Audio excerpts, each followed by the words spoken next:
Good morning, everyone. Good afternoon, or honestly, good evening, depending on whatever time zone you're in. I'm Janiro, your host for today, and caster as well. And joining me is Haza, and we're gonna be commentating the Streamers League VALORANT. It's a tournament for the biggest influencers in the region. We're gonna be seeing teams coming from Romania, Czech Republic, Hungary, Poland, and Slovakia, and they're all gonna be battling it out for an incredible prize. What's that gonna be, Haza?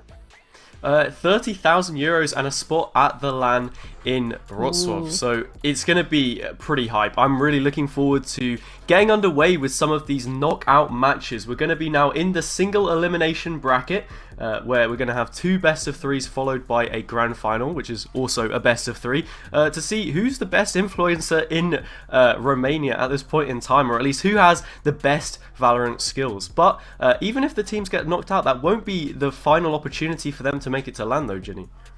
Yeah, there's the HyperX wildcard. You can do an exclamation mark wildcard in the chat so you can vote for your favorite influencer that unfortunately might not be able to make it to LAN. The influencer with the most votes from every single country will then battle it out at the HyperX wildcard event just so that it can qualify for a spot at LAN and they can grab up that 6th spot that needs to be filled. So don't you worry, guys.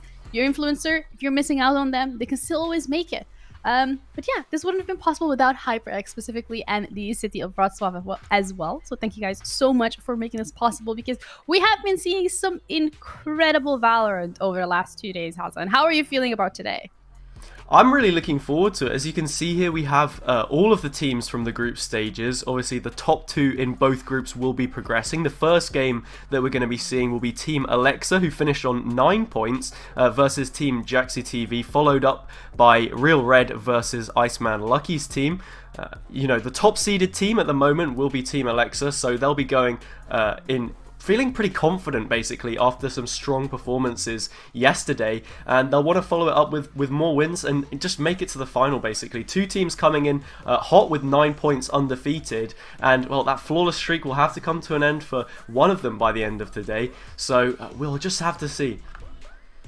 Yeah, and absolutely love how you mentioned that one of them is going to have to end that hot streak, because when we're looking at the bracket, we're going to be seeing Alexa against Jaxi. That's the first game of today, as you mentioned. The winner of the match is going to be going to those grand finals. We then have the second semi-final of the day. That's going to be the Real Red against Iceman Lecky, and then the winner of that match as well is going to be going into those grand finals. This time, however, both of these teams are going to have a little bit of VOD and information available on each other, so they could have done a bit more of their homework and kind of figured out the tactics and the play styles coming through from the other teams. And I think that's going to be a little bit of a help coming into this. One of the things that I do kind of want to point out myself, Haza, as you know, someone new here on the broadcast, first of all, welcome as well.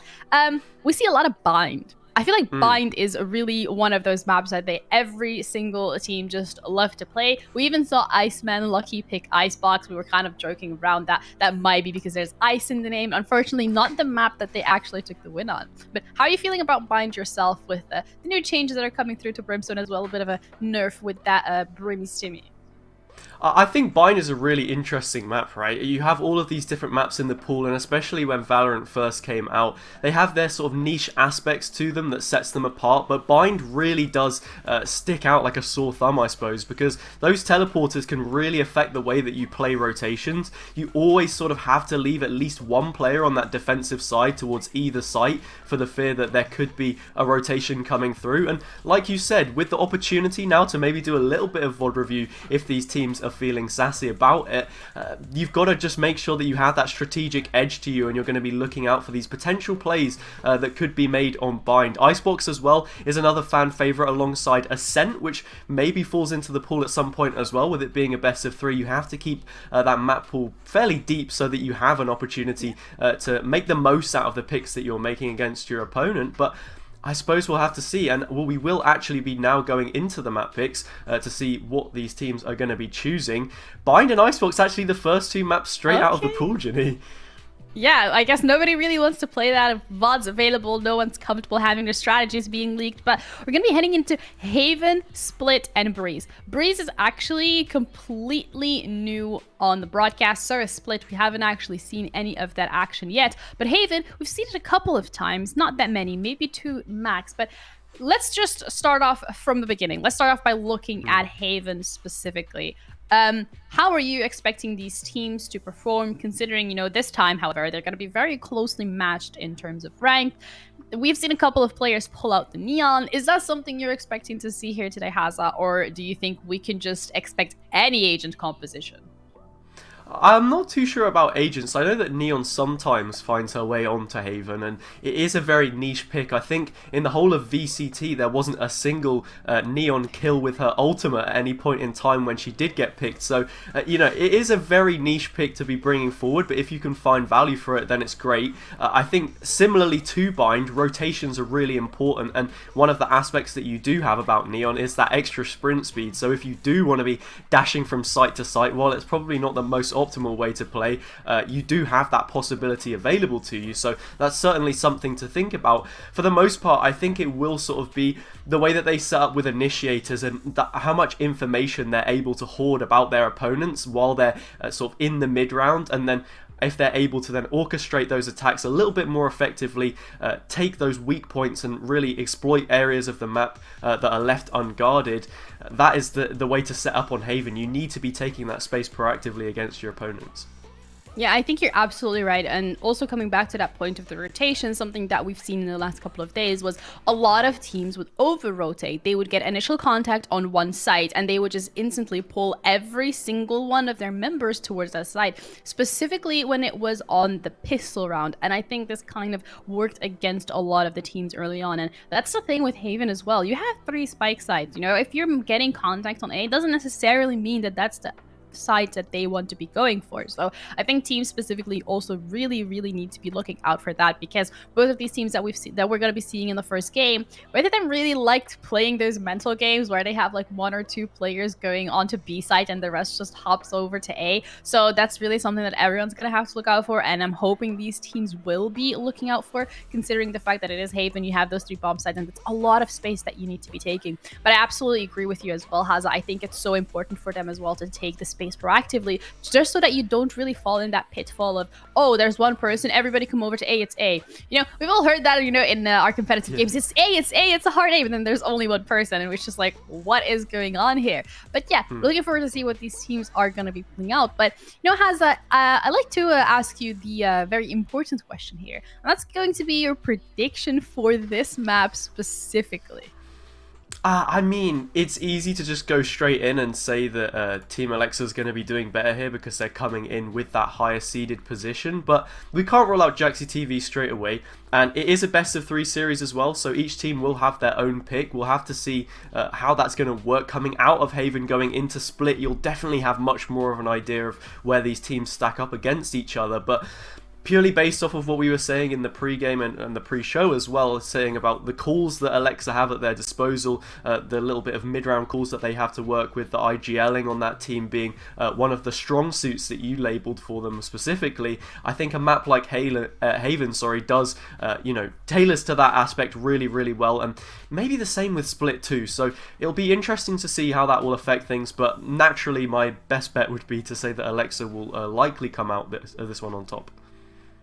Okay, well, I absolutely love that prediction. It's very similar to RJ's prediction last night, who's not with us here today. Also predicted that Alexa was going to be taking away that W. And if we're being completely honest here, I am kind of, you know, in favor of Alexa's team as well. I think they've performed absolutely incredible on that first day, and they got those 9 points, which meant that they won every single one of their maps. Question here is, can they continue with that flawless run to get into those finals, or are they going to be dropping a map? Split, really one of those maps that we haven't seen much of as of yet. And we also kind of noticed with these teams, every single one of these teams here today, honestly, not just Alexa's team specifically, but once things don't really start going their way, it takes them a little bit of time to find their footing. So far, they haven't actually been challenged, because once you win every single map, you're like in your head, it can be like, oh, you know, we're perfect. We've already won everything. We don't really need to work on anything. But for those other teams that did lose a map or two, it's kind of more of a wake-up call when they did go through with that loss. And I think that's going to be a lot of good things coming into today's games, because they're aware that there are some mistakes that they have to be working on. So looking forward to see whether or not both of these teams have really put in the work, or if, you know, you're continuing with that flawless run, you don't really feel threatened, you don't think it's necessary, so you're just like, oh, you know what, we can make this work. I think that's really something that we're going to be looking forward to. But Haza, before we do actually go into the game, as we are currently waiting on one more player, if you had to, you know, give some advice or just a couple of things that you think every single team needs to focus on when they are going to be playing on Haven specifically, what would that be? Oh, on Haven specifically, I think it is to do with those rotates, especially on the defender's side, making sure that you're not leaving yourself overexposed by committing too many people towards one side of the map or the other, or at least if you do it in a way that's smart and you have that opportunity to play for a retake. I know there are plenty of retake setups that you can make towards the A side of the map, although that is probably the harder of the two. Sometimes teams do like to leave themselves a little bit more vulnerable on purpose towards that C garage area, so that they're able to split their focus more towards keeping A under lock and key and being proactive towards the A long area. There are a lot of long sight lines which need to be dictated, but yeah, for the most part, making sure you have those rotations under control will be really big. And for both teams at the top right now, Team Alexa and Real Red, it's going to be a best of 3 series, so just making sure they keep themselves in it mentally for the duration will be important, because I think, you know, both of them are going to lose a map at some point today, so it'll be interesting to see who is feeling a little bit stronger in that department about it. Yeah, and we're going to be finding it out right away for the first map, as we're going to be heading into Haven. Alexa's team this time is going to be on the attacking side. And in terms of team composition, I would say, the difference is only the Chamber and the Cypher. Do you think this might be something that we have to worry about, or do you think it's not going to be too much of an issue? I certainly think that it leans a lot into the way that these teams want to try and play. Alexa's team being a little bit more well-rounded, I suppose, in that aspect, whereas Jaxi, it's very aggressive. We see so often that people will combine a Jet and a Chamber because of the amount of aggression they're able to bring forward to the table. And we're already seeing that in the way that they're setting up. Both the Jet, Chamber and Sova player early on moving their way towards long C. However, that spike is already going down on B, Ginny.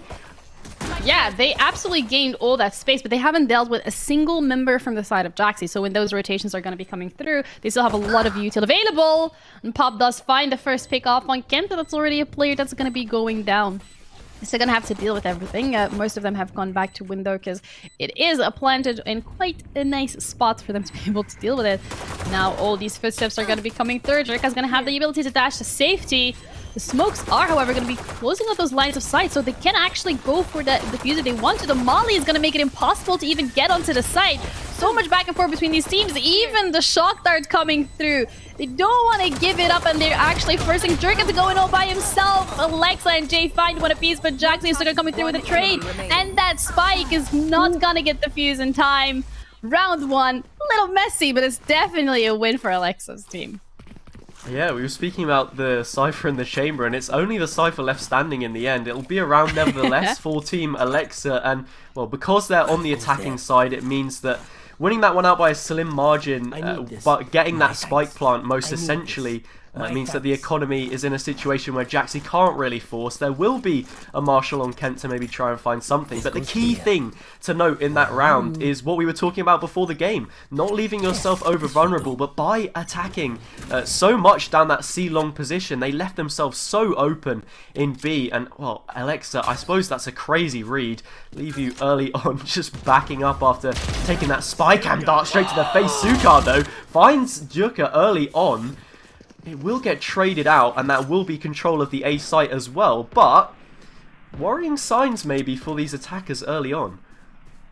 Yeah, it looks like Avenger and Pop are going to be passing each other. Never mind, Pop actually heard that sound cue coming through, so now gonna have to try and defend this for as long as possible. A couple of Sheriff hits from Leaveview actually taking out Alexa, so 2 Spectres already down from the side of Alexa's team. They have invested in this round, and gonna have to remember that Kent with the Marshall looking to do any more economical damage and hopefully go for the diffuse as the time is ticking, and they have to kind of start running up, but they don't want to give them those pieces. Jay, however, does do exactly that, and Pop takes a swing as Kent was distracted, and that's another round on the back. But the question is here, Haza, what are they gonna buy coming into this one, considering they lost 2 of their 5 Spectres?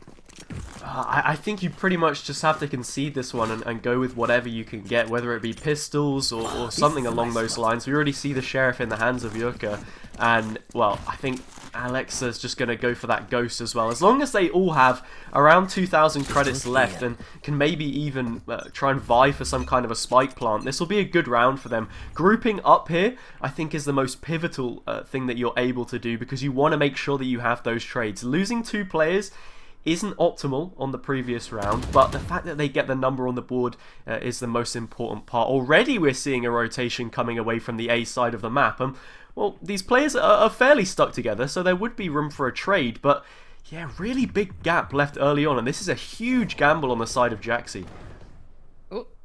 Oopsie, Kent doesn't quite get onto that barrier, or I'm just gonna go for it again, but looks like Shirk actually was able to get that read on, and Slick has taken the Jet out already. That's quite an early trade coming through there. Avenger making sure that Alexa is also no longer in the picture, but they now have the read that the spike is so far staying in grass. You're absolutely right though, Haza. There's only one player on A, the rest are huddled and bundled together towards the C site, and as even the last player that's on A was kind of toying with the idea of going through for that rotation, but the clock is ticking, and Alexa, they have to decide right now what site they want to go on, because they don't have much time, and with only 30 seconds on the clock, they need to be making sure that they can literally check for every single angle. They've pulled all the players towards the opposite side of the map, and this time it's looking like a C at the stim peak and even giving some of that movement speed, and I think they're just going to be able to walk in on this uncontested.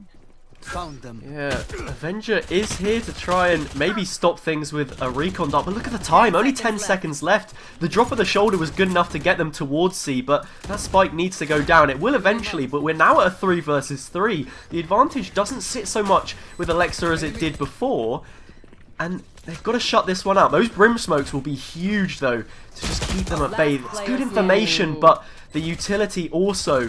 Big damage to take out the team captain there, Jaxi, and now it is just Suka left alone to try and clutch this out. It went from the 3 versus 3 to a 3 versus 1, and now it sits solely on their shoulders. The double peak comes out. There's a lovely trade made between those two players, and the advantage is extended to 3 rounds now after winning out that bonus.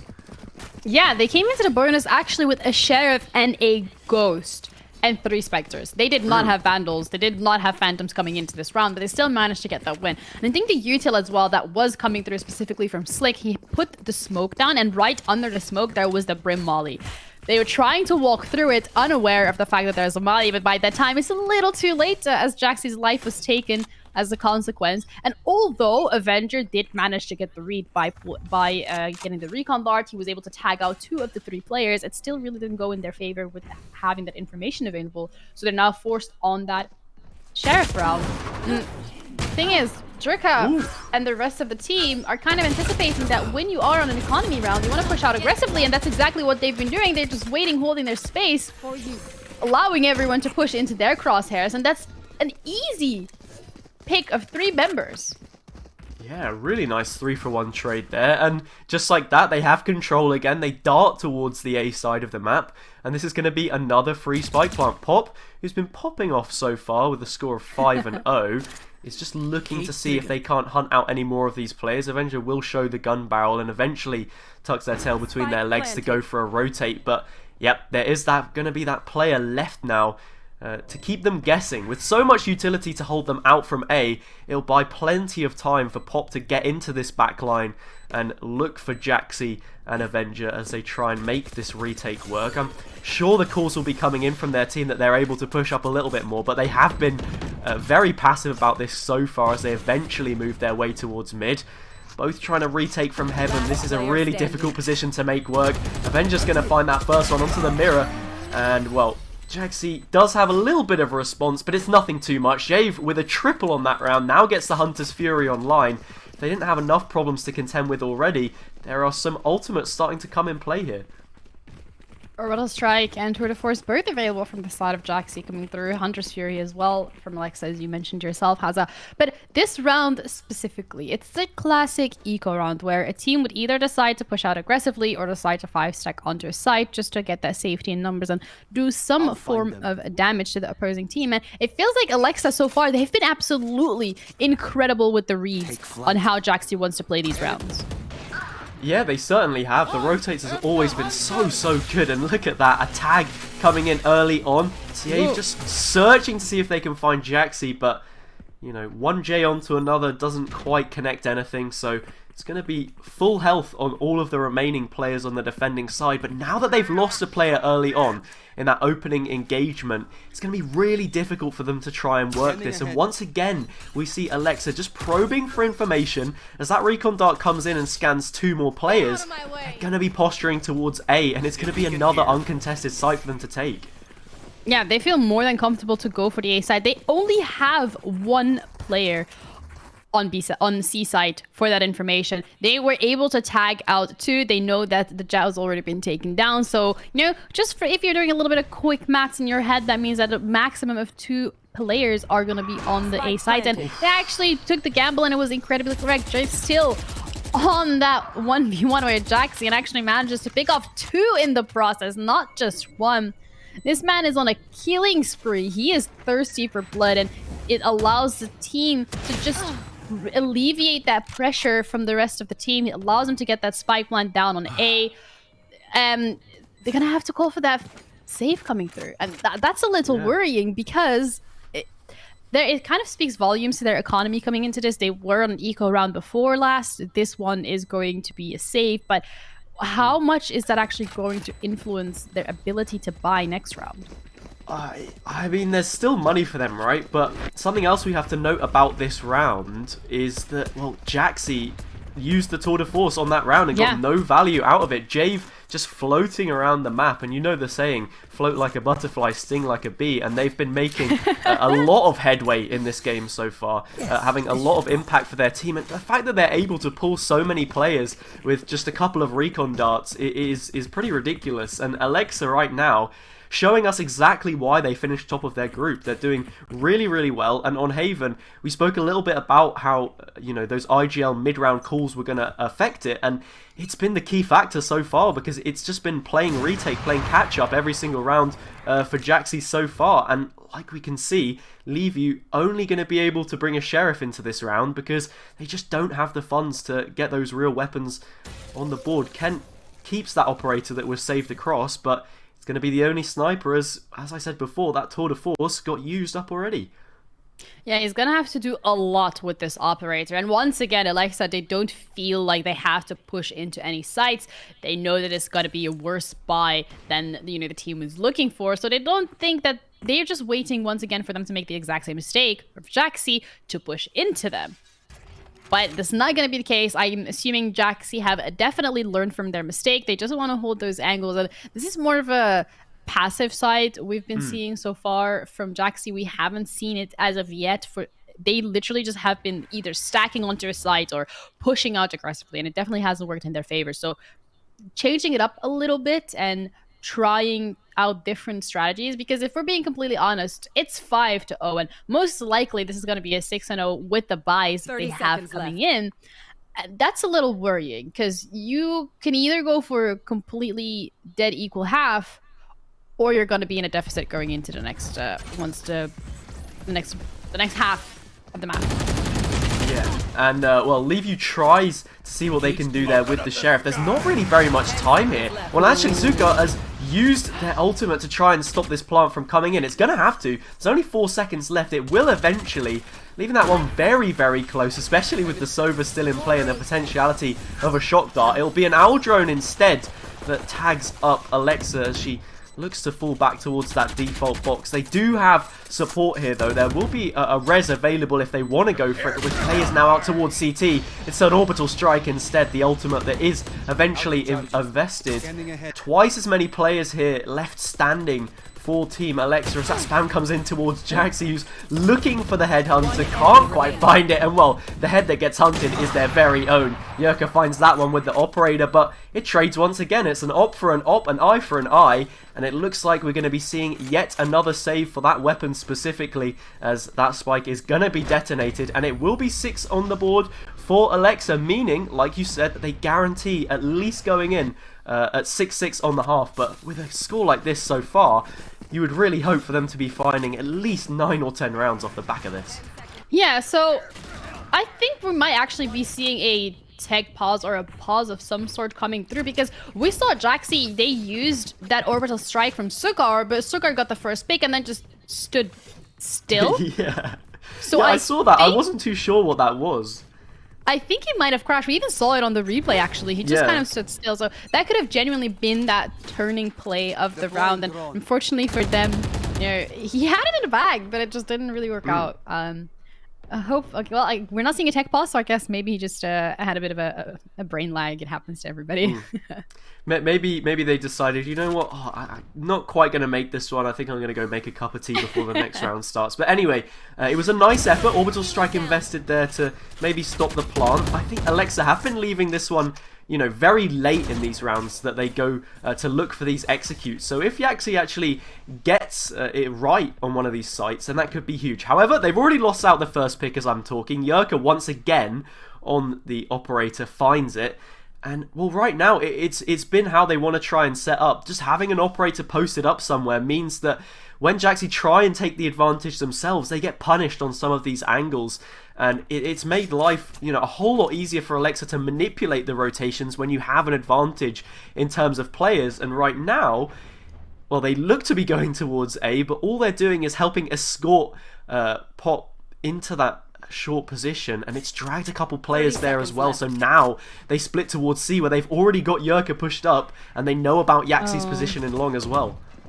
Yeah, now the attackers are the defenders, and vice versa. They've completely flipped the roles, and Sukar and Garage is unaccounted for, manages to get a pick. So gonna have to dash out of the Hunter's here. That's been popped, but it looks like it's gonna take Jerk out right away. 10 seconds left on the clock, and they have to go for that plant now or never. Jaxi is gonna be pushing up from long. The Brim Smoke is not going to reveal him. The Res is gonna be coming through. Jerka's back to life, but can't with the operator, and Jaxi holding his hand, getting that break, coming through every single member from the side of Alexa drop.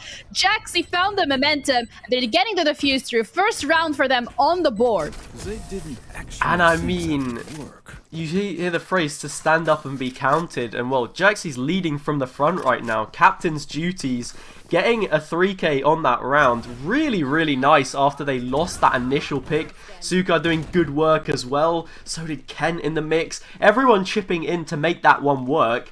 And it's going to be that first round on the board. So now that they've got that pick into the ice, they're just going to see if they can climb up that little bit further and level things out. Because the defender side is notoriously hard on Haven. You have to try and get it right. Sometimes it works, sometimes it doesn't. If they're able to just get a few more rounds, they can put themselves in a really great position here to try and make up for it on that attacking side. And already, Levu's found the opening pick this time. They're not on the receiving end. And Jaxi looking very, very strong as a side at this point in time. Yeah, they have kind of adapted a little. I was a little worried when we saw that it was going to be a fake on the A and then another fake and faking the fake and the Uno reverse cards coming through. But they actually managed to stand their ground, and Jaxi, even though he actually gave away their positioning with destroying that tripwire, they still didn't expect him to be there. That Brim Smoke worked completely in his favor. But is his positioning going to work in his favor this time around as Jerka with that operator once again, holding all these angles in Garage, just making sure that no one's going to be pushing out because they don't want a replay of last round. This is such a cheeky position. We've seen them do it a couple of times now.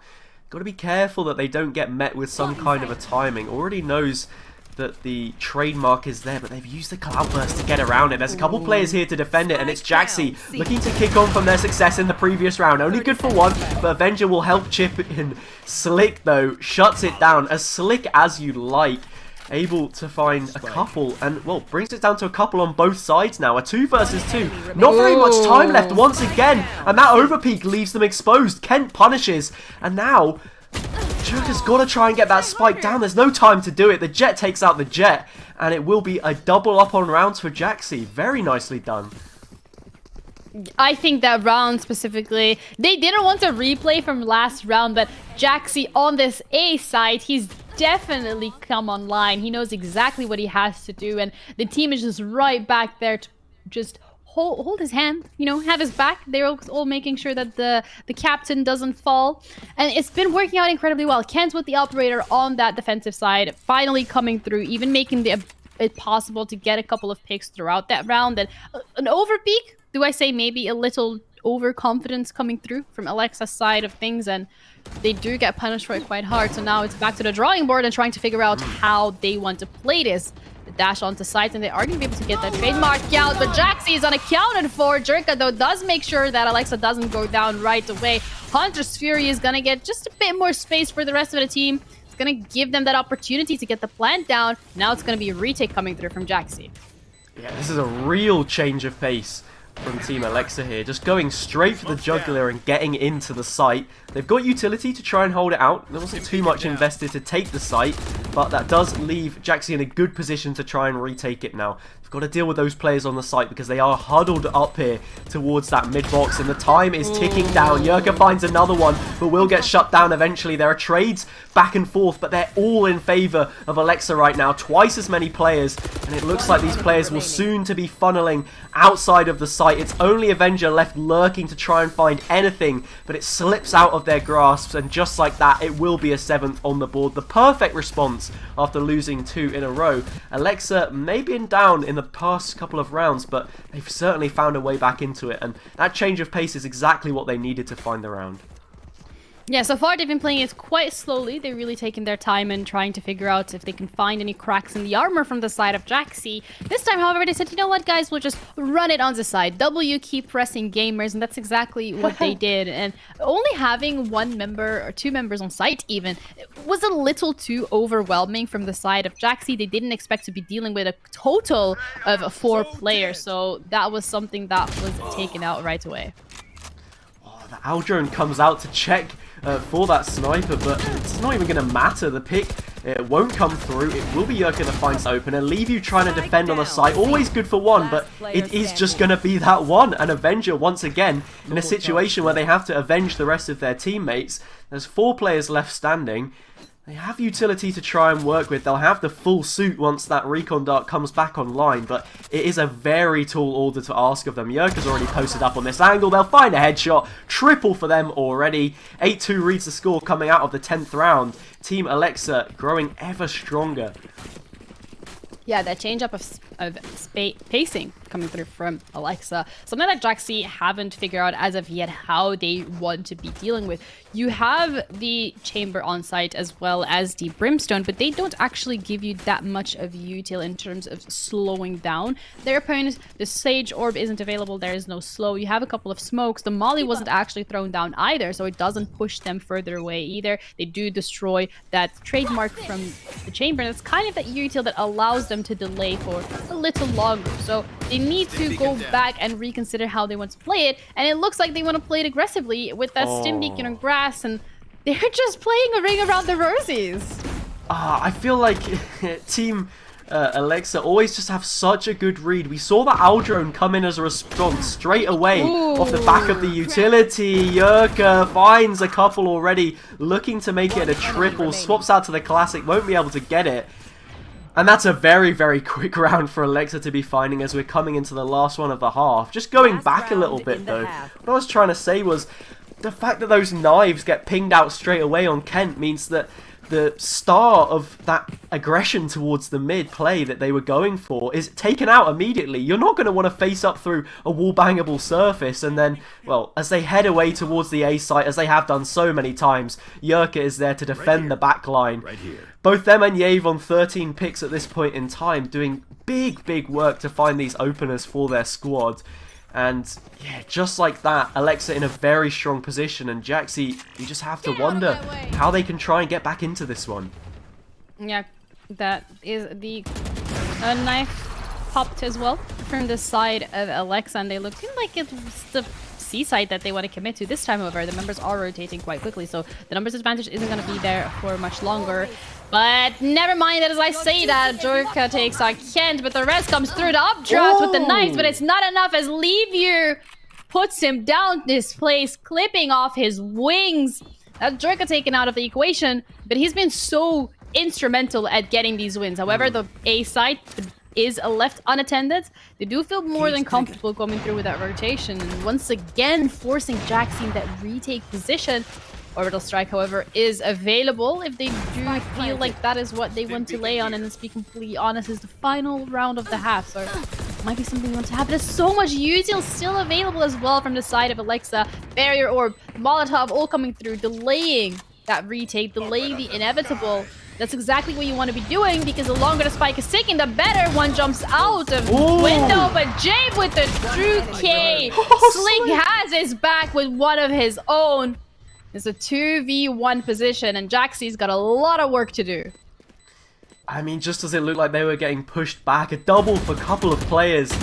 And now Yaxi has to try and fight this one alone. They're able to get just the one, and Slick slips in from behind to get a triple. 10 rounds on the attacking side for Alexa, and just as that orbital strike comes online, there's no need for it. The half is finished, and they are at a significant advantage. I feel as if a pistol round for them here would be the nail in the coffin, but look at this. Yave is able to get a couple, Slick finds a couple as well, and just like that, the round is as good as over. Jaxi now, they really need to find that response. It has to start with the pistol round. You lose this one, and you're immediately in a situation, a point of no return almost. You only need a couple rounds to secure that match point, and that's exactly what this would grant. So you have to wonder what the setup is for them on the attacking side. Alexa played it so well with the rotates, but when you're in this situation, do you think they're going to have that same kind of patience, Ginny?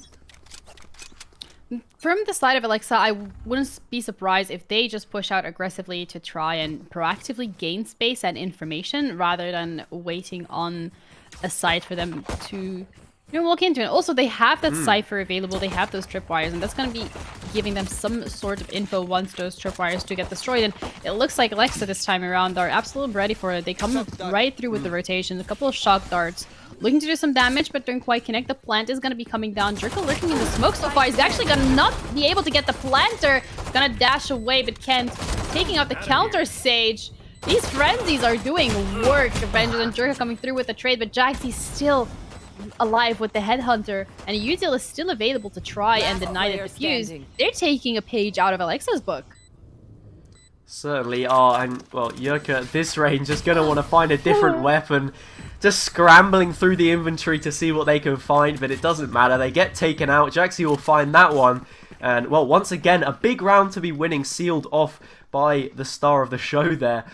Leading the way in terms of kills for their team, and well, leading the way in terms of impact, it feels like at this point in time. Really big for them to be taking there, and well, the similar story that we saw when Alexa were able to pick up the pistol round on the attacking side, it's so hard to try and force back into it no matter how close it ends up getting. So if they can just stir a little bit of momentum here, it puts them in a really good spot to try and get back into this matchup. I like the setup from Alexa though, and they're trying something creative again, just splitting up the way that they hold this and focusing on that A site, something we didn't see from Team Jaxi, and well, they're going to back up eventually. But yeah, very split from both teams so far, and yet to find that opening engagement. Yeah, and Kent, once again, loves those Vandals on the second round. Once they do secure the pistol round, then it's going to look to find something with it. But if you're lurking in the smoke, I guess the shorty with the Vandal, it's either going to have to be a clean head tap, or if they're crouching, that's probably not going to be the case. Aljord is going to be spotting a Pop who wants to go aggressively, but that's about 5 members that, well, 4 that you're walking into. They're all saying surprise, and now maybe with that shorty does do some damage, but it's not enough. The right click coming through from Slick, but that leaves the side wide open. Everyone's going to OC, and that's the plant coming through as well. Members are just dropping, and they're now even aware that there's a Vandal in the mix, something that you want to be a little bit more careful with. Last player standing. I mean, it's just a chopping drops. block in the end. Yeah, the smoke drops, and so does the curtain of security, I suppose. 4 rounds now for Jaxi, so they're starting to come into their element a bit. And the fact that they're able to keep a Vandal through, I mean, it didn't have too much action in the previous round, but having one now already and starting to build up those credits will be good for them. There are a couple, actually, in the hands of those players. Jaxi deciding to go for one as well. It's just got to be that momentum train. Valorant is all about momentum, and especially on a map like Haven, you can garner quite a lot of it. So if they're able to find this one, then maybe the warning lights start to come on for Team Alexa. They need to be finding this one if they want to keep things comfortable at least. But yeah, Aldrone coming through once again, taking so much space, which is the key thing. However, they're not really capitalizing off of it. Very grouped up in their efforts, but that's what we expect to see on the bonus round. Yeah. They don't want to spread themselves too thin. They do have a Vandal available, as you did mention yourself. And in the last games that we've seen yesterday and the day before, you know, when players do feel comfortable with that Vandal on the second round, they usually do find use for it. And I don't think we've ever seen it been dropped as of yet. This time, however, Jerka is pushed up on quite an aggressive angle, looking to take out whoever decides to go onto site.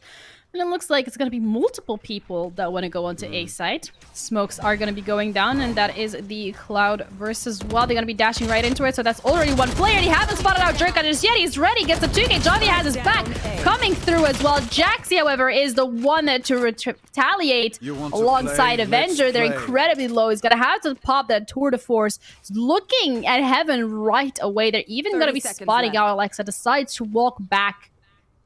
30 seconds on the clock. They don't have the spike just yet. Gonna have to get that plan through, but once they do, they're leaving themselves vulnerable.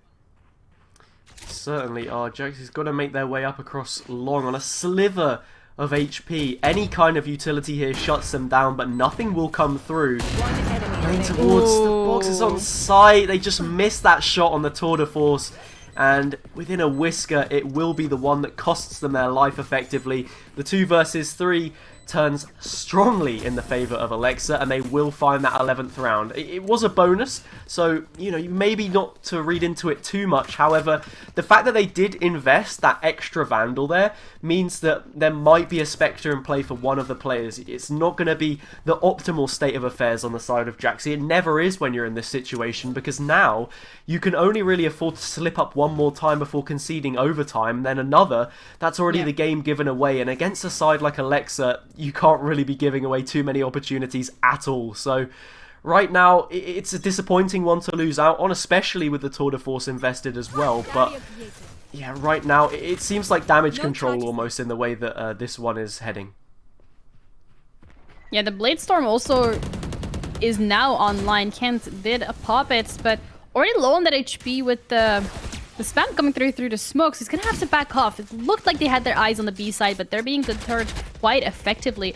No longer looking like that's the play for them. They trying to get onto Garage, and Pop has already been able to spot out one player at least. And Jerka on the back line, rotating around. Gets the 2K already. 2 players down, and now he's just looking for more. He's giving the team the opportunity to push out aggressively with him.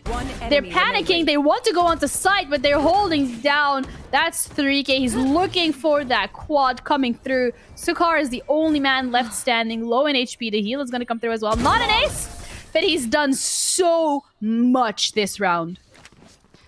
Flawless, Ginny. A flawless round there for Team Alexa, and that's really not what you wanted to see at all, especially in a situation where that was a buy round for Jaxi. So that should have been a prime opportunity for them to try and find anything there, but it goes squandered. Huge from Jerka on the Blade Storm there as we get a little replay. I love this one where it looks like the knives are running thin. The fadeaway, they managed to hit that headshot. A nice little one-tap in the mix, and, well, when you have that ultimate available and it's in a 1 versus 1, the right-click reigns supreme, even after the nerf, because you only need one fight to try and take it out. So now, just buying up whatever they can. Jaxi have to try and find something, and it's Jerka who is haunting and stalking their nightmares at the moment. Yave as well already drops it to a 5 versus 2. And, well, just like that, is there really much else to say?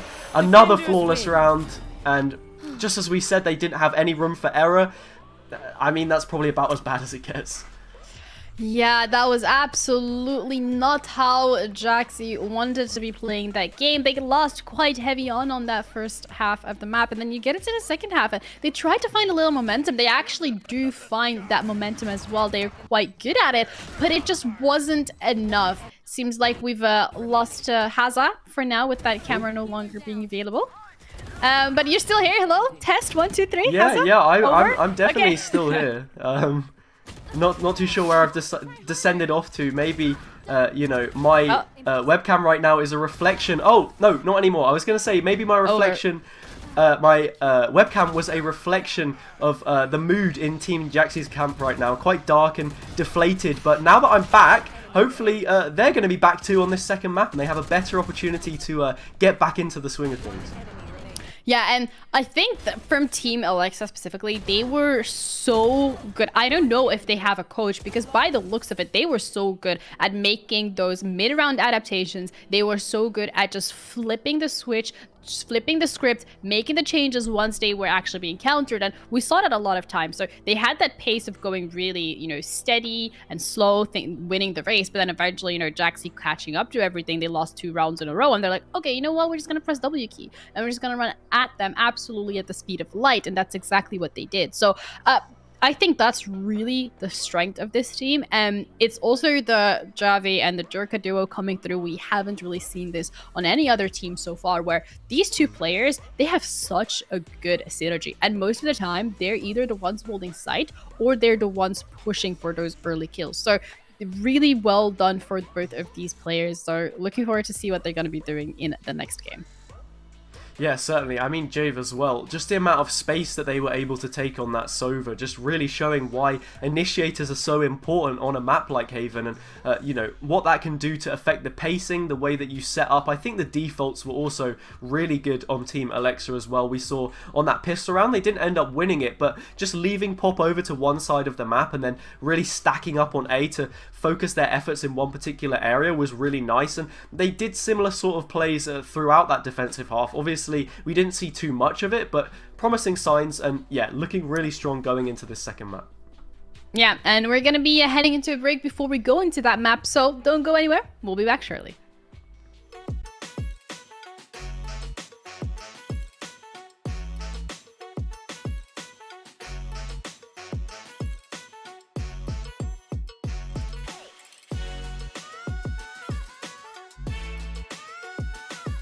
Hey, chat.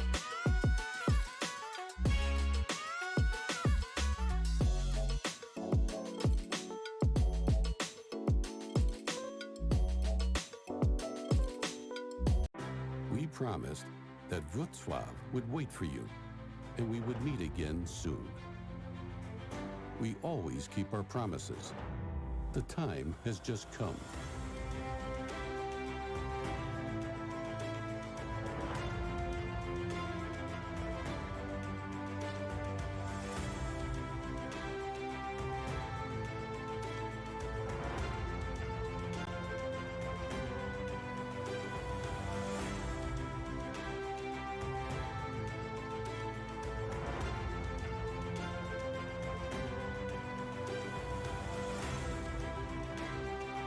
There is so much to discover, to see, to experience. Make good use of your time. It would be great to see you again. We are waiting for you whenever you are ready. Let's meet in Wrocław. I learned to love the cage you keep me in, but the walls keep closing in, and I don't wanna die. But your poison feels so right. Why do I want you when you're bad for me? My perfect storm, my beautiful catastrophe.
Hello, everyone, and welcome back. We just saw an absolute dominance performance from Alexa on Haven against Jaxi TV, and we're now going to be heading in a map number 2, and that's going to be...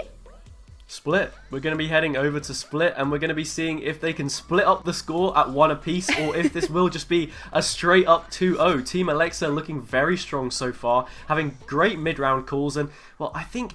Haven is a map that's sometimes suited to that kind of gameplay, right? It can be very one-sided in the way that the momentum works. If you get a good start on the attacker's side, you can just run away with it. So I'm hoping that Jaxi will be able to get back into this one. They have a great opportunity to do so on Split. Yeah. Not sure what side they're going to be starting on. Defenders is probably the more preferential one, but if you can get a good number of rounds in on that attacker's side, then you'll be in a great position. We said before, Team Alexa, Team The Real Red, both coming in on 9 points from their respective groups. They're in a position where they haven't had to drop any maps at this point in time, so if Team Jaxi are able to win this one, then it could really go the distance, because you have to keep yourself in it mentally, and that's not something that either of them have been tested on so far. Yeah, I completely agree. And I also think that considering that they were on the defensive side going into Haven, I wouldn't be surprised if they're actually going to be on the defensive side going into Split. Just so, you know, equalize, you know, the play field a little bit. Give them a little bit of that advantage, because, you know, Split with those different elevations coming through when you want to go onto side, it's a little bit more difficult to be dealing with when you are on the attacking side of things. But you're absolutely right. Alexa so far haven't dropped a map, and most of their wins have been exactly like today, where they have just such good mid-round rotations. They have really good game strategies. They're able to adapt accordingly, and they just have that communication coming through with their util. So if they bring their A game onto Split, and they still, you know, as you mentioned, maybe don't take the win, they're going to go for that map number 3, that's when they're going to be truly and utterly tested, because that will be their first map loss, if it happens, in this tournament. And that's when you get to that point of what team is better mentally. Jaxi, they have lost a couple of maps before, so they know exactly how to deal with it. You know, it's in the past, leave it in the past. We're going to come into this, new fresh mind, new fresh mental. We're going to make sure we're giving our best, and we're going to make sure to go that distance and, you know, take that win. But either way, if one of your favorite streamers don't actually happen to make it to LAN, there is always the HyperX wildcard. You can do exclamation wildcard in the chat. You'll be able to vote for your favorite streamer from your region. They will then be picked if they have the most votes, and they'll be playing it out against the most voted streamers from the other countries as well for that 6th spot in LAN. That will be quite interesting to see, and really looking forward to how that's going to be playing out, because that's a whole competition on its own. So thank you, HyperX, for making this possible, and thank you to the city of Wrocław. But without further ado here, Haza, based on what we've seen last game, and the fact that we're going into Split, which is actually going to be Jaxi's bad pick, do you think the game is going to be a bit closer? Do you think that Jaxi even have that ability to really take the win here?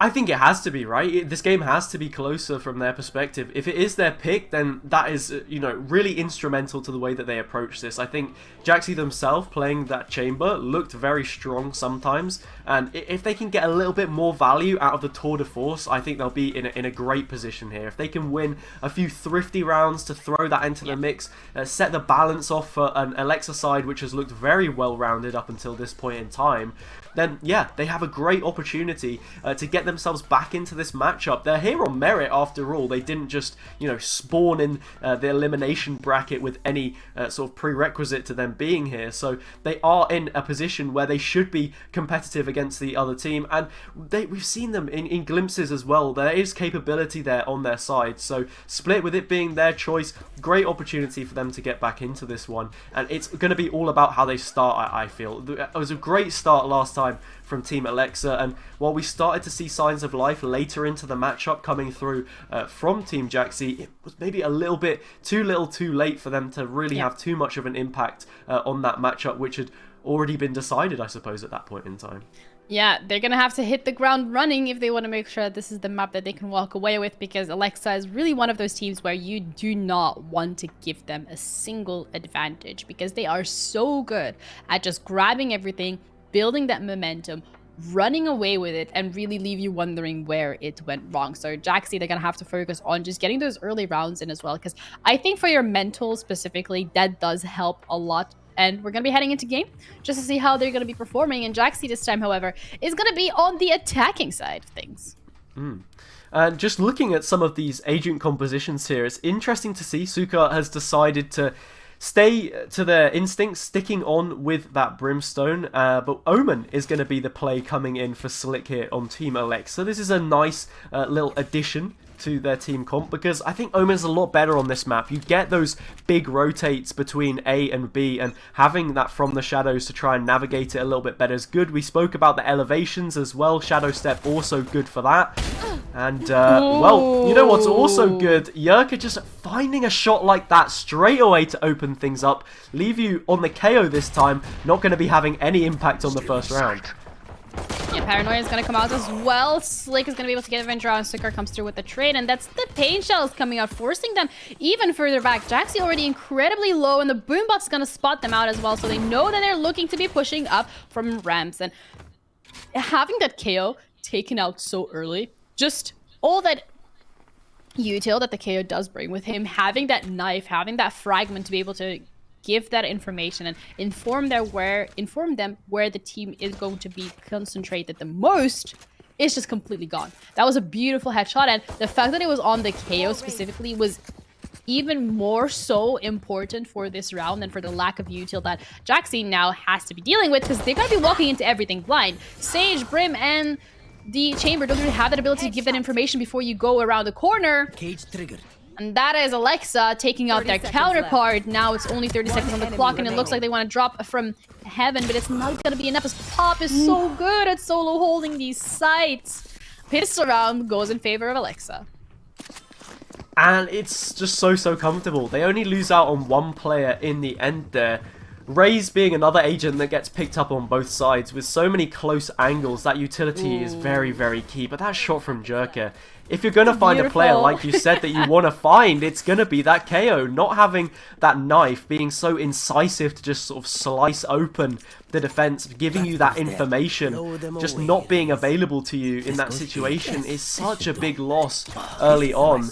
And they're left with nothing to really try and work with. Something that must be said is Alexa don't have an initiator here either, so you have to worry for them a little bit when they eventually swap over, but for the time being, they've got to contend with this defensive side, and they've already lost a player early on towards top ramp. Bye.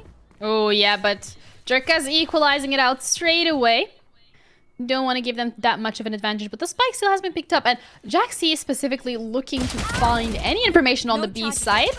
Alexa is going to be able to get one apiece, so is Jave. But he's going to be walking into that Cypher setup. Once again, that spike still... Oh! Jerka dashing right into Ken's face.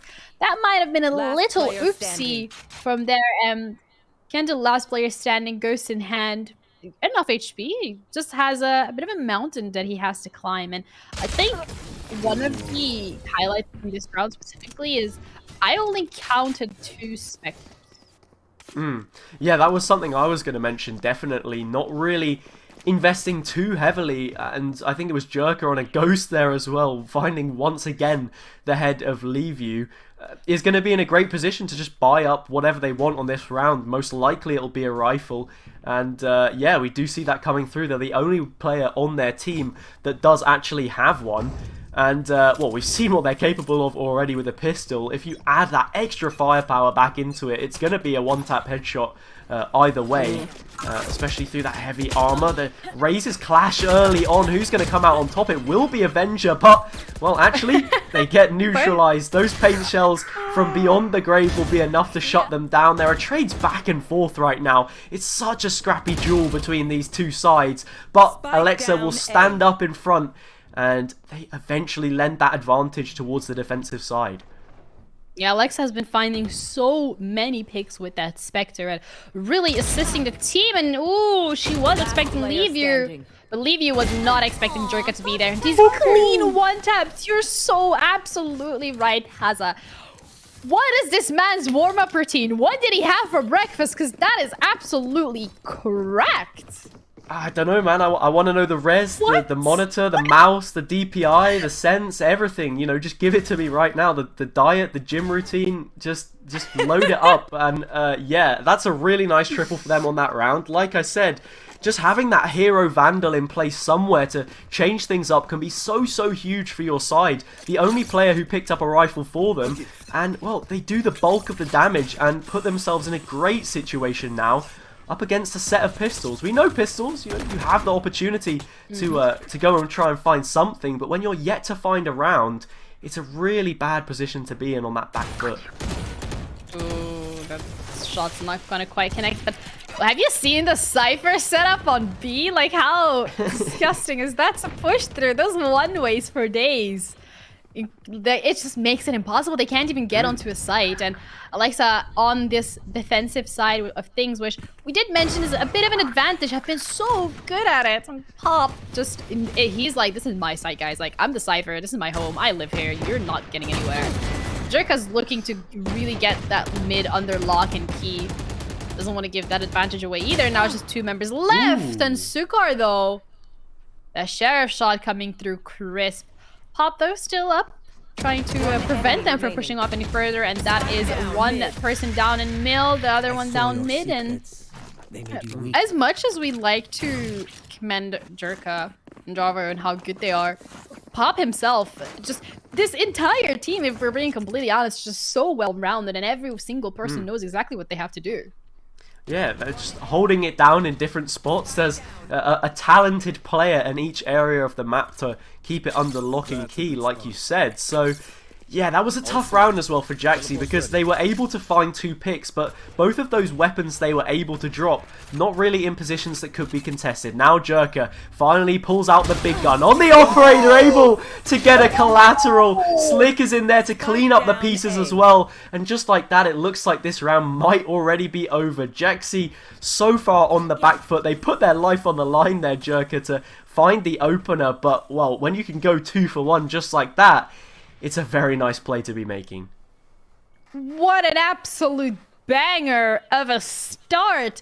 That collat coming through. 2 players just absolutely dealt with immediately. Slick cleaning up. And now it's like mid where they are going for that push. Again, you're dealing with Jave. Yes, Jaxi is able to get 2, but it's not enough. It's actually the satchel. That does so much damage. Takes him out of the equation. And again, this is the lead that we saw them have on Haven. 5-0. They actually were able to make it 6-0. At this point, if they do, they can't actually make it a bad half. And looking at the economy side of things, really, from the side of Jaxi, I'm a little worried.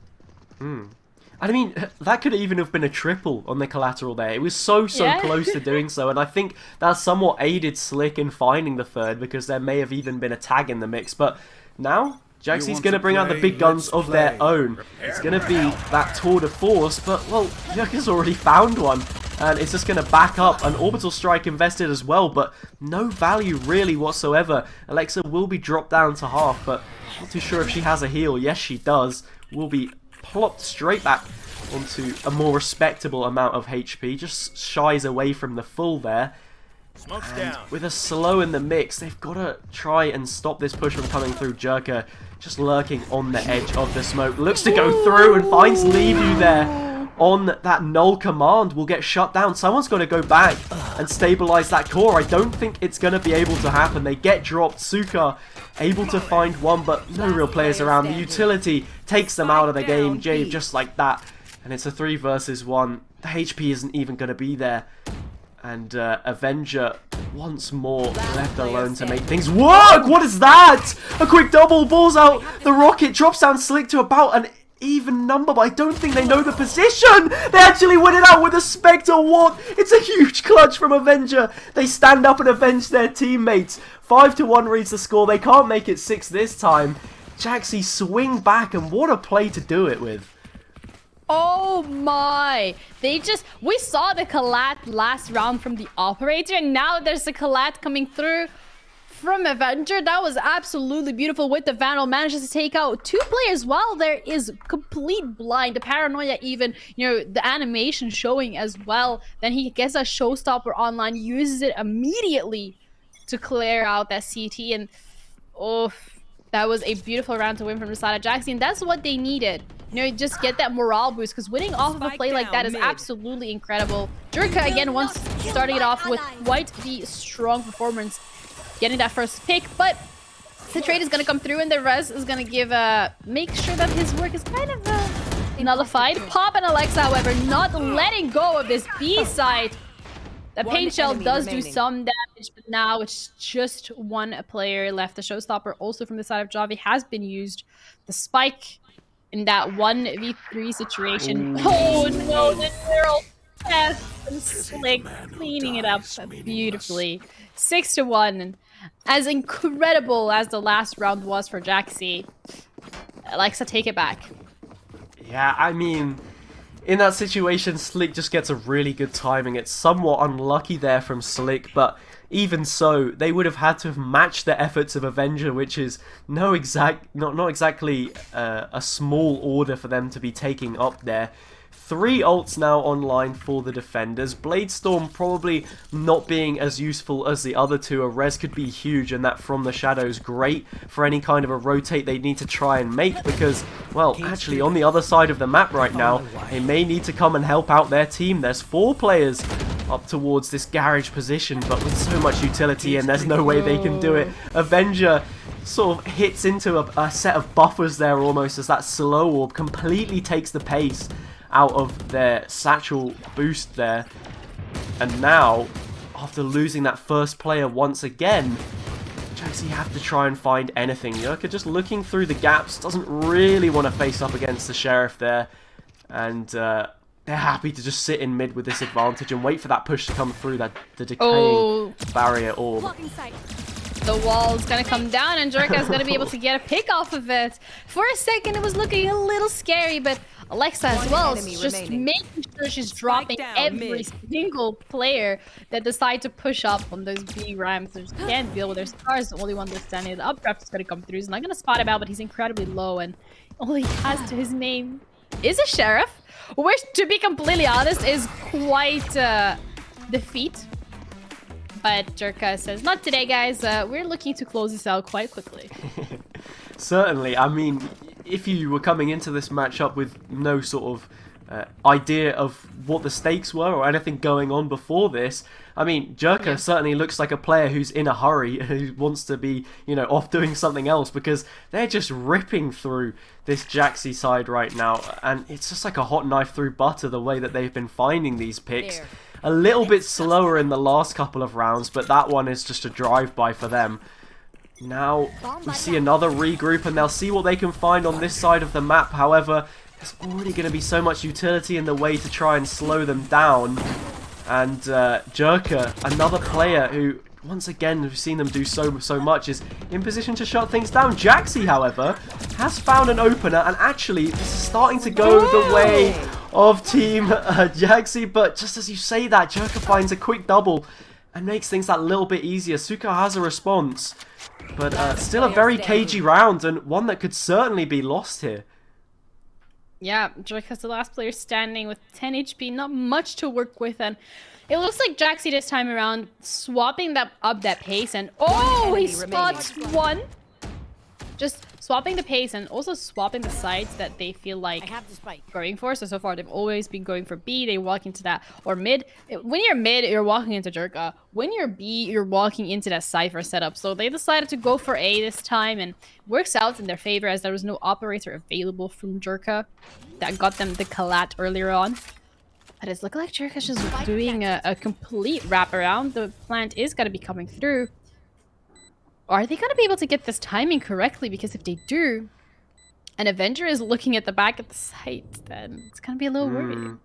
I'm just going to hold my breath. Yeah, this is all about timing, Ginny. Avenger right now on a lucky 7 for kills, but they're going to have to make it 8 if they want to win this one out. Currently posted up towards the angle, gets a flick, and, well, that's a situation where the HP really does come down to it. I think they had the drop on Jerka regardless, but yeah, it gives you that little extra breathing room to work with. You said about holding your breath, and that is one of those rounds that really could have gone either way, but it just doesn't help that Jerk is on such low HP. They'd already done a triple. I mean, what more can you ask the man to do in that situation? Jaxi TV have a little bit more luck towards the A side of the map this time, and, well, they've decided they're going to swap things up and go towards B. However, if you could see the map right now, you'd think that that's somewhat ill-advised. A combination of slow orbs, raised paint shells, and on to top it all off, Cypher utility.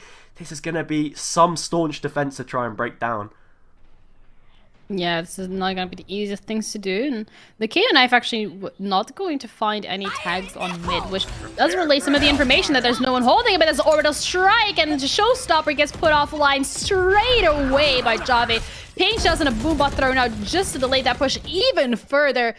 But there was no one up in heaven, so the orbital strike didn't connect with anyone. It's another ultimate that's going to be tossed away. You have to make sure you make the most out of it when you're in that situation, especially being on the back foot. Right now, Jaxi, they only need a couple more rounds to really make this a great situation for them. A little fake TP towards B there doesn't amount to much. Leave you still alive though, on 150 HP, still with that 0-point knife available, means that there's information they can try and collect. And if this goes towards the heaven position, then they'll know that there's 3 players and they can maybe look for that rotate, but doesn't even get the chance. Pop's going to pop off and find 2. Leave you and Kev both lose their lives. So does Jaxi. Slick combines as well. And just like that, it's 4 times as many rounds for Team Alexa. And what could have been a potential push just gets shut down in an instant. Yeah, that's one of those things with the preconditioning that's been coming through from the side of Alexa. Every single time there is at least one player holding mid and usually Alexa is the one that is holding heaven in that side of things. But they invest the orbital strike, not aware that there's no one there. Like, Alexa are just so good at preconditioning people to play a certain way, and then once they actually do fall into that trap of, you know, trying to counter it, they've already changed up their strategy. We saw it on Haven, we're seeing it again on Split, and Jaxi so far haven't had that opportunity and just the resources to really counter it. Well, they're just going to march in with the pistols here, and it looks like that will be enough at this point in time. 3 versus 3 already is beneficial for them, and with weapons collected as well, this is great for them. That neural theft will make things a little bit more difficult though, and you know what else will? Bringing another player back online. Jaxi doesn't care though. Stack the odds up against them and they'll still come out on top. The Headhunter works on that occasion. Null Command comes through as well, so this is a very heavy round for ultimates from both teams. Big investments made, and what value will they have? There is a barrier orb committed towards the spawn area here, but no weapon for Kent to try and work with other than the classic in their hands. Slick already on a triple after finding their way back into the server. They've added up on the damage and they're looking to increase that even further. A quad for them in the end means that in that war of ultimates between the two sides, Alexa come out on top, and that means it's very, very costly for Jaxi coming into this final round. Yeah, the res is still available from the side of Jaxi. They didn't, unfortunately, Kent didn't find the chance to really invest it into anyone. There was no one close, and if they were to walk out from that elbow position, then they kind of just, you know, walk out in the open, and it's an instant shot coming through, so not something that they were able to invest. But you're absolutely right. That was they threw everything in the kitchen sink at it, and they still weren't able to secure the round. That Alexa, they're one of double digits, so this is again an incredibly strong performance on the first half of the map. Ooh. That's a tour de force, but Jave takes it out completely at the beginning of the... Oh, that's the paint shot coming back. Two boombots meeting in the night, and that's a satchel coming through as well. But all the util already invested from both of the, from Javi specifically, and it actually works out. Jorka pushing up right behind him has his back, and this is the duo that we've seen time and time again from both of these players. They're so good at playing together and at playing off of each other's util. It's incredible. Yeah, and it's another 10-2 half, Ginny. We're in the same situation that we were last time around.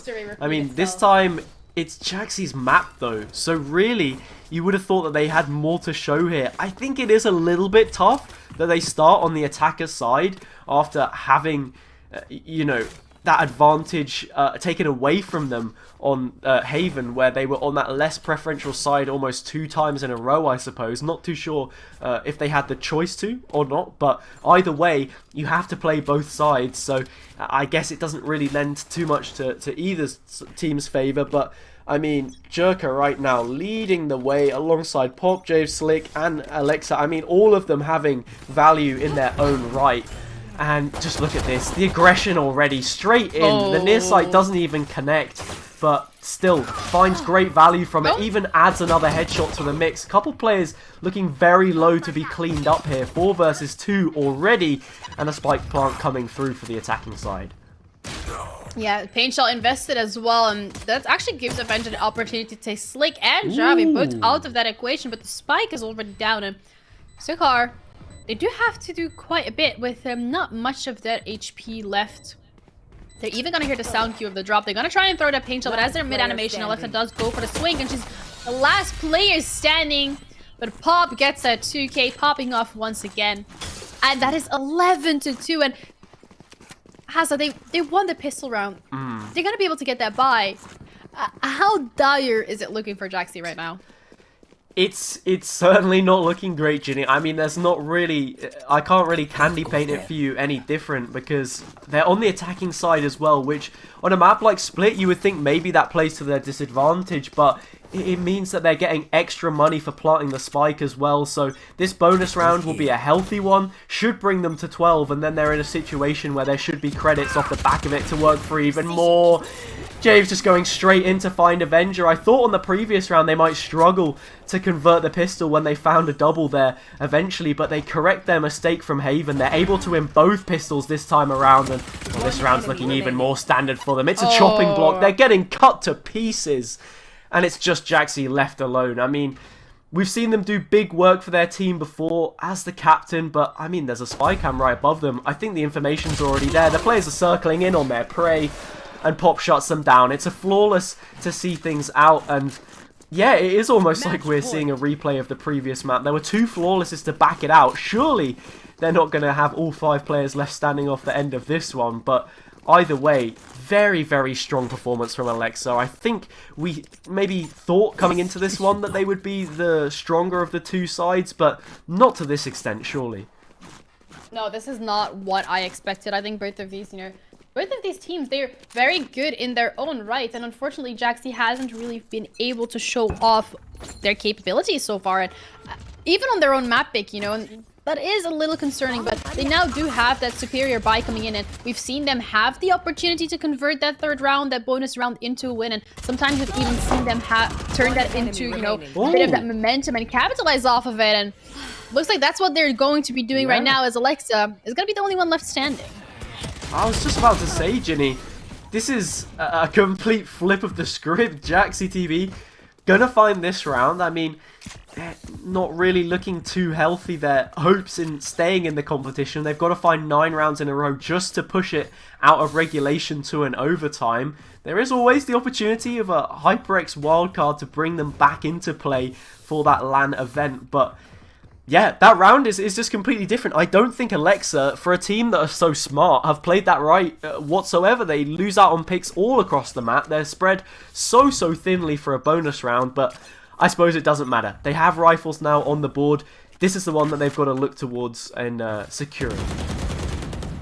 Yep, and they can do it. I think, we've seen them being matched up against each other with that equal firepower, and so far they have been able to win quite a lot of rounds in a row, but not as flawless. You said it yourself, that last round specifically kind of showing that maybe they're getting a little too comfortable, and if Jaxi does find these mistakes repeatedly and they do manage to capitalize off of it, they might be able to equalize the playing field and even push towards that 3rd map. But if we're being completely honest, Haza, it's 12-3. There is absolutely no room for error whatsoever. And even to go to overtime, they're going to have to win quite a few rounds in a row. It's looking rather dire. Yeah, and you say no room for error. Space given to Jave early on to find one. They can't find a second there on to leave you. Alexa will trade it out, but there's a flank coming through. The plant is in the open. Sound cue's given away, and we already see that Slick is moving in onto this position. 3 versus 3, but it could soon shift completely against Jaxi TV. Ken able to find that one, but here comes Slick. Finds the first, chips down away onto that second player, but runs out of bullets. It's now a 2 versus 1. Eventually drops to the Sage versus Sage. HP does just about sit in the favor of those Jaxi players, and the tap comes through, and so does the kill. It's a triple. Ken actually finds it, and just like that, having those flanks up against you, being so pressed in that scenario, they're actually able to get it. And we said about mistakes. Surely that has to be a mistake on the side of Alexa to give a round away just like that. Yeah, that was not something that we were expecting, I would say, from Alexa. So far, they've been really, really good at keeping everything under lock and key. But that round specifically, it kind of just starts to fall apart a little at the seams. Like, I feel like this time on this attacking side, it might actually just be their weaker side. It could be that they're very comfortable on the defense, but then you move to that attacking, to the offense, and it's just not something that they are comfortable with. So maybe the plan was to begin, at the beginning anyway, to gather as many rounds as you possibly can on the defensive side, and so that you're not too pressed on the attack, which could be the weaker side of things. And by the looks of it, that does happen to be the case, because Jaxi are absolutely throwing punch after punch, and they're all landing. Certainly. I think we have to remember that it was the attacking side that Team Alexa did start on and got that 10-2 half on the first map. I think it's more the way that this map plays itself out. And yeah, like you said, the attacker side on Split specifically, really, really difficult to, you know, get out in sometimes. Just like that, 4 ults brought online for Jaxi. I mean, Alexa, they've got a few of their own as well. They certainly big time ults to try and work with, especially that neural theft, if they're able to manipulate the map of finding an initial pick. But yeah, I mean, that gap could certainly close itself over the next few rounds. So Alexa, maybe if they can just find a good opportunity to throw all of those X keys into, that might be the way to see this one out. Yeah, and it looks like that's going to be exactly what they want to do, is every single person is going to be able to get their ults online. The Showstoppers already clearing up so much space. Jerka just completely moving up into Rafters, going to try and clear out as much as they possibly can through vents, and they're going to be spotted out, though, because a null command is going to be coming through. And so is the orbital strike already being invested. Operator from Leaveview is looking to catch off anyone that's trying to push up. Javis might actually be falling for it.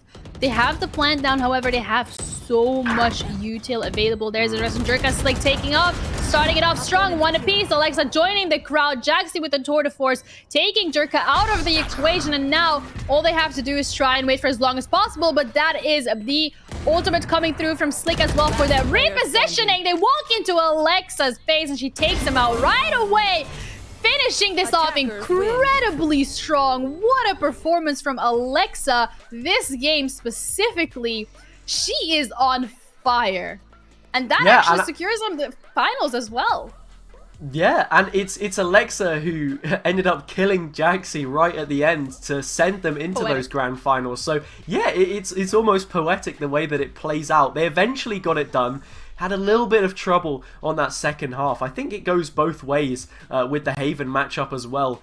I think it must be said, on Haven, starting on the attacker side is certainly a lot more preferential, the same way that the defender side is on this map. So I think Team Alexa certainly got a much better pick of sides on both of the maps, which automatically gives them a big advantage. Not only that, they are a very strong side as well. So Jaxi, they had a lot of potential. Maybe we didn't quite see as much as we could have coming out from them, but unfortunate nevertheless that they're not able to make their way through. But certainly Team Alexa, they're here for a reason. Just this clip from these clips from Jerka that we're seeing, I mean, so much talent available. Pop as well. Yeah, I think as well, as you mentioned, you know, maybe your favorite streamer didn't manage to get into those finals, but don't you worry, because there's always going to be the HyperX wildcard where you can vote for your favorite streamer and give them a chance to go to LAN. But you're absolutely correct, Haza. Alexa showed such a dominant performance, and maybe we can say, yes, it is because of, you know, starting off on the quote-unquote stronger side of the map. But at the end of the day, even if teams do happen to get that advantage, not every single team is able to capitalize off it as well and as strongly as Alexa did, and they get that spot in the grand final. Absolutely well deserved coming through. Now it's gonna be between the Real Red and Iceman Lucky to see which one is going to be joining them, and we're gonna be heading into that match as well later on. And honestly, from what we've just seen, incredible Valorant, right? So the question for you here, Haza, is how are you feeling about the next game? Well, for the Real Red Iceman Lucky, I think this is probably a lot closer of a matchup than the first one, I suppose. With Alexa coming in as the top seed, it means that they are at more of an advantage. And I mean, we saw the way that they play. You said about it a little bit before the broadcast to me as well, about how they set up those calls that they're able to give on Haven. We saw that specifically, and it's a map that I would be fearing to play them on if we see that come up in the future best of 3, and I'm sure that there's a chance that we potentially will. It depends how these other teams want to try and play around, and maybe that's one they want to try and shy away from. Even if they do that, you have a map like Bind, which maybe plays slightly similarly. We said that we maybe expected it to come through, but we didn't end up seeing it. These teams, they're going to be comfortable either way. If you can give good calls on how to set up your team, that will do way more than skill alone can sometimes. But I mean, speaking of skill, it's not exactly like they're short-handed with that either. Jerka as a player has just been standout for them so far, and I fully expect to see more plays from them in the future. Yeah, Jerka, such a strong player from the side of Lex, and I really think that that has given them, slight bit of an advantage. But we're going to be heading into a break, as we're going to be coming back later on to watch the Real Red against Iceman Lucky. So stay in tune for that. Don't go anywhere.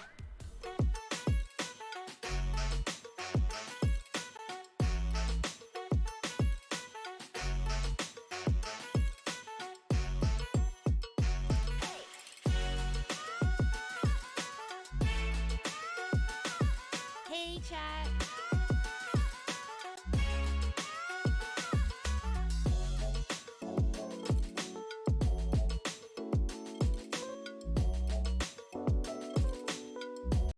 We promised that Wrocław would wait for you, and we would meet again soon.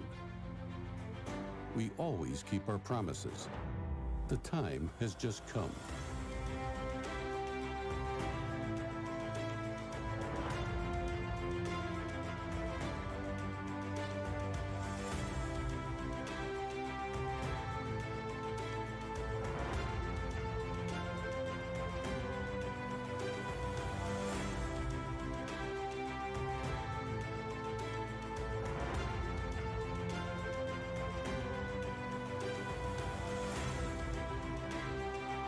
There is so much to discover, to see, to experience. Make good use of your time. It would be great to see you again. We are waiting for you whenever you are ready. Let's meet in Wrocław.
Perfect storm.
rhythm to the beat. And make it wild, wild, make it wild, wild, wild, make it wild, wild, wild, make it wild.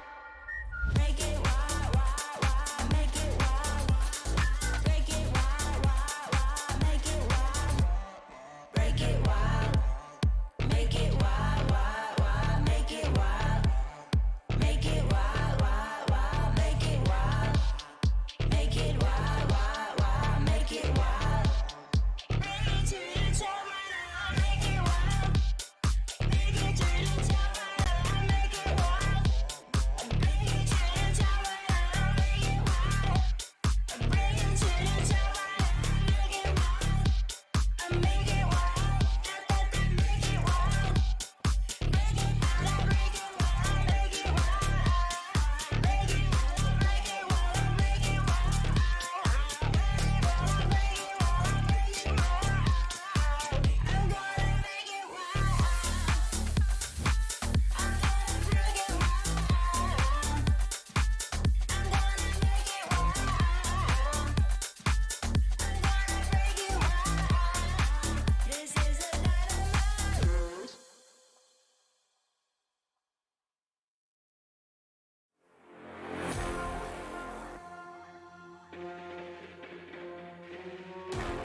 catastrophe.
Welcome back, everybody, to game number 2. We just finished the first best of 3 match that was between Team Alexa versus Jaxi TV. And Alexa, they took that win convincingly on both Haven and Split. Now, we're going to be heading into game number 2, which is another best of 3. And that's going to be between the Real Red and Iceman Lucky to determine who is going to be joining Alexa in those finals later today. Harry, did you have a good break? Did you get to reset? Did you get to do the things you wanted to do in that 1 hour?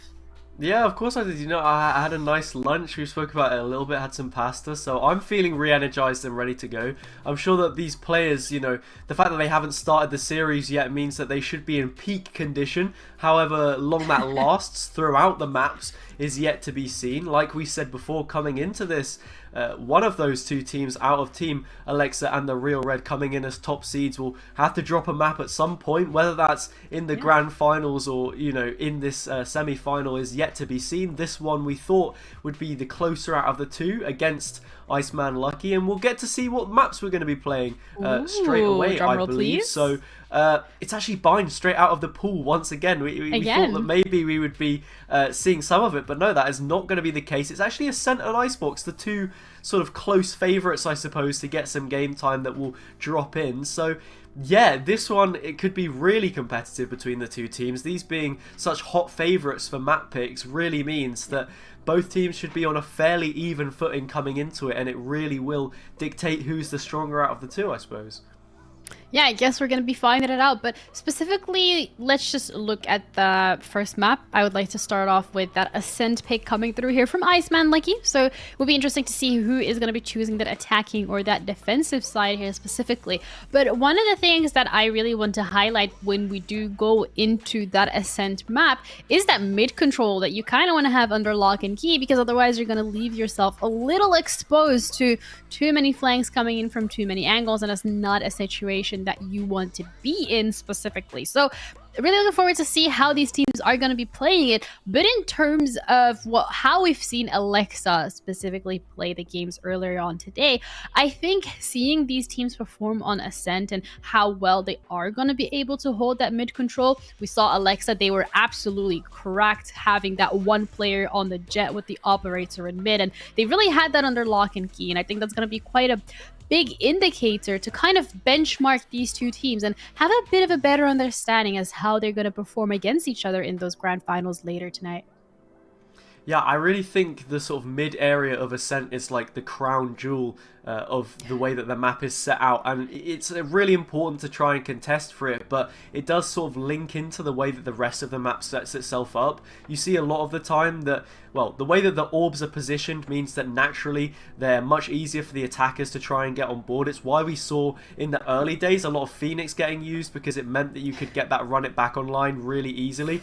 But the same sort of goes into any agents really. I think Killjoy is especially strong on this map, being able to use that lockdown on both sides as well. So it's going to be about that aggression that we see in both sides of the map as well as in mid. Whoever wants to dictate the fights really has the opportunity to do so, whether you're on the defensive side or whether you're on the attack. So yeah, no better place to start it off than on the pistol round. This one always carries that extra bit of weight in such a momentum-based game, but it looks like it's a heavy B lean early on, but there is a stack there to match it, or at least quite a few players laying weight.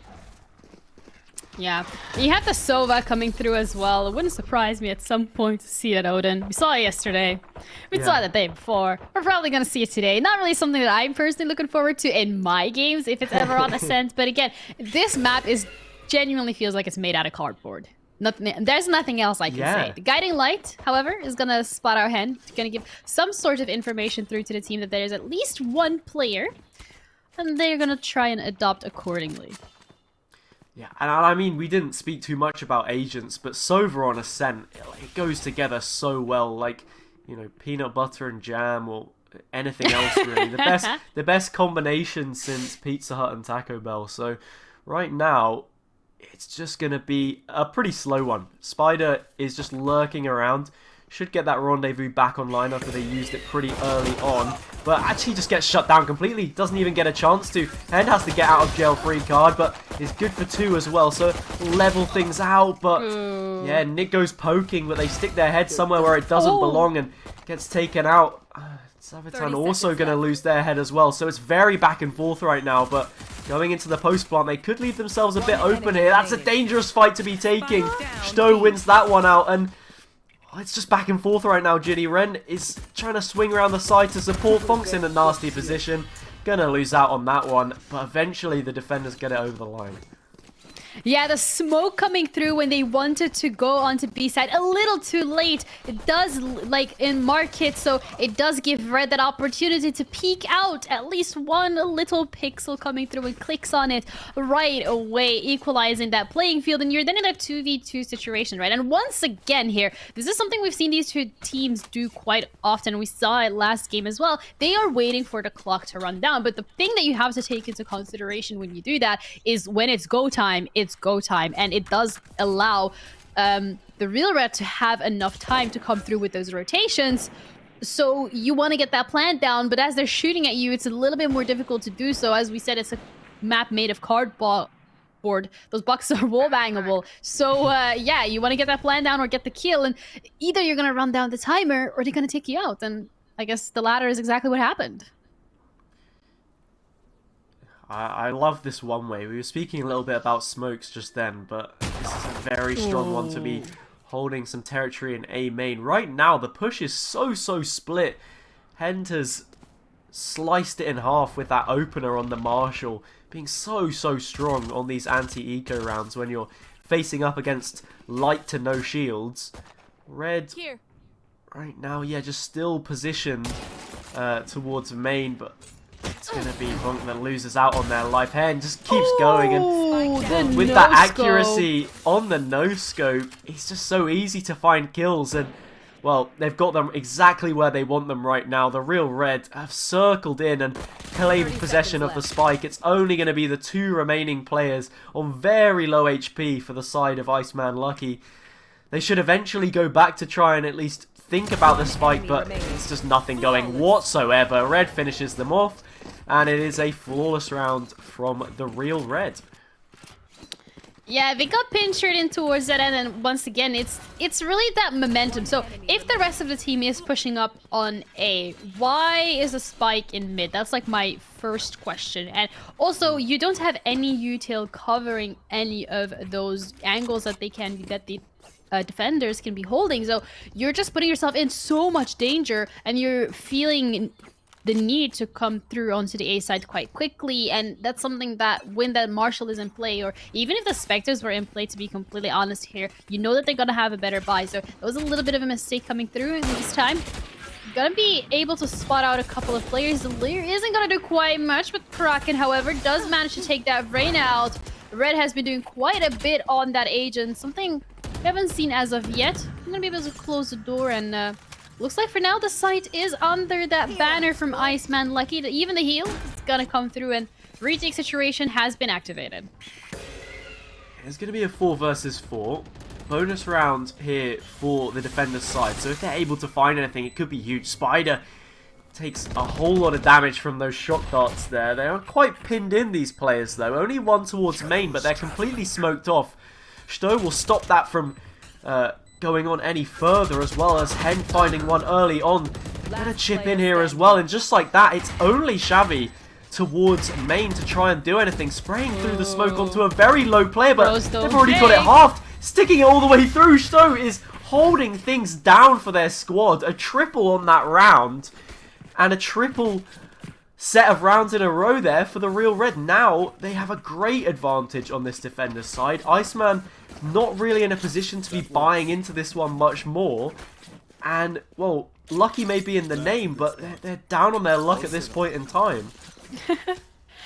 Yeah, that round specifically, it was looking good. They got the initial pick, they get onto that site, but then when they're forced in that post plant, they kind of giving the Real Red that advantage by giving them those individual peaks, giving them those isolated 1v1s, and that's something you don't want to do when you have the spike down.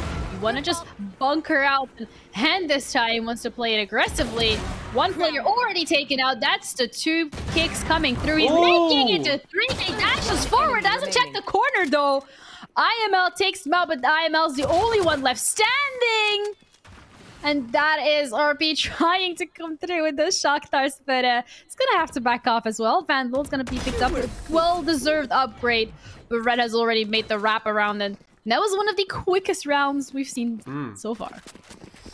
It certainly was. Hend just runs in there, just handing out damage on all of these players. So simple for them to just line them up one by one.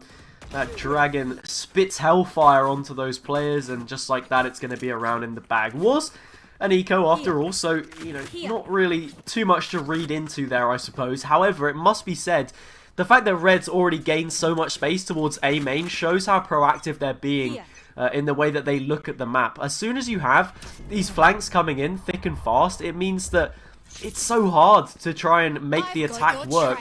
The lack of space that they have is very worrying, but well, that's one way of creating it. A lovely shot through the smoke as Kraken finds the head of Hend, and now there's only one player left to try and defend this. Aldrone comes through, so Nick's position's also given away. And when it rains, it pours. Iceman Lucky, the team right now, is loving life. Yeah, caught with their pants down to say the least in that Aldrone animation. Doesn't quite realize that they're being sneaked up on. And they even had those Seekers early on in the round, as well as a beautiful shock recon bolt coming through from the team. So it even showed where every single player is, highlighted that there's one player in boat house. So it really gave Iceman Lucky all that information that they needed to know exactly where to push for it. And just so aggressive, changing up that pacing, and it worked out in their favor. Yeah, I have to say, we've seen some pretty crazy lineups so far from the attacking side. I'm not sure if you noticed, but the amount of double shocks that we've already seen, you'd think that Average Jonas was in the server, but yeah, not quite converting any of them just yet, but just having that utility at your disposal is pretty huge. This is a very, very passive push here, or a passive setup, should I say, from the Iceman squad right now. If you look, that spike is all the way back in base, and there's players holding such passive sightlines here. Red will try and peek out though, and finds Kraken, so that's a great opener for them. It just means that now the Real Red, they can sit back. They don't have to push anymore, but they will anyway, and finds another one. Doesn't even get traded out by IML, and now it's a 5 versus 3. What is going on?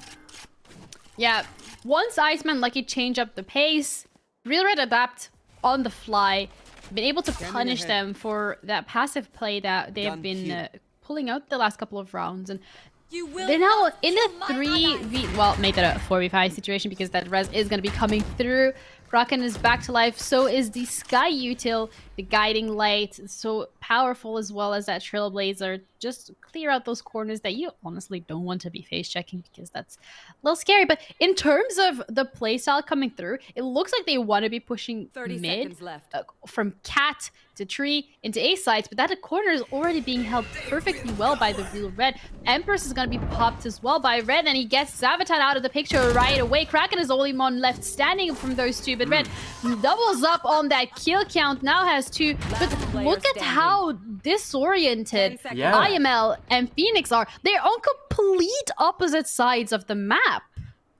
That's something that I was going to say as well. It's such a disjointed push. There's a player dying in tree, another one in market, and, well, Funk is just left alone here in a wine. They had the opportunity, actually, to just get that spike down on the site, considering there was nobody there. Obviously, you know, we benefit from hindsight knowing that that was the case. However, it's not really too much of a surprise that we're seeing a timeout coming here, because, you know, Kraken's got to crack the whip and really get these players in line, because the way that they've set up on that previous round, I actually like the idea to play so passive and, you know, create that opportunity where they're able to punish the overstep, which we've seen so much from the Real Red.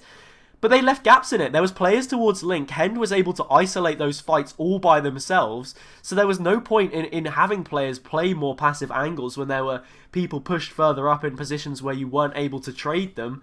and eventually it doesn't work out for them. So something does need to be adjusted in the way that they're coming into these rounds. Yeah, you're absolutely right.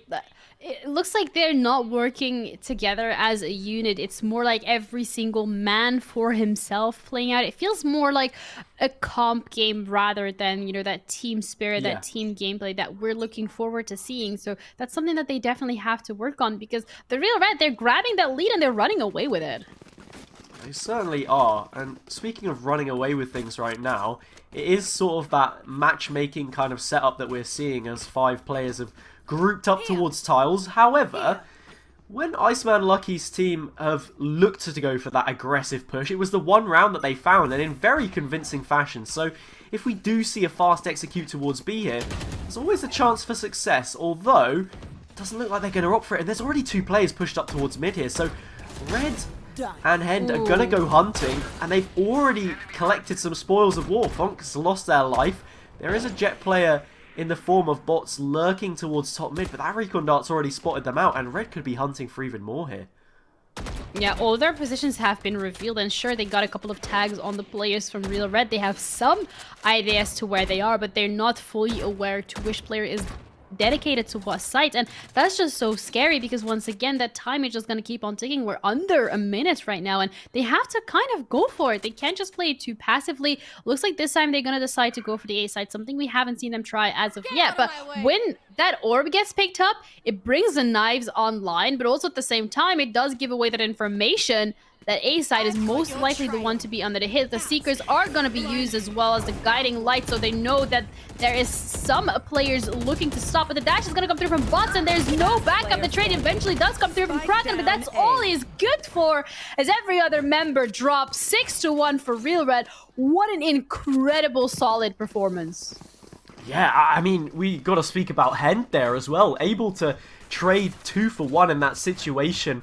Not only that, buys enough time to get the support in. When the cavalry does arrive, it's just a guillotine. The head is lowered, and just like that, it's another round on the board. Right now, though, it's a sort of weird situation. Iceman Lucky at this scoreline, obviously on the back foot, and they're really lacking momentum as well, which I think is one of the fundamental issues with this team, or one of them at least. Ooh.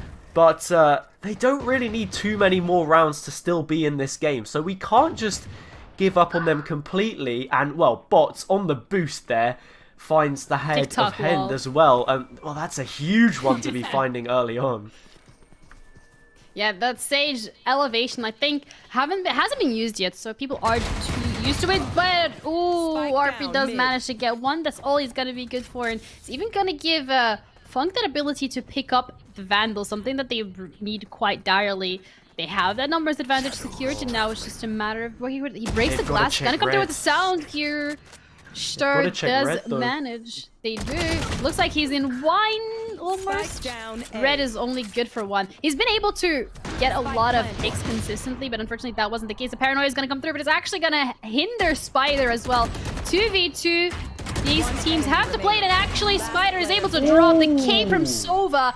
Honestly, that Sova cape, the amount of times that it gives away someone's position is not okay. Actually sinks that one. That is huge, actually. It's a round which Iceman Lucky, they should be picking that one up, you feel. Every single gunfight that they had was a trade in their advantage after getting that initial pick on towards short and finding Hend. Red only good for 1 in that situation was surprising there.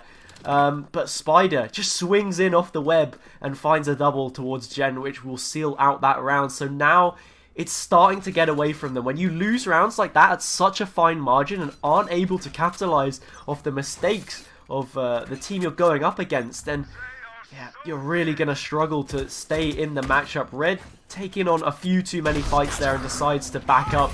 There will be an ult in towards the site as well, and I think they might have to drop on them. No! Red actually finds them out and gets a second as well, so just like that, the Real Red at an advantage once again.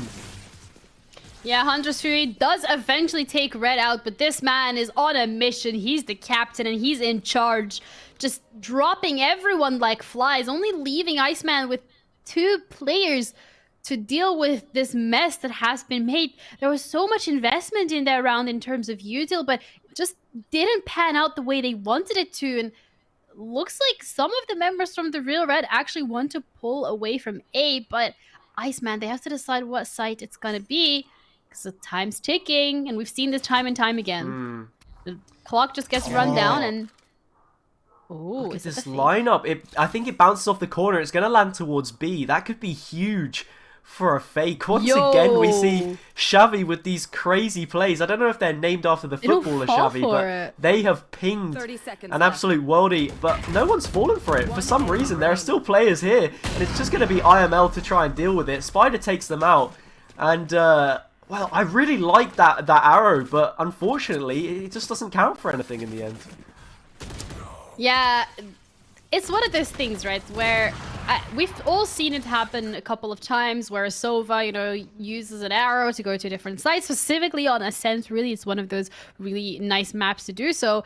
But when you are aware that this is the potential play, you also are aware that you have that advantage in terms of rounds and that you do have potentially that superior firepower as the aim coming through from Real Red has been absolutely cracked. You don't want to over-rotate. You don't want to take that risk. You'd rather just send potentially one more player to go and scout out, and that's what they did. They sent Hend around, and he wasn't really able to spot anyone on grass or mid at all. So that's the call that he made to the rest of the team, that there's no rotation coming through, and they were able to stay on the A site.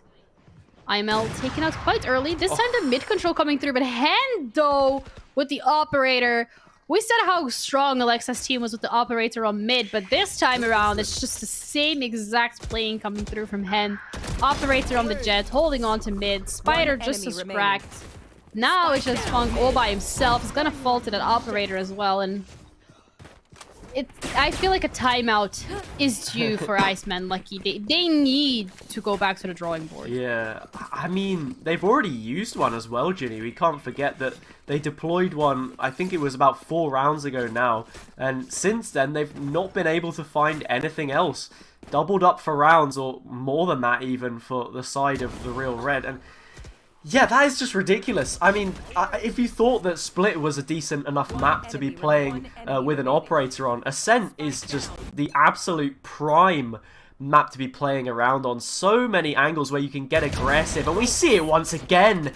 Hen takes out bots, and they're hungry for more. They're chasing to see what else they can find. Not simply satisfied with finding a double, already looking for a triple. They're going to get it as well. Smoked off the recon and gets the quad. They are absolutely monstrous right now, hungry for more, and just will not stop until they've eaten their fill. Yeah, last round in the half, and just this is just looking so dire as well from Iceman. Yes, they're gonna have a couple of ults available coming into this round, which is the final round, and they really gonna have to make sure that that is one of those rounds that they secure. They have to throw everything they have at it, because otherwise you're gonna be going on to that pistol round. And if the Real Red win it once again, if they win it once again, that's just kind of like GG, and you're gonna have to go to the next map. Yeah. I've got your trail. I mean, this map's slightly defender-sided, I would say, but I wouldn't put it to this extent, certainly. The Seekers will come out. What can they find? Well, maybe it's a little bit of information, but they're low on their feet. Those first few picks will go the way of the Real Red side. Stowe is in the back of the site, just locking things down. Only an advantage of one man, but, well, that's just going to get shut down pretty much straight away. Hen finds a couple.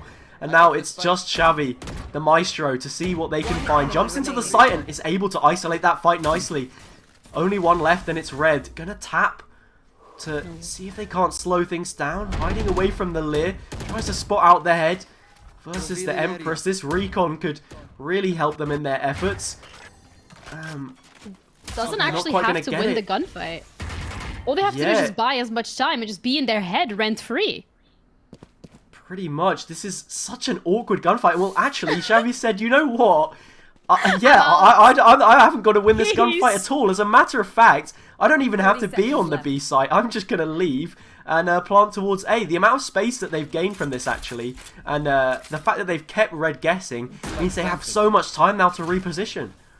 Yeah, pieced out. He still has that recon dart available soon, and that's gonna allow him to maybe even get tucked away in Hell if he feels comfortable to do so. Then, yeah, Red is spotted out right away. Now it's the fight. The Titans, they both want to make this work. Ooh, Zavatan actually gets that clutch. Hunter's Fury is online as well. A couple of style points coming through, and Switching sides. you know, that's a good thing, because at this point, I don't want to say they can afford to lose the pistols, but if that was an 11-1 half from the Real Red, then losing that pistols would have been the end of it. So now there's a little breathing space. It's still 8 rounds that they have to win, so the gap is just huge, to say the least. And look at Hen leading that charge beautifully, 23-6 on the Jet. I mean, 23-6. Are you kidding me? That's insane. That is absolutely insane. And then, yeah, I mean, it's great that they're able to find that one round, but I mean, if we're talking breathing room, it's like going up against a boa constrictor right now. They are just being absolutely, you know, starved for any kind of air in this matchup. The pistol round would be huge, though. This is a great way to kick things off, and, well, on the defensive side, looking to try and just shut them down where they stand. Bots is able to get a couple. Kraken finds one as well, and just like that, Shavatan with a double to cap things off. They're going to get another one on the board. The first time that they've been able to find 2 rounds consecutively in a row, and they've sandwiched the half with it. Yeah, they're now also going to be able to get better buys in, so that's going to help them as well to kind of stretch it a little bit. But then you get to that bonus round, and that's where it's going to get a little scary. Yeah. But that smoke specifically, it has given Iceman the opportunity to just go in it and lurk. The lair, it was actually pushed outside the smoke. So if you go in the smoke, you're not even going to get blinded by the lair. And they were able to take out 3 players in that fashion, which is a little too close for comfort. And Real Red were not able to get the win on that round when just the sheer numbers advantage was absolutely crazy. Sage Wall is gonna make that push once again, not too easy. Sheriff against Spectre, a couple of shots coming through. Paranoia delaying them even further, and that's the Owl Drone. They're gonna be tagged. It looks like Red is 1v1ing that Owl Drone specifically. But it's definitely a B push by the amount of players, and just also the fact that the spike is going towards it. Yeah, I mean, absolutely no surprises if the spike does come in towards the B side of the map here. There are players to defend it, but it looks like Funk might be backing up. No, they do reconsider and are eventually poised to see if they can't shut things down. The first few come through. There will be a response from Hen, but so light on their feet already. Shavatan cutting them down. IML from inside the site finds one as well. A very clean round to be picking up. Only 1 casualty means that they can carry through the majority of those Spectres, and this bonus will be a little bit easier, I guess. It's still a very tough task for them to try and amount to, but if they get it, then they've already halved the deficit 10-5, and things are looking a lot better. I mean, in the previous matchup, it was fairly one-sided, and we thought that this one would be a little bit closer, but they've both been a 10-2 half. It just depends if Iceman's side can actually get out of this one a little bit more unscathed than what we saw in the previous game. Yeah, also having that slow orb under the smoke, and the time has just been run down, so that's gonna create such a difficulty for getting onto site. They had that crossfire set up beautifully, the meat grinder is just in play. That's what we decide to call it. Now, yes, they have those upgrades, but are they going to be tagged out here by the Owl Drone? Quite a peculiar position, and that's exactly what's going to happen. They know that at least one player is looking to get into B. From the looks of it and from the positioning coming through from the side of the Real Red, that's exactly where they want to go. B side looks like it's what they're most comfortable with. One thing, however, that I think both of these teams haven't really been focusing on, if anything, really, is that mid control in this half. That's what I'm lacking from both of these teams. Yeah, both of them just being very pragmatic in the way that they want to execute, and that's what we're going to see here. Spider leads the charge and is able to find a nice double. IML and Shavatan both lose their heads. And well, Hen could go hunting for a couple more of their own here. That smoke eventually dissipates, the dark cover is gone, and it's a flawless round for the Real Red. I mean, going up against a bonus, it's always going to be a little bit easier. It lends itself to that, but not to that extent. A real stomp there that we see coming out, especially when there were plenty of players towards B in place to defend it. That bastion of a site is eventually cracked wide open. And now this one is a bit more level footing. There is an operator in play for bots to try and use. A player on the Jet who has nowhere near been able to replicate the efforts of their mirror matchup. However, this is a great opportunity to do so. We saw what that gun is capable of, especially on a Jet. So now is their chance to shine. Yeah, and whether or not they decide to shine mid or B, it's gonna be the matter we're gonna be witnessing. And Spider already starting it off strong, so they're gonna also be able to tag out the operator. They're fully aware that this is mid control is maybe something they don't want to go for. It's like they're listening to the cast. They're like, wow, Genie said mid control. Okay, don't worry. Spider and RP already on the case, but are they going to check logs? Doesn't look like it, as IML gets the first. Red does manage to get the trade come through. Now Kraken is the one man left standing in that rather terrible situation. Sure does get taken out, but he still has so much more to do. Ooh. That was looking a little close. I was getting a little excited there, but you know, Spider doesn't let it slip. Now it's a match point for the Real Red. I mean, in that situation, Kraken does really, really well. I was just thinking, like, you know, what's the difference between the buy round and the bonus round that we just saw? Only the difference of one player, but then, I mean, they're able to find a couple of their own. Ultimately, though, it amounts to nothing. 12-4. A real statement piece coming out here from the Real Red to show, you know what, we're one of the top seeds as well, Team Alexa. And not only that, we're just as dominant as you are. They really want to look in at booking their place to the grand finals as soon as possible. Hend will find ahead early on, as they have done many a times. Kraken's trying to dodge around that owl drone, but loses their life as well. And already it's a 5 versus 3. That spike soon to be planted uncontested. Hend's got the steak knives out and is going hunting for more. They're hungry for dinner. They're not full up just yet. And just like that, twice as many players standing. No ultimates to work with. Barely any weaponry in their hands either, as Funk takes half of the hit points there as well, Ginny. How do they try and fight back? Well, the answer is they don't. It looks like there's not gonna be any fighting back for them, unfortunately, on this map specifically. But we're gonna be heading into the next map after it. Who knows? Maybe they're gonna be getting some success on Icebox. Do correct me if that is not the map that they have. No, that is Icebox, yeah. That is. So maybe they can have a little bit more of success coming through on that map specifically, because for now, that was an incredible, dominant, and insanely cracked performance coming through from the Real Red. And some of these situations that they have forced the opposing team into, it was painful to watch. If I'm being completely honest, it wasn't. I thought this was one of those games that would be a little closer. And sure, you know, it was not Iceman Lucky's map pick, but still, you would expect something to come out. And yes, they were able to get 4 rounds, but that was all they were able to take. And 13-4, if anything, I would say that's a really dominant performance coming through. Don't you think? Yeah, definitely. I think something we didn't speak about too much is the way that these team comps stack up against each other. And I think looking at what Iceman Lucky brought forward to the table with 2 initiators, is they're really just trying to work out what was going on, take that information on the attacking side at the start. Whereas you look at the defensive comp from the Real Red, they had a Jet, a Reyna, and a Chamber in play. 3 agents with a get out of jail free card to some extent. So, you know, tailwinds, dismisses, rendezvous, they're just looking to get in, do the damage early and get out, which is what we saw them do so many times. Hen just stacking up so many frags early on, making it really difficult to even fight back against. Even the passive plays that they were trying to make looked a bit disjointed. Very tough for them to fight back, but Icebox will be that second map.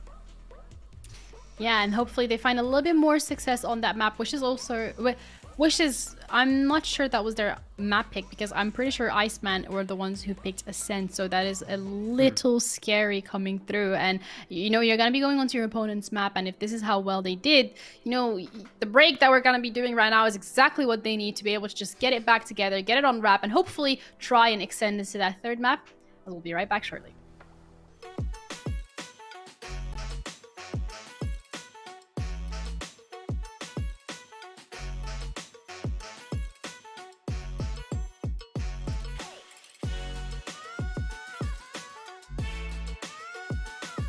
Hey, chat.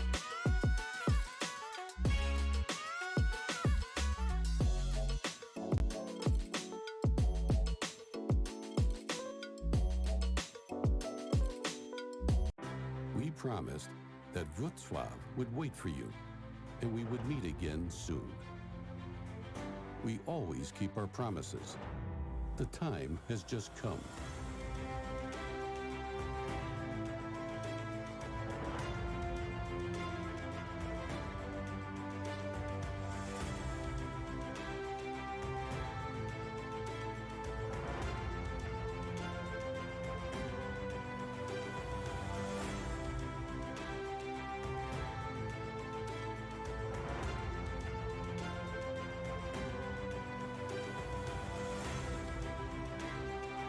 There is so much to discover, to see, to experience.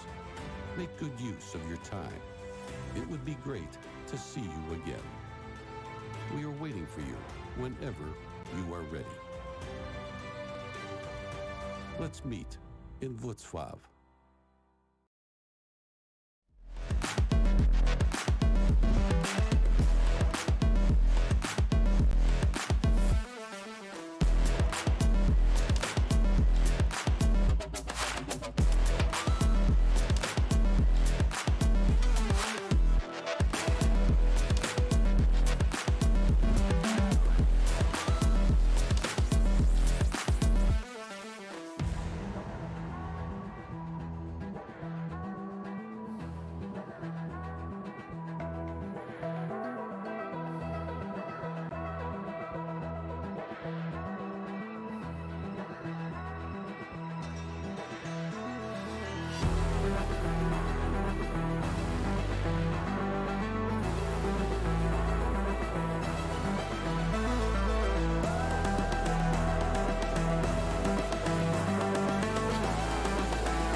girl, come to the bed.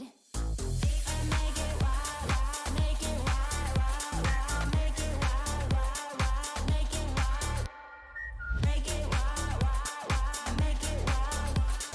Break it wild, wild, wild, make it wild.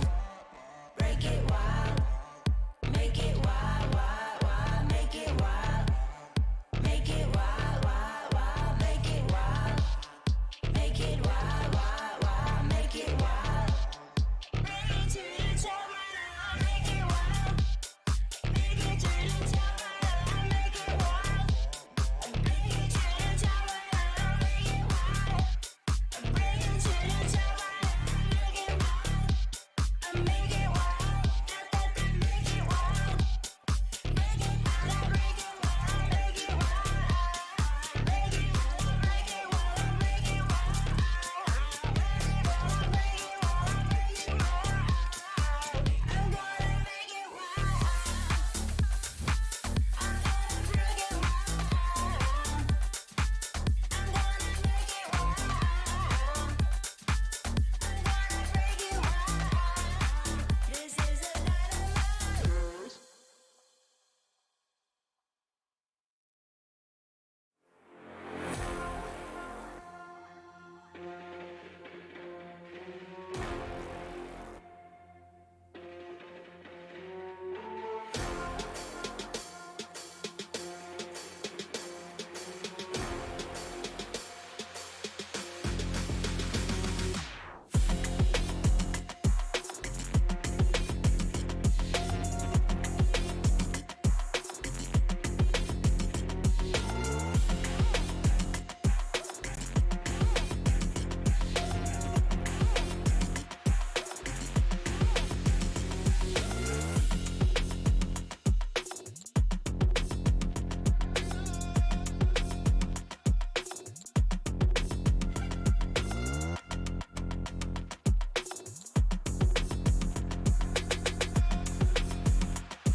Welcome back, everyone, and hello! We have just seen an absolute cracked performance coming through from the Real Red on Ascent, which wasn't even their map pick. We're now going to be heading on to Icebox, which actually is the map that they allegedly seem to be the most comfortable on, otherwise they wouldn't have picked it. And Haza, based on that performance we just saw, how are you feeling about this one?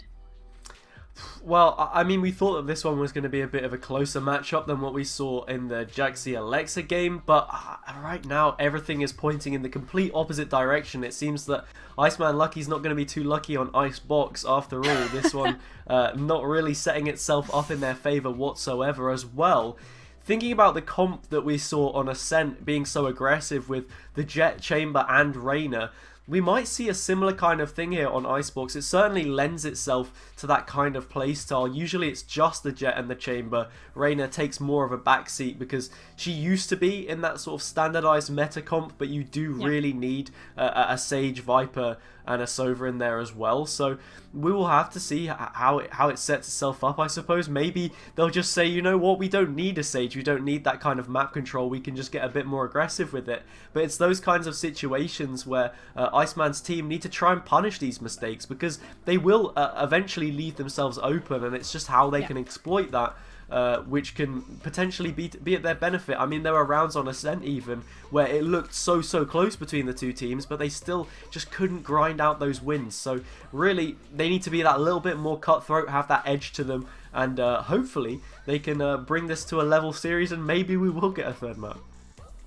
Yeah, and it's actually quite interesting that you bring up the Reyna, because Red seems to be absolutely popping off on that agent and he feels really comfortable on it. But then that kind of leaves that tube control open, and usually the Sage would put that wall there just to make sure that Kitchen is safe and no one is trying to sneak up behind you. But when you have that Reyna, you are forced to play. If it comes through with a Jet, which most likely it will, because Hand was absolutely incredible on that as well, it kind of like forces you to play quite aggressively, and you can't sit back, relax, wait for them to walk into you if you are on that defensive side. You have to go for it straight away. So it's going to be really interesting to see, as we're going to be heading into game, what agents are going to be picked up. But this time it looks like a mirror comp. Woo! Yeah, it's going to be the exact same on both sides. So this is really one of those situations where you sit back and you say, you know, the best team wins. Whoever comes out on top in this one. It's nothing to do with, you know, the agents that they're bringing forward and what kind of dynamic that can maybe involve itself with. It is more to do with the stylistic approach, the way they set themselves up, and how that ends up panning out. So as we go into this first round, it will be the Real Red on the attacking side. And it looks like they're going to go straight for that A execute. Absolutely no breaks whatsoever. And it's bots here to try and defend things. That Sheriff buy for both Jets on the pistol. But it's the Headhunter that comes out on top. I guess that's why it's called the Headhunter, right? It like hunts everybody's forehead. Red, so good on the Reyna so far. Starting off strong on that Chamber as well. We mentioned that that's kind of like his comfort pick. And this is the beauty of that Sage Wall. Just giving you that, denying that access really on the backside and giving your team that safety. It's gonna allow every single player to pick up a kill, and they survive. They still have 4-man standing. They win that pistol round, and the Real Red once again off to that incredibly strong start. I mean, that's it, Ginny. It's that fast. It really is that simple for them to just pick up the round. They run straight in, cut all of them down like a lumberjack in a forest with too many chainsaws, and just like that, it's going to be the pistol round for them. Upgrades across the board. Spectre's going to be the weapon of choice, as it is fairly often, but Red has decided to throw a Vandal into the mix. This could be good on potential later rounds. Sova's one of the key agents that we see picked up because they're going to want to clear out those close corners though, and with a couple shorties in play, have to navigate this one smartly. So we see another double shot come in from Xavi, but no real damage from it, and well, Funk's going to lose their life on the front lines. Yeah, Funk pushed up a little too aggressively. That Cloud burst, that Poisonous Cloud, actually, just want to say that it drains 50% faster than before, so you can't rely on it for too long to be available, especially when it's active at the same time as that Viper Wall. Yes, you're cutting off those lines of sight, but it's only momentarily, so you might want to play it a little bit more passively. But again, you did get that shorty buy, so you want to try and get as close to their face as possible. So didn't really go too well hand in hand, that strategy coming through, and RP on the back line. Kraken also on that Headhunter doing some damage. Stir, however, coming through with the trade, and it's now looking like Stir is more than comfortable on that Viper. Just wraps completely around. A little bit of a teabagging coming through as well. But, you know, Haza, you mentioned that you woke up at 6 a.m. today to watch the Formula 1, am I right? Now, yeah, that is you don't true. need... If you're watching it for the speed, you know, just watch these games, because it looks like the Real Red are just, they don't know how to press that brake. Yeah, and I mean, right now, you could say, if you know anything about Formula 1, that they've got the drag reduction system open, you know? Nothing is holding them back whatsoever. They've got that spoiler wide open, and they're letting all the air just breeze straight through. And, yeah, 2-0 at this point in time. It's a slight change of pace. They've gone for the mid aggression. Well, Spider finds IML on the Spectre. Can't quite get Kraken in that situation. Red on a Sheriff. I believe they had that Vandal. They dropped it to one of their teammates maybe on the previous round. Slightly more costly than they would have hoped. But well, as Kraken backs up here, actually, just means that there's space to get that spike down. And it's going to be fairly uncontested. Now we go to a retake. Yeah, they're going to be tagging out Kraken though, so also tagged a little. 50 HP coming through, but Funk and Bots doing work. And that's every single member down. Was the bonus round? You expected Iceman Lucky to come through with that win, which actually, if we're being completely honest, they didn't do on their own map, but it looks like they got some wind in their sails, and they even get to hold on to 4 out of the 5 rifles that they invested in. Yeah, I mean, so far, the Real Red have won all 3 of the pistol rounds that we've seen so far in this best of 3 across the 2 maps initially. So, very strong from them. But coming into the bonus, it's a different ball game completely up against rifles. Not quite able to win it out, so that deficit will be reduced ever so slightly. Halved even. And now we go into that first full gun round between the 2 sides. So, really a great opportunity to see what we're dealing with. And well, it just looks like they're going for another straight execute. We'll be faced up against a tour de force. So that is going to be a tough one to try and navigate around. As we eventually join on with Hend here. Good recons coming in and the defense is pushed so far back. But Funk keeps their foot down and tries to slow them down. But Bots lines them all up and finds a double. Just like that. The players are absolutely falling apart, and just like that, it's a second successive round in a row for Iceman Lucky. And while Real Red, they've got to go back to the drawing board because these executes have been pretty one-dimensional so far, it must be said. Yeah, and Iceman Lucky getting lucky on Icebox, maybe it's just, you know, the name coming through, but they've been doing so well. This was actually the first full gun round coming in from the Real Red, and that was, dare I say, incredibly sloppy. They didn't even check the corner. Every single player just going for that same angle, and you line up perfectly for Botstan, who has a Vandal in their hand. You know that they have it. They had it last round as well. They didn't lose it. So something isn't quite right here for the Real Red. You need to figure that out because they're now looking to execute onto B. Already gonna get tagged out. Drone is gonna come through. The slow is gonna keep them at bay for longer. And look at the wraparound coming through from Bots. He's just completely pushed out of A. He's gonna be checking mid as well. So even if they decide to go for those rotates, they just can't do it. I mean, this is the issue. We said they looked one-dimensional, and well, this is the exact same. Being read like a book right now, although Spider has caused some issues. That's a serious overstep if you look at the positioning on the map. Wide out in no man's land. Recon will come through. Means that Funk has a second guess about who might be on the other side of this toxic screen. And we find ourselves in a retake. Bots already in the back line. Finds one with a Blade Storm and then backs up. It's just ultimate kills right now as Red trades it out with the tour de force of their own. And they're only going to add to that. Shavitan loses their life. Spider finds another one. And another one. A triple for them on the Sheriff. Couple of headshots and to match up with that opener that they were able to attain. So it's a nice response and a fairly thrifty one as well, considering the way that it was done. Yeah, I guess the Vandal isn't something that Spider needs. That Sheriff is more than enough, and what a play coming through. So many picks done, and even has that time to go up, put up the Sage Wall, which doesn't get broken. Then actually the snake bite is being thrown at where the plant was supposed to go, doesn't land, so it gives Spider even that opportunity to get the plant down as well. They're then retreating all the way back. They have that up and down double peak setup coming through, so it doesn't work, and neither does this operator shot. Doesn't quite connect. Second one coming through. Bots little unlucky with it today. The heal from Handy, 65 HP, and that's the operator offline. 3 picks already coming through. Hand is on a tear. Now, once again, giving the team that space and that pressure to plant. Forcing that retake again, and Oh, Hen just doing so much. The operator as well is going to be lost out on rafters, so no one can really go to pick it up, even if they wanted to save it potentially.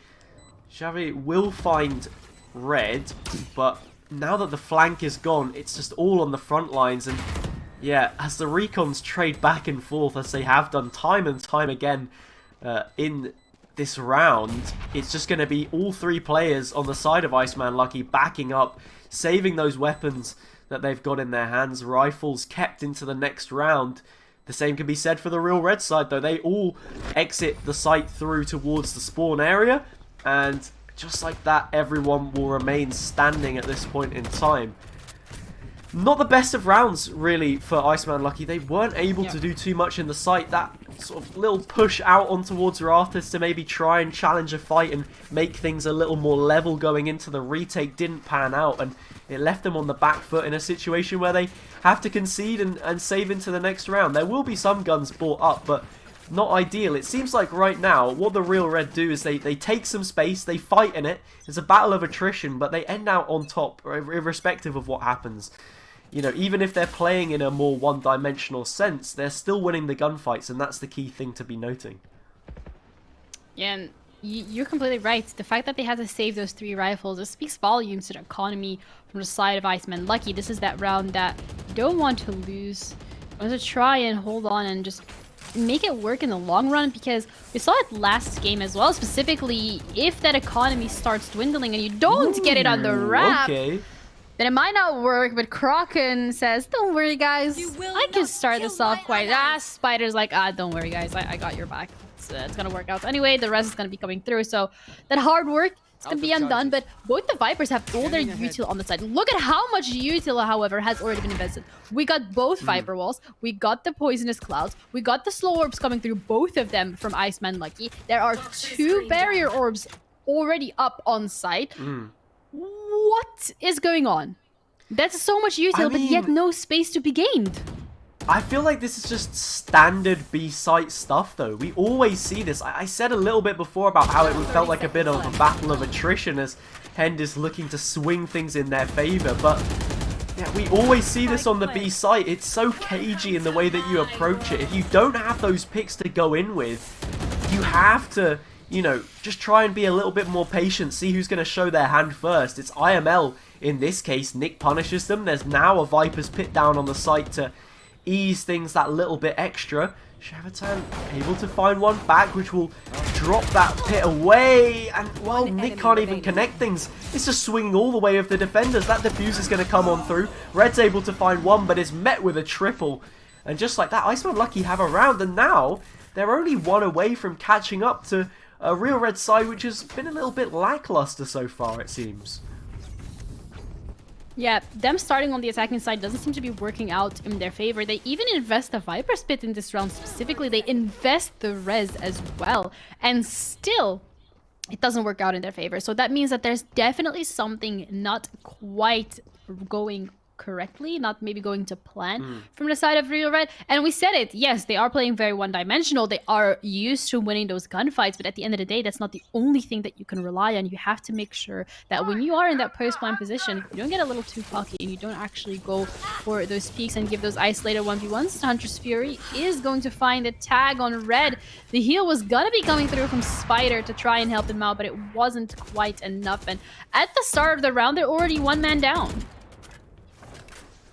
Never the way that you want to start off a round. Not only that, the Hunter's Fury gets a decent tag as well onto some of those other players. Nick can't quite match the efforts.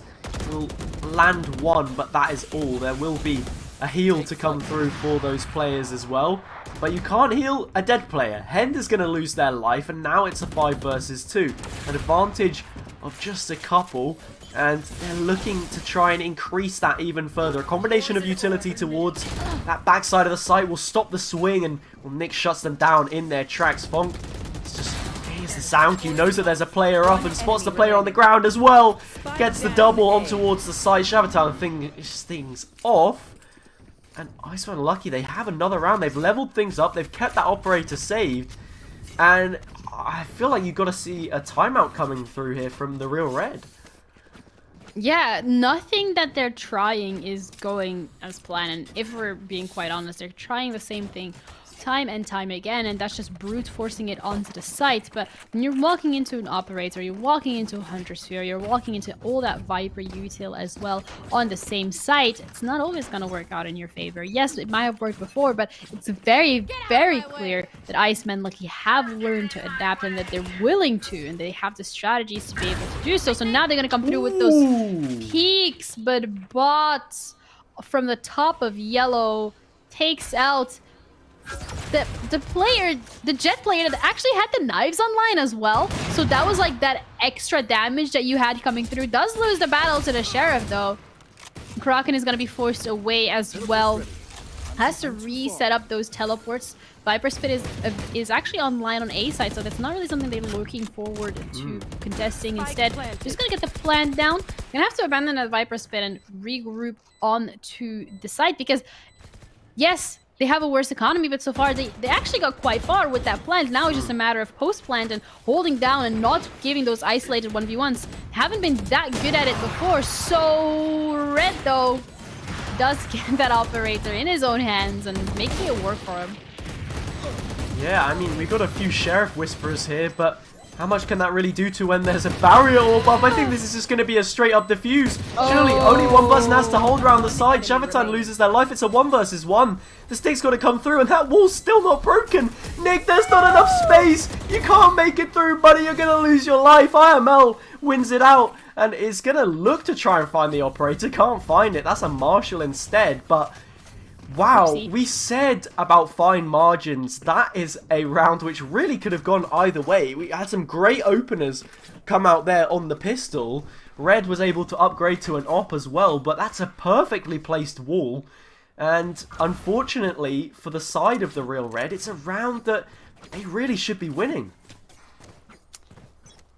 Yeah, that was the eco round, so they did manage to do quite a decent amount, and they got as far as to get that plan down, and they even managed to take out 4 out of the 5 players, but not quite getting that win. And that's one of those things when you rush onto a site and you're not forcing all the util out of the opposing team. That util is going to be available for them post-plant, and you don't.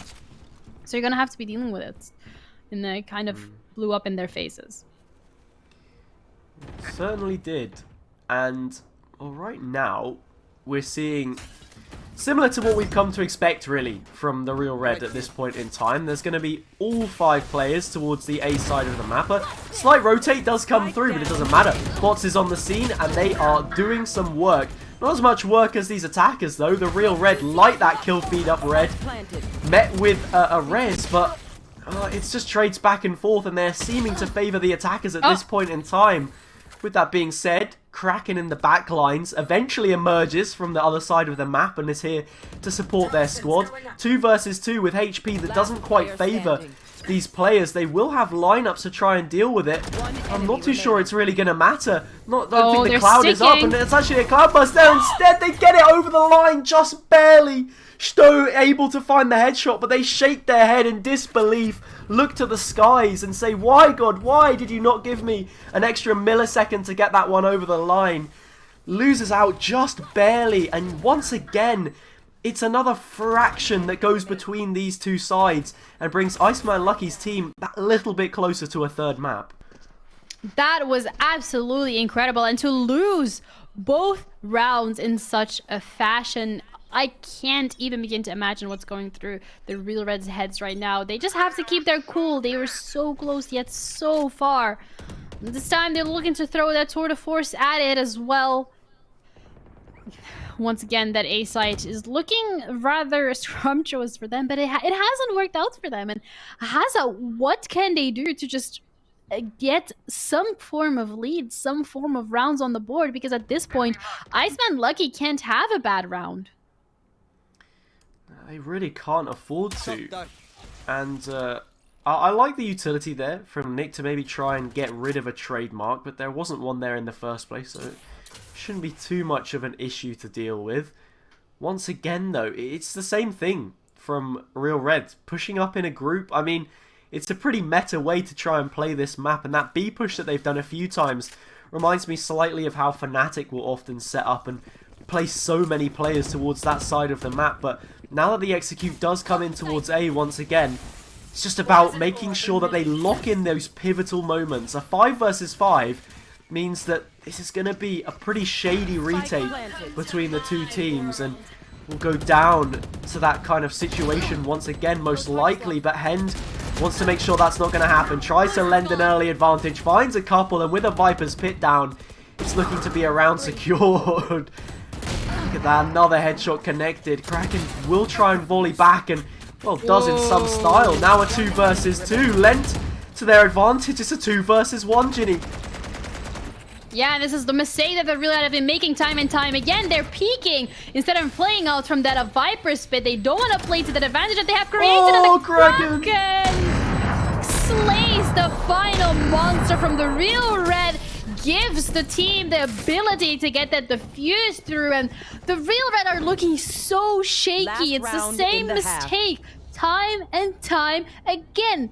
After the plant, they go for the peaks. They have that Viper pit online, but they still play outside of it. They're still getting so cocky, and they're getting too confident, and they're just being punished for it.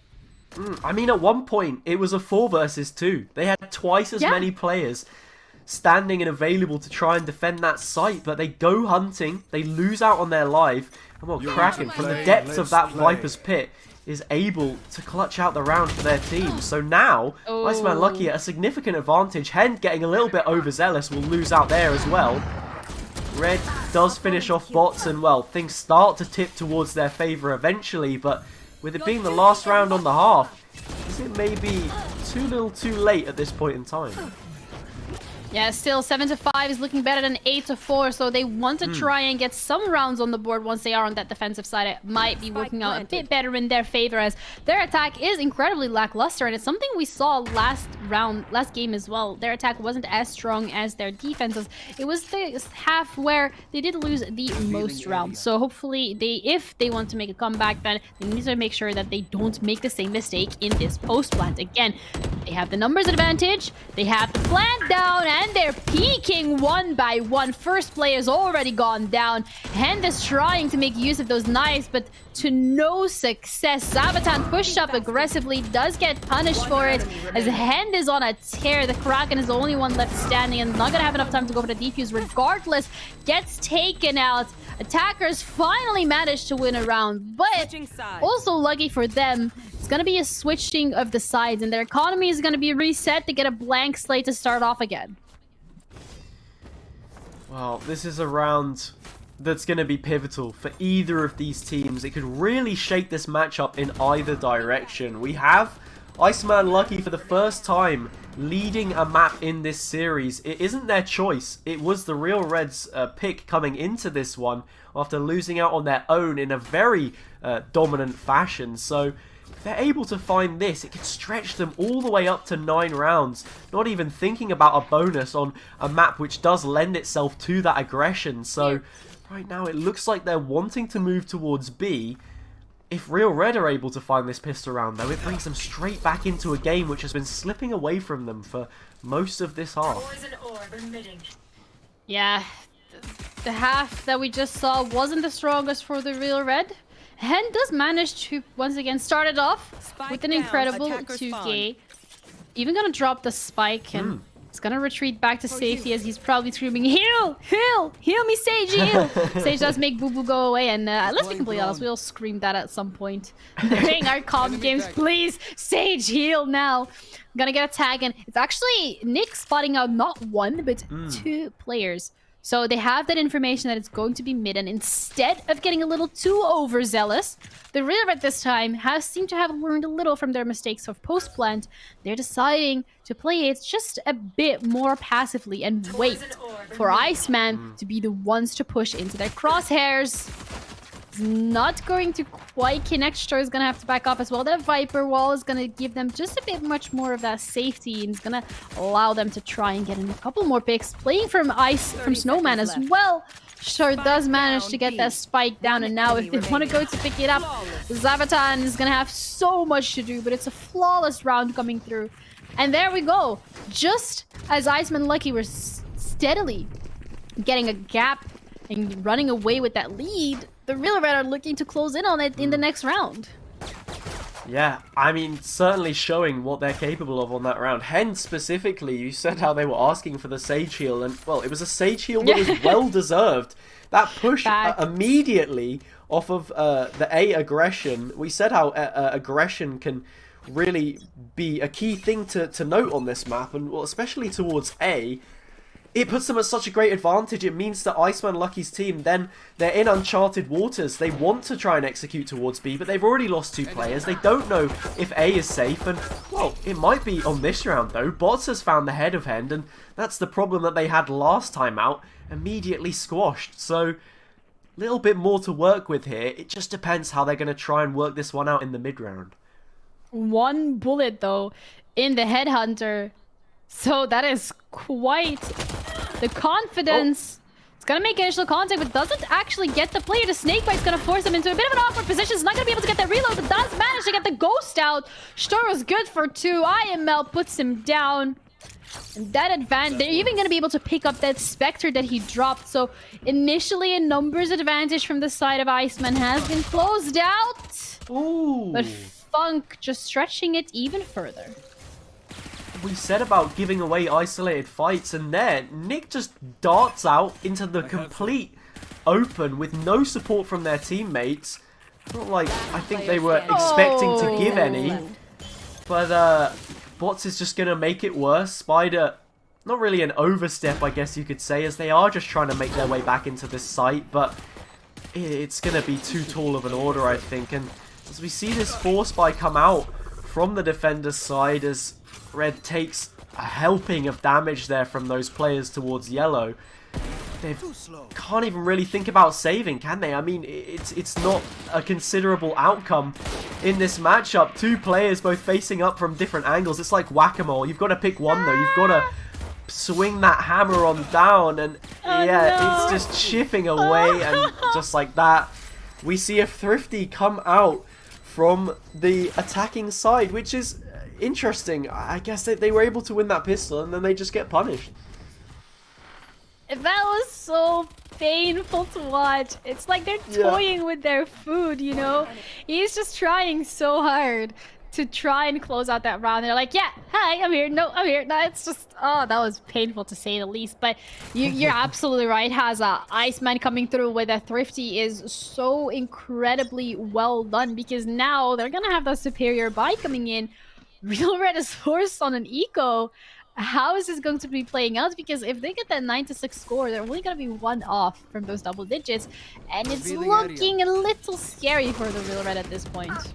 It certainly is, and, well, just like that, it's turned from a fear to more than a fear. It's become a reality. And those first bloods in towards the site mean the retake is difficult. Hen can't seem to hit a barn door with a banjo on that Marshall. The no-scope not quite panning out for them. Stowe is able to get 1 through the legs of Bots. They get kneecapped eventually, and it's IML that will take them out. But 9 rounds now is a reflection of their efforts. They should be in this position. They're deserving leaders of this game at this point in time, because the Real Red, lackluster is the phrase that you floated around a couple times already, and I wholeheartedly agree, because they've not really shown what they were capable of in the previous matchup. I think there was so much aggression presented on Ascent. In this situation, when you're trailing on the back foot, can you really afford to give the same kind of aggression? I'm not sure that you can. Then don't have that confidence. They're stripped of their playing ability, and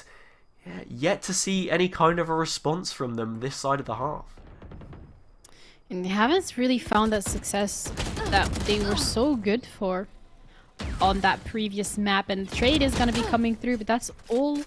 They're all just both good for 1, which kind of equalizes the playing field a bit more. It does give away some of the position, though, because they are aware that Bots is going to be pushing through Tube. We said how Sage has that ability to wall off Tube, but so far both of these teams have been absolutely incredible at using these Sage barrier orbs to get a safe plant, or if anything, get a safe defuse coming through. Stowe is looking for Bots, and they're gonna be looking at each other. They feel like they are aware, but Bots is quicker to the trigger. Now only has 5 HP though. And that's looking a little scary, as they're more than comfortable going on to the A site and even getting that plant down. Yes, there's a barrier orb, so you're gonna have to break that first. You're gonna have to make a lot of noise and give your location away. And this is that buy round, right, from the Real Red. So it has to work in their favor, or it's just kind of GG's, really. Yeah, Bots has a crazy flank as well. Only 5 points of health to try and work with after that fight in towards mid, and played it to perfection. The defuse is coming through. It's already halved it, and well, Spider's doing good work here. I'm not sure that the position is good enough, but they don't know anything about it. Bots flies up and gets plucked out of the sky. Spider finds them entangled in the web, and that will be a round for the defenders. Only 2 away now. It was a situation where if Spider had just stuck the spike straight up, they would have been able to have defused it because they didn't have the angle on them whatsoever. It wasn't a situation where Bots wins that one out, but no, they do eventually have to proc the Blade Storm, so if there are any eco rounds coming up, that's one less tool that they'll have available to them, so the knock-on effect from winning that is absolutely huge. Real Red now, only 2 away, start to kill that momentum that we saw from Iceman Lucky. Yeah, and they just left Bots completely unattended to do as he wishes, and he's doing the exact same thing again. Updrafts onto Tube, takes out the player, goes back into Tube, and no one is really looking to counter that at all, and it worked really well in their favor last time, almost winning them the round as well. So this is something that the Real Red have to take into consideration when they want to play these rounds out the way they do, because they actually have no one in kitchen. And if anything, Bots can just give the call out, okay guys, Tube's empty, it's free, just come up if you want to. Got him. And Hens is the one who actually listens to that call out. But look at the team just absolutely rotating towards that B site, because they know that Bots has so much pressure and so much control of that kitchen area. They're no longer afraid of what is coming to them on the B site. And they have everything under their control. Yes, Red is going to be spotting out one player, but how much is that going to be able to do for them? Certainly feels like a bit of a smash and grab towards the mid position. Hend is still just running around and doing whatever they please right now. Sto will put an end to it though, and there's a res as well on towards Nick. So they've cut out the tumor from within the system there, and now they've just got to focus on the main task at hand. I say the backline shouldn't be a worry anymore, but we're actually seeing a push coming on through in mid, but it doesn't matter. Shavitan is cutting them down where they stand. Red eventually responds and Sto will Sto, but Kraken eventually pops up from where we expected to see them in that mid spot. The Viper's Pit will get dropped. It reveals Red. The curtain is up. The joke is up, and it is double digits for Iceman Lucky. Yeah, I was actually going to be really happy with that res coming through, because you're resing Nick, the Sova player, the one that has that util in their toolkit to be able to flush out the Viper that just put down their pit. But instead, they don't even check the angle. Just look at how beautifully they lined up there for Zavatan. I think, again, that is one of those mistakes that we've seen from the Real Red. If there's 2 specific mistakes to point out here, they're not really checking the corners as rigorously as they should be. This is Icebox, it's not Ascent. And number 2, they're just all over the place in terms of that post plan. They lost so many good scenarios that they found themselves in just because they go for those over peaks, and they have to reel it in a little, because this is not what we're used to seeing from them. And if they want to close that gap, they're gonna have to start like yesterday. That's the thing as well. We were saying before this matchup about the Real Red as a team. They haven't been in a situation where they're on the back foot before, and you know, how are they going to adjust and try to deal with it? Because, well, Bots has found an opener. Hen will try and respond, but, well, it's that player again who is going to just crop up and carry on what they were able to find already. Nick in the corner on the other side of this toxic screen. I'm not sure they're going to get cleared here. They do eventually as it drops, and just like that, the man count drops as well. Half as many players standing on the side of Real Red, and no advantage for them to really try and gain here whatsoever. Territory, weaponry, anything of the sort. Even the Tour de Force isn't able to find anything, and it's a quad for Bots on that round. 11 now for Iceman Lucky, and, well, it has been happy hunting ground for them. Icebox is the lucky one for them to be playing into because they've looked great on it so far the way they've been playing. Yeah, and Bot specifically, really one of those players, this game specifically, that has given his team that opportunity and that space, that pressure, those lurks, those flanks, the picks, everything that you can possibly ask your duelist to do is something that Bots has been able to deliver. Your wish is his command, and it's really scary because there we go. The Real Red haven't found a way to deal with him as of yet. Yes, Viper Speed is going to be online, and Zabaton, even with the Hunter's Fury, is going to be taking out the counter Sova. But the Viper is on A side. They don't even want to commit to that A side. If anything, they once again have the tube control. And it looks like the Real Red just aren't responding at all whatsoever to that pressure that is being created by bots on tube. Yeah, it's almost lifeless the way that they're trying to fight up against it, but if there's anyone who's tuned in, it's certainly Hend. Even their efforts, though, aren't enough to amount to anything there. That got very dangerous for Kraken on only 2 points of health, nearly succumbing to the snake bite of their teammate.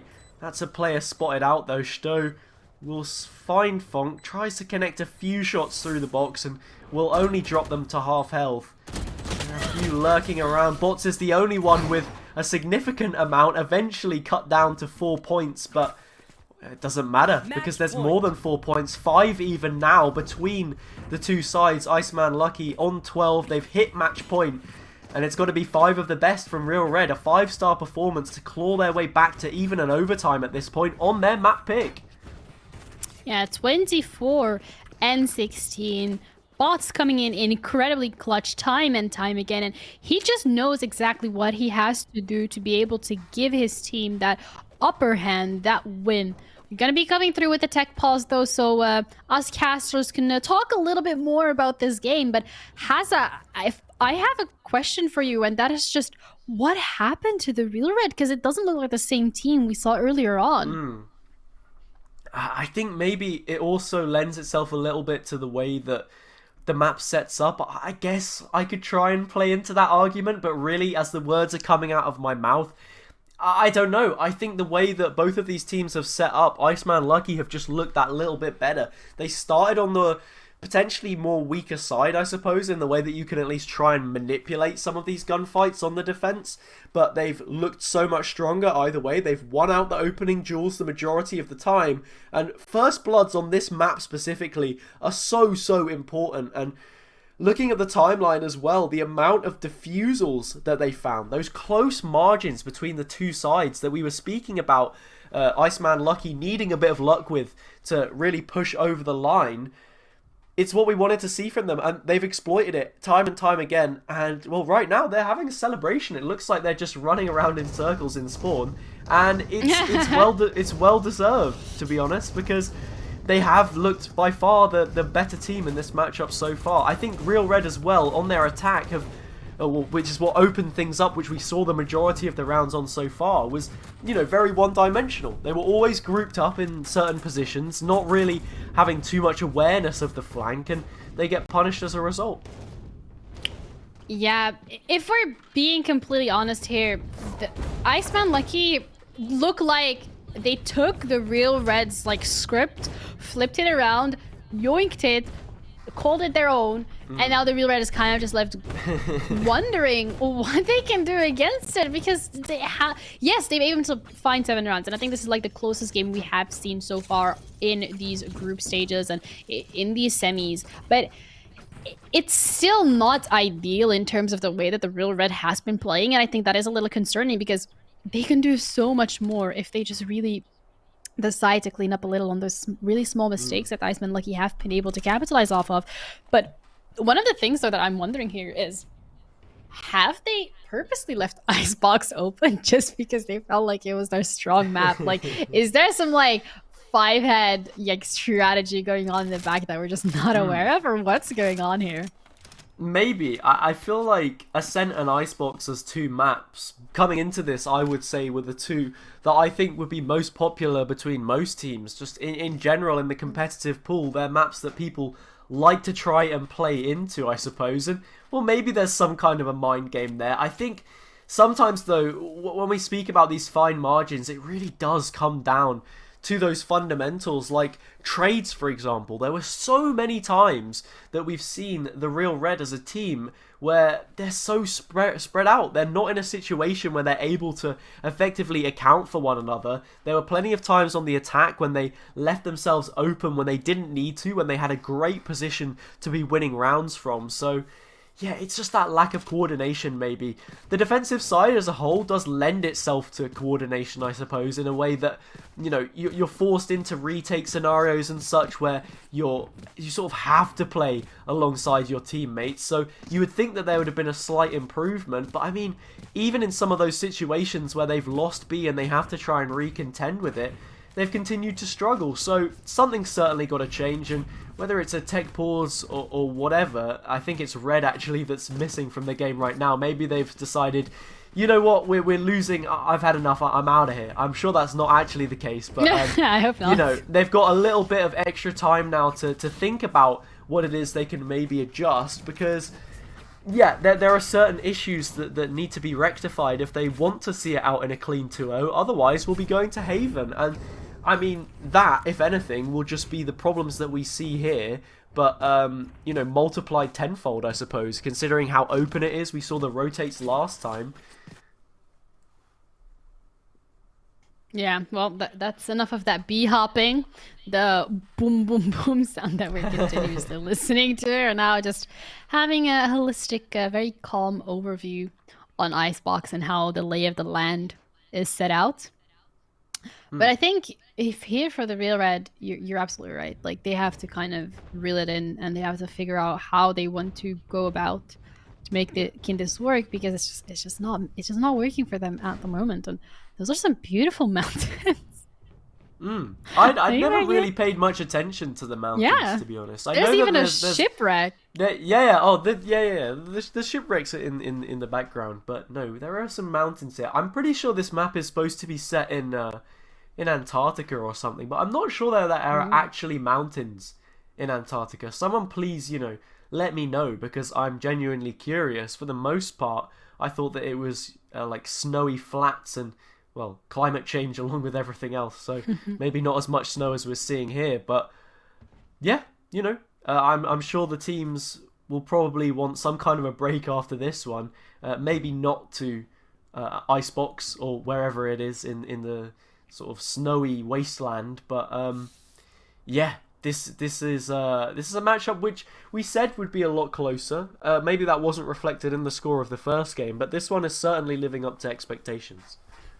Yeah, and maybe, you know, they qualify for LAN, they get to the city of Wrocław, you know, one of the sponsors of the stream, as well as HyperX, and they have the opportunity to do some exploring, because I did some exploring on Google Images, actually. It looks like a nice. beautiful city, a beautiful place to be in, so who knows? If these teams are able to push through, they might be able to get...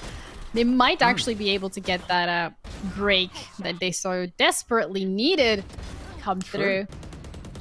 Hopefully this it does look very nice. Lots of yeah, was that your keyboard clicking? Yes, it was. Lots of you know, nice bright orange rooftops. I'm seeing here as well. There's a nice high street with a bunch of multicolored buildings, almost like the Polish Balamory, I suppose, if you know where that is, if you're from the UK. But yeah, looks very nice, and I'm sure they would love to take a trip to LAN. They're right now, the Iceman Lucky side are making all of the right steps to keep themselves in this after looking distraught, I suppose, on that first map, which was their choice as well, which I find very interesting. But I believe we should be getting back into this matchup in the next minute or so. So, yeah, not too long now before we see who is going to be, you know, taking that next step towards the LAN. Yeah, any final words in this 1 minute from you, Haza? I mean, I'm not too sure. I think we've pretty much recapped everything that there is between the two teams. Other than that, I mean, I guess I pose the question, Ginny. If Iceman Lucky are to win this map, do you see them potentially taking the third as well? Or is that too far out of reach? Are Real Red really that caliber above and it was just a few mistakes which went against them on this one? Or, you know, is it then a real shift in momentum where they've got to struggle to try and bring themselves back into it? I think it's possible, like the way the Real Red have been playing right now, it just has really given Iceman Lucky the opportunity to get ahead, and it also given them really that confidence boost, because when you're going into Breeze, it has really long sight lines, and that's exactly what you want. You want the confidence to be able to take those one-on-one trades, and you want to be landing those shots quite early on. And if you're going into that map with like the confidence of, I just won a map, let's go. Yeah. Versus the, oh, I just lost my own map, what can I do? There's going to be a difference in play style between these two teams, because Iceman Lucky, they're going to be feeling themselves, and that's exactly what you need when you are in Valorant, but specifically when you are playing a map like Breeze that really does focus on those heads tapping, clicking action to be coming through. So I think at this point, if Iceman Lucky do win the game, this map here today, then I wouldn't be surprised if they are able to take away Breeze. But I guess we'll find out. And we have another minute added to the clock in terms of these technical pause. So casters, why is there a technical pause? Come on, casters, start the game. Casters, start game. What are you guys doing? Yeah, what are you doing, casters? Why are you talking? Just start the game. I mean, look, if you wanted me to fill in for Red, I would do it. But I'm not too sure I have the same level of clout to be in this this Streamers League matchup. And, well, I'm also not Romanian, so I don't think I'd tick that box. But either way, yeah, I mean, going back into this, both of the teams still look reared up and ready to go. They've been bouncing around for the whole of this freeze time, so plenty of energy left in them if it does go the distance and we do go to that third map, which is looking ever so likely. Yeah, it really is going to be that issue of who's feeling more confident, because right now the Iceman Lucky team are looking a lot more confident, or at least I feel that confidence that we did see from the Real Red is somewhat neutered, because before they looked so confident to just get aggressive, try and find those plays, and that's really what gave them the edge. But now it's significantly lacking. When you come in at a deficit on the half, you're in a situation where you want to reel yourself back in because you don't want to leave yourself overexposed and taking more damage than you already have, I suppose. So yeah, a really, really double-edged sword that they're left to contend with. But 5 rounds now between them and bringing it to an overtime. We'll just have to see what is going to happen. Oh, we've just had confirmation come through that they're going to play with 4 players, Ginny. Oh, that is quite the scary feat here. You're already down on round. So I think at this point, potentially from the side of the Real Red, it's just a matter of getting it over with and fixing those tech issues that they're dealing with, and then just really making sure that they can be in top shape for that final map that's going to be Breeze. I'm a little worried, a little concerned as to what is going on, because making the decision to play with 4 players is a little scary, and it's actually, Red, the captain, the leader, the man, the legend, the myth, who isn't here today. I think it also says a lot about their mentality in this place. If they're happy to just play with 4 players, it pretty much says that they're happy to concede this map. We see there's a couple of them in towards spawn that are eventually resuming to try and find their position on the map, and yeah, it's just going to be all 5 of the Iceman Lucky team players towards A, which looks like there's only going to be 1 person left to defend it. Right now, the time is simply ticking down. I know in the pause just then we had a couple of minutes added on, but it seems we may have a few taken away as Iceman Lucky look to get this done and over with as they charge towards A. It's going to be a simple 4 versus 5 here. Let's just pretend that Red lost their life valiantly defending the A site, and now we're in a 4 versus 5. That would be a free one to collect, but well, actually, they have valiantly defended it because they've allowed for Spider to get one for free. Yeah, and the player wasn't even in the game, so there's a little BM coming through, but alright, still Spider actually gets 2 out of that. And Hens on the now flank. they... Yeah, but they even have, like, the numbers advantage, which they didn't even start with. Hen gets 1, gets another. Only 1 player left. He's gonna even be able to see where they are. This wall bangable completely.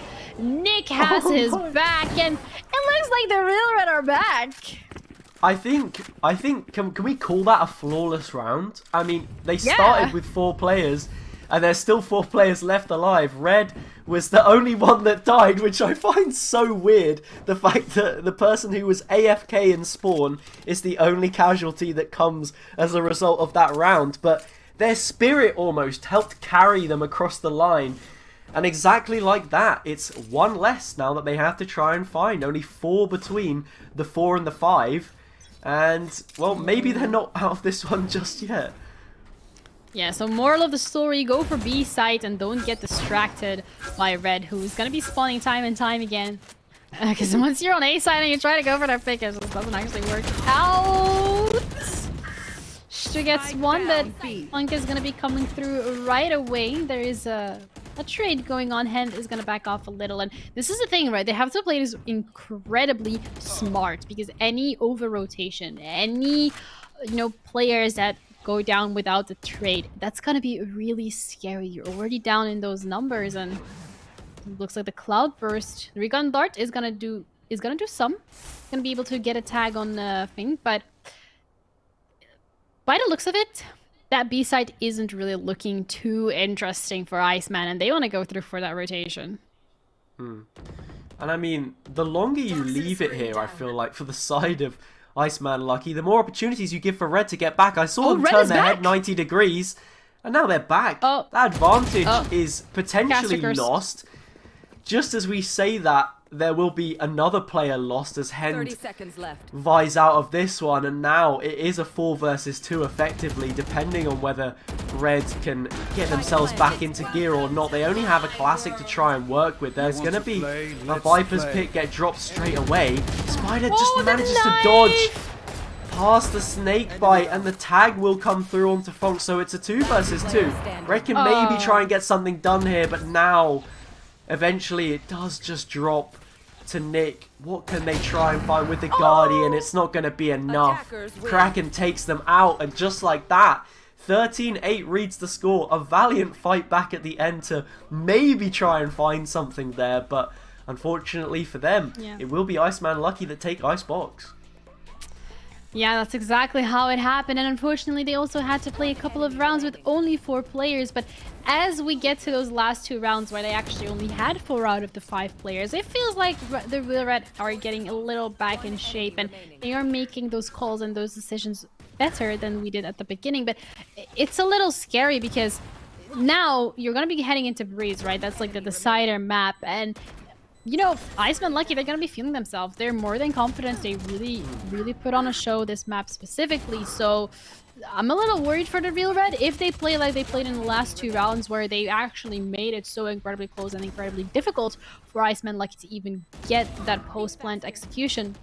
That I'm not too worried. But again, the majority of the rounds that we saw last game wasn't really up to par with our expectations. So all we gotta do is sit back, relax, and well, maybe not relax, but sit back and wait and see how it plays out. Yeah, it'll certainly be interesting to see how this final map plays out. I think it really could go either way at this point in time. The fact that Iceman Lucky were able to pick up that second map is so huge, breaking the serve of the Real Red is just ridiculous, because it means that now that advantage is gone from both sides. They were both able to win their opposition's pick, so they're in a situation where they have a real great opportunity at swinging that momentum in their favor and finding this final map with the odds against them. Yeah, and it's going to be something that they do have to be a little scared of. But hopefully the break that we're going to be going into right now is going to allow them to fix those tech issues, allow them to really get back together, maybe even look over the VOD a little bit and decide that they might want to fix a couple of those mistakes. That's going to get where, guys. We'll be back shortly with map number 3, and that's going to be Breeze.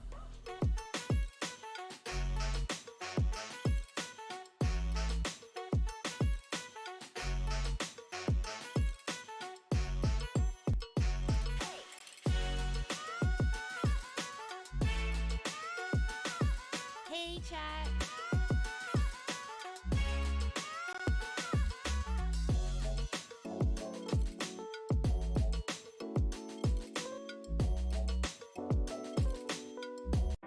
We promised that Wrocław would wait for you, and we would meet again soon.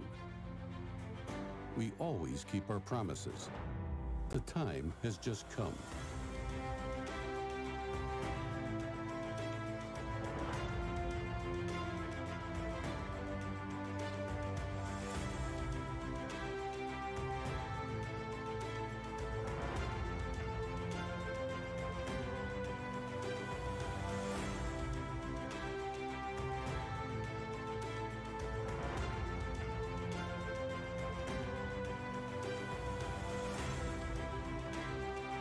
There is so much to discover, to see, to experience. Make good use of your time. It would be great to see you again. We are waiting for you whenever you are ready. Let's meet in Wrocław.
cage you keep me in, but the walls keep closing in. And I don't wanna die, but your poison feels so right. Why do I want you when you're bad for me? My perfect storm, my beautiful catastrophe.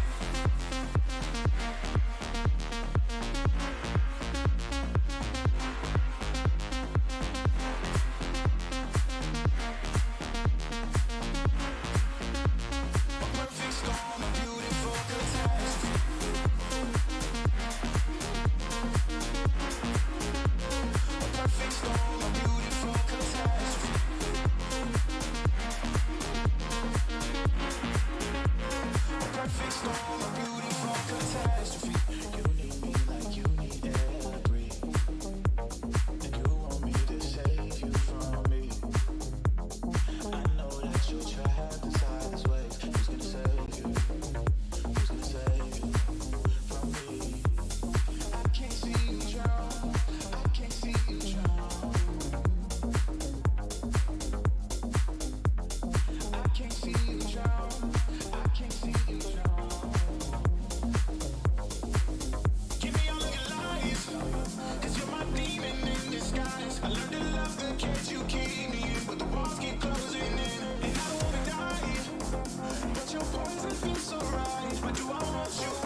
Welcome back, everyone. We've just seen quite the interesting performance coming through from these teams on the last map. That was Icebox, and Iceman Lucky walking away with that pretty strong W. It wasn't even their map pick. And now we're going to be heading into the final map of the best of 3, Haven. Whoever wins this map secures their spot in the finals against Alexa, who on the other hand actually secured their spot in an incredibly convincing manner. Now, Haza, looking at the performances over the last couple of games and how they have really been one-sided in both games from a different team, how do you think this Haven map is going to be playing out?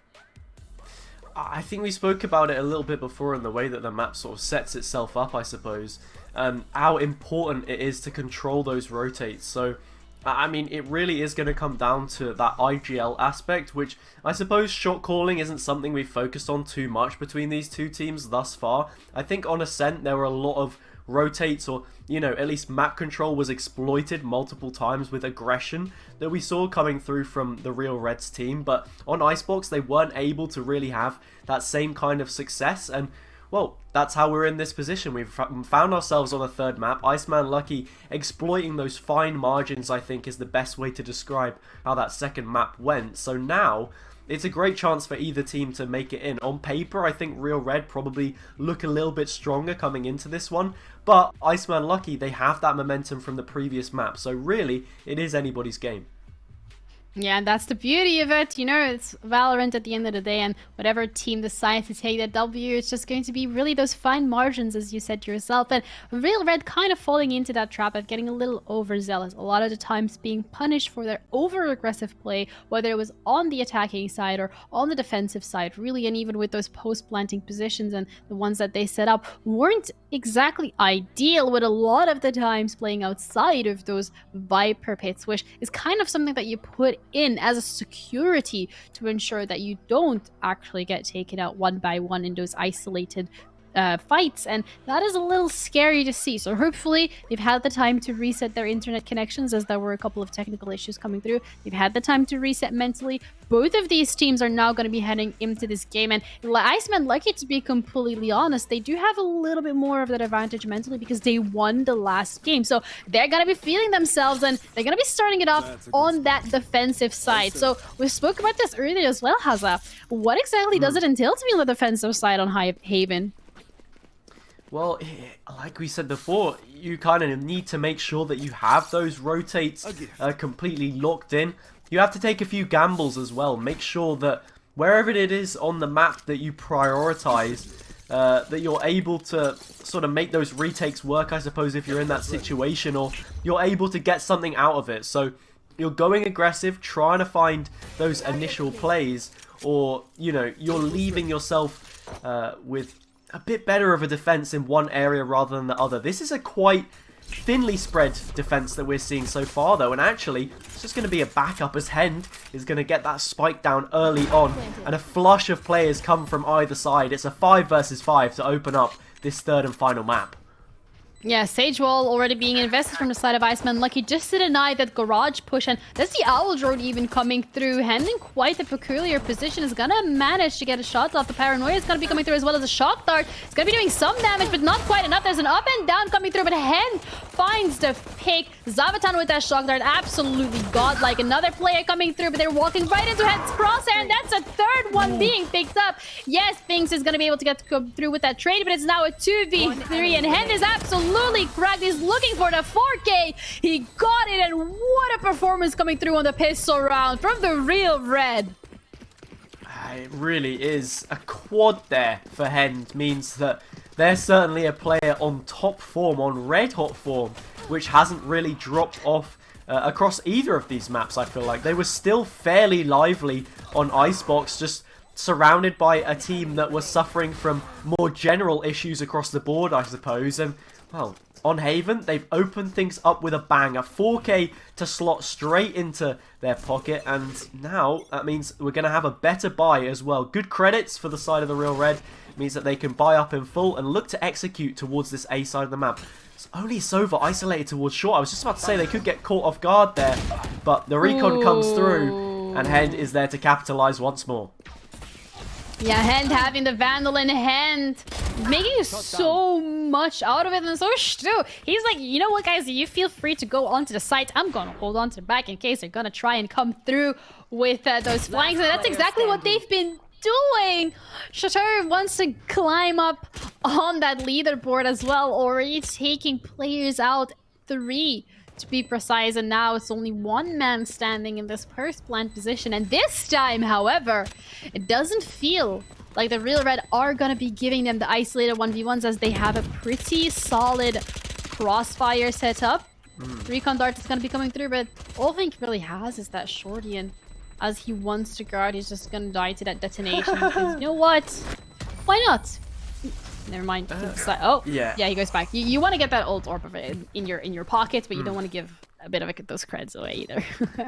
Yeah, you certainly don't want to be giving ult orbs to any of those players on the Real Red side either, because when you win the pistol round, you get that anti-eco, and it's a great opportunity to just feed into those ultimates, which you can potentially use towards round 3 or 4. So right now, we've seen a buy-up once again from the Jet player of Hens, so they're going to be on a Vandal already, which is great for them to try and work with. Bots using that little, I guess you could call it an exploit maybe, I don't know, to jump up on top of the box there. And, well, they're going to find the first pick as well. It's Red that loses their life, the head of the snake, if you will. And they're going to struggle a little bit more now to try and make this push work. On their attack, they've always been very grouped up, but on Haven, it doesn't lend itself so well. There are already players that have assumed positions towards the other side of the map. Fonk will lose their life, though, and this is going to make things just a little bit easier for them to try and work with. Yeah, once again, they're trying to go for those flanks, and it feels like the Real Red have come online. They've come back to life after sorting out some of those issues, and that well-needed and well-deserved break from both of these players. Bots still the thorn in their side, as he's so incredibly good at starting off the rounds with those picks, but it's now going to be, I feel like, more of a Hand versus Bots kind of scenario, as both players are still alive and they're passing each other the Cloud Burst, but Bots is quicker to the trigger. Hand is being put down, and that's a flash coming through. Yes, Nick gets one, but gets traded out right away. That's all he's going to be good for. Zavatan making sure that he adds a couple more to the tally, and Spider seems to be starting off the round with 1 pick, and that's all that's going to happen. And looks like Iceman Lucky are going to be able to walk away with that win on the bonus round. Yeah, and something to note as well is that there is a Breach in the mix. That is the difference between the two sides here. Breach in the hands of the Real Reds team, and well, Iceman Lucky, they've decided to go with IML on the Sage. Iceman Lucky themselves will be picking that up. So it's a conflict of interest, I suppose. I think Sage is very defensive in the way that it sets up, whereas Breach, you're looking to go and take that aggression. It's an initiator by trade, so that is the way that it sets itself up, but it's such great utility to be bringing forward, and it maybe says a little bit about how these teams want to try and approach the matchup as well. Iceman Lucky, their team, not really vying to bring the attack to their opposition or be too aggressive, I suppose, which isn't really what we've seen from them so far. And, well, actually, speaking of aggression, it's Bots who's pushed up in this corner and who's looking to try and find some kills early on. They're good for 1, but it does get leveled out, and there is a fast rotate here, so they could maybe contend to this A site before there are players even in, but actually no, it's quite a slow one, and they're just going to give it up in this post plant. Yeah, it seems like the A site so far is looking to be quite under their banner. They're comfortable on it. They know most likely where some of these players are going to be pushing from, because so far Iceman Lucky actually haven't set up that flank that they've been trying a couple of times. They are going to be spotting out a couple of players. That Cloudburst is going to give some form of cover from whoever is trying to shoot through Heaven. Shock Dart even going to be pushing them further back, and the smokes are going to be coming down to try and just get some form of control over the site. And Hun is going to be spotted out right away, and they walk into the site, and he's going to get the first one. It's not going to be able to get another, and it's now that 1v1 stand-up. Zavatan against Spider. Spider crumbles as the defuse is going to be coming through, equalizing it. And the Real Red, their economy, going to be forced on a peculiar buy next round. Yeah, Shavaton wins that one out against Spider for the second round in a row. They closed it out on the previous with the exact same kills. So starting to get in the head a little bit early on maybe. Shavaton having a great impact, especially on Ascent, I guess. I mean, I say having a great impact on Ascent. It was a map which they lost in a convincing fashion, but their play of the Sova, I think, was one of the highlights to take away. And Haven is another map where you can have an exceptional influence on the game using that agent. So I fully expect to see that here again. And it looks like it's going to be a pretty straightforward A execute here, as that's where the Real Red are posturing towards, wasting no time whatsoever to get in. And, well, Shavatan's going to find Red, though. And that's an interesting wall to give a little bit more space to the defenders. Won't be good for anything in the end as Nick takes them out. And that's also going to be a Vandal in the hands of the attackers. Yeah, he's going to be able to pick that up. No more Blade Storm, though, as Own Lives have been using. Even going to be using the Barrier Orb to their own advantage and not even going to be spotted out. So that gives him the opportunity to come through. But Bots is on the flank. He does have that Cloud Storm online. He's going to be taking out Hand and every single member drops. They got as far as to get the plan down. Wasn't the best round for them in terms of their economy. So hopefully the Real Red coming into the next one with the bye. This is looking way closer than last game. But still, Iceman Lucky are looking stronger. Yeah, but I mean, as long as Iceman Lucky here can trade blow for blow and maintain that status quo between the two teams, this is going to be very beneficial for them. The attacker side, if they play it correctly, there's so many opportunities to manipulate the opposition. Right there. If you give yourself a good advantage from the defenders, then Real Red will struggle. I mean, there's still that opportunity. Obviously, we saw how good their defender side was before when they were getting aggressive. This comp with 2 initiators could lend itself to that, but we'll just have to see how it pans out. For the time being, though, like you said, Iceman Lucky looking pretty strong. This is one that Kraken can't try and get away from, though. Rendezvous or not, the Rolling Thunder comes through. There's players there to defend it, though. But what can they really do? It's a trade 1-for-1, and it looks like that Spike will be down once again on the A side. Planted. Yeah, this time, once again, as you mentioned, they get as far as to get the plan down, but there's these post plans that we've even mentioned it in Icebox that they just haven't been the best at, and they've really been struggling with this. And Bot's gonna come out with that operator that isn't going to connect, and numbers are dwindling, and the IML himself taking Hand out of that picture. The round now looking much more doable, but the crossfire that's been set up gives the Real Red that advantage, and they're gonna decide to pick up the operator as well. A little treat, because, you know, they deserve it. They worked for it. Yeah, they certainly did. That was a good round for them to pick up. Only the one ultimate invested, that Rolling Thunder, to take some space. And they still have quite a few left at their disposal if they so wish. Hunter's Fury, great in the post plant. Tour de Force, I feel, is a little unnecessary in the same way that we see them pick up the operator. I think that is just going to be the weapon of choice here. Very good to try and punish those longer sightlines and could potentially be used in some kind of a post plant towards C, but for the time being it's a straightforward run-in towards Garage. Funk gets a really nice shot there onto the head of Red, and well, this is the breach utility we spoke about. Such great synergy with Hend on the Jet, allows for them to just rush straight in and take so much space once again, forcing Iceman Lucky into another retake. Yeah, this time though, planted for long, so they can just fall back, relax, wait for someone to tap the spike, but Bots is already on their case, and Nick gets taken out. No more breach util available, so if they do decide to go for that tap, it's gonna be a little scary, because that just smoke is just gonna make it so much more difficult for them to actually see whether or not it's gonna go on, and Hunter's Fury is gonna be invested, even going to tag their own teammates. Hand is gonna have to get out of the way though. Kraken with that Tour de Force does manage to come through with a spot of his own, but Hand against Bot's operator, against Vandal, and he does come out on top. Beautiful execution coming through. Just what a player. Yeah, I mean, Hend is the executioner right now, really. This is a nice shot to open things up by Fung, and I mean, Bots keeps them guessing on the flank, but Hend is the star of the show.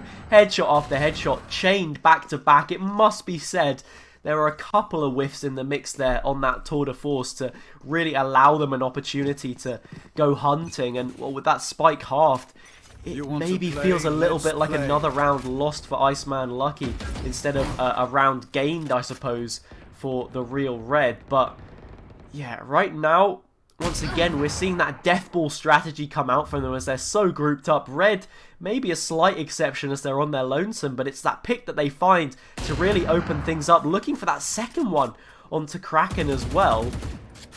And right now, that opener is going to be huge with no rotate to really look like it's coming through from the defending side. Means that this should be a fairly uncontested A site to take. Yeah, they're going to be dashing right onto site, and they're even going to find Kraken taking him out of the mix. And they have more than enough time to get that spike plant down as well. The relay bolt isn't even going to be tagging out anyone, so they don't even know the positions of these players. And yes, we have IML specifically trying to come through on that flank and wrap around, but the fact that they're calling for that save, it speaks volumes to how damaged their economy is, and we have to be looking out for that as well, because yes, they're going to be able to hold on to 3 rifles, but do they have enough reserves in the bank to be able to afford 2 rifles for the players who just fell? I'm not too sure. That is a question that can only be answered in the following round. As long as you're able to keep 3 rifles, that's still a fairly good buy. And, well, we see now there is going to be a huge influx of players that leave the A site towards long. Will they be able to find IML? I'm not too sure. Chances are they won't, but, well, actually, Red says, dude, Hazza, I don't know what you're saying, man. I'm jumping out here with this tour de force, and I am shooting IML in the face from one captain to another. That is just going to be it. A huge pickup, another weapon lost, and, well, now it's looking a little less doable. I mean, still going to be 4 rifles on the board, but a judge in the mix, you really limit yourself there. I mean, IML will be playing towards these closer angles, I'm sure, whether that's B or garage is yet to be decided. It looks like they might actually be showing some kind of a util play towards mid to open things up, but yeah, not ideal to be losing out in those instances. Yeah, and again, it allows Real Red to get that advantage and stretch it a little further, 2 rounds ahead already. And on the attacking side, if anything, we said that seems to be their weaker side. So once the script is flipped and they are on the defense, that's when I'm going to start getting a little worried for Iceman Lucky, because so far they have been really good at showing what they are capable of on both the attack and the defense, and struggling a little bit here. But again, I kind of want to reiterate the point that we mentioned earlier on as well, how it's Haven, and when you are on that defensive side, it might not be as easy as you have 3 spike sites to cover. IML taking out right away, and it is... They're fully aware there's going to be aggression towards the B side. They're actually going to be pushing out.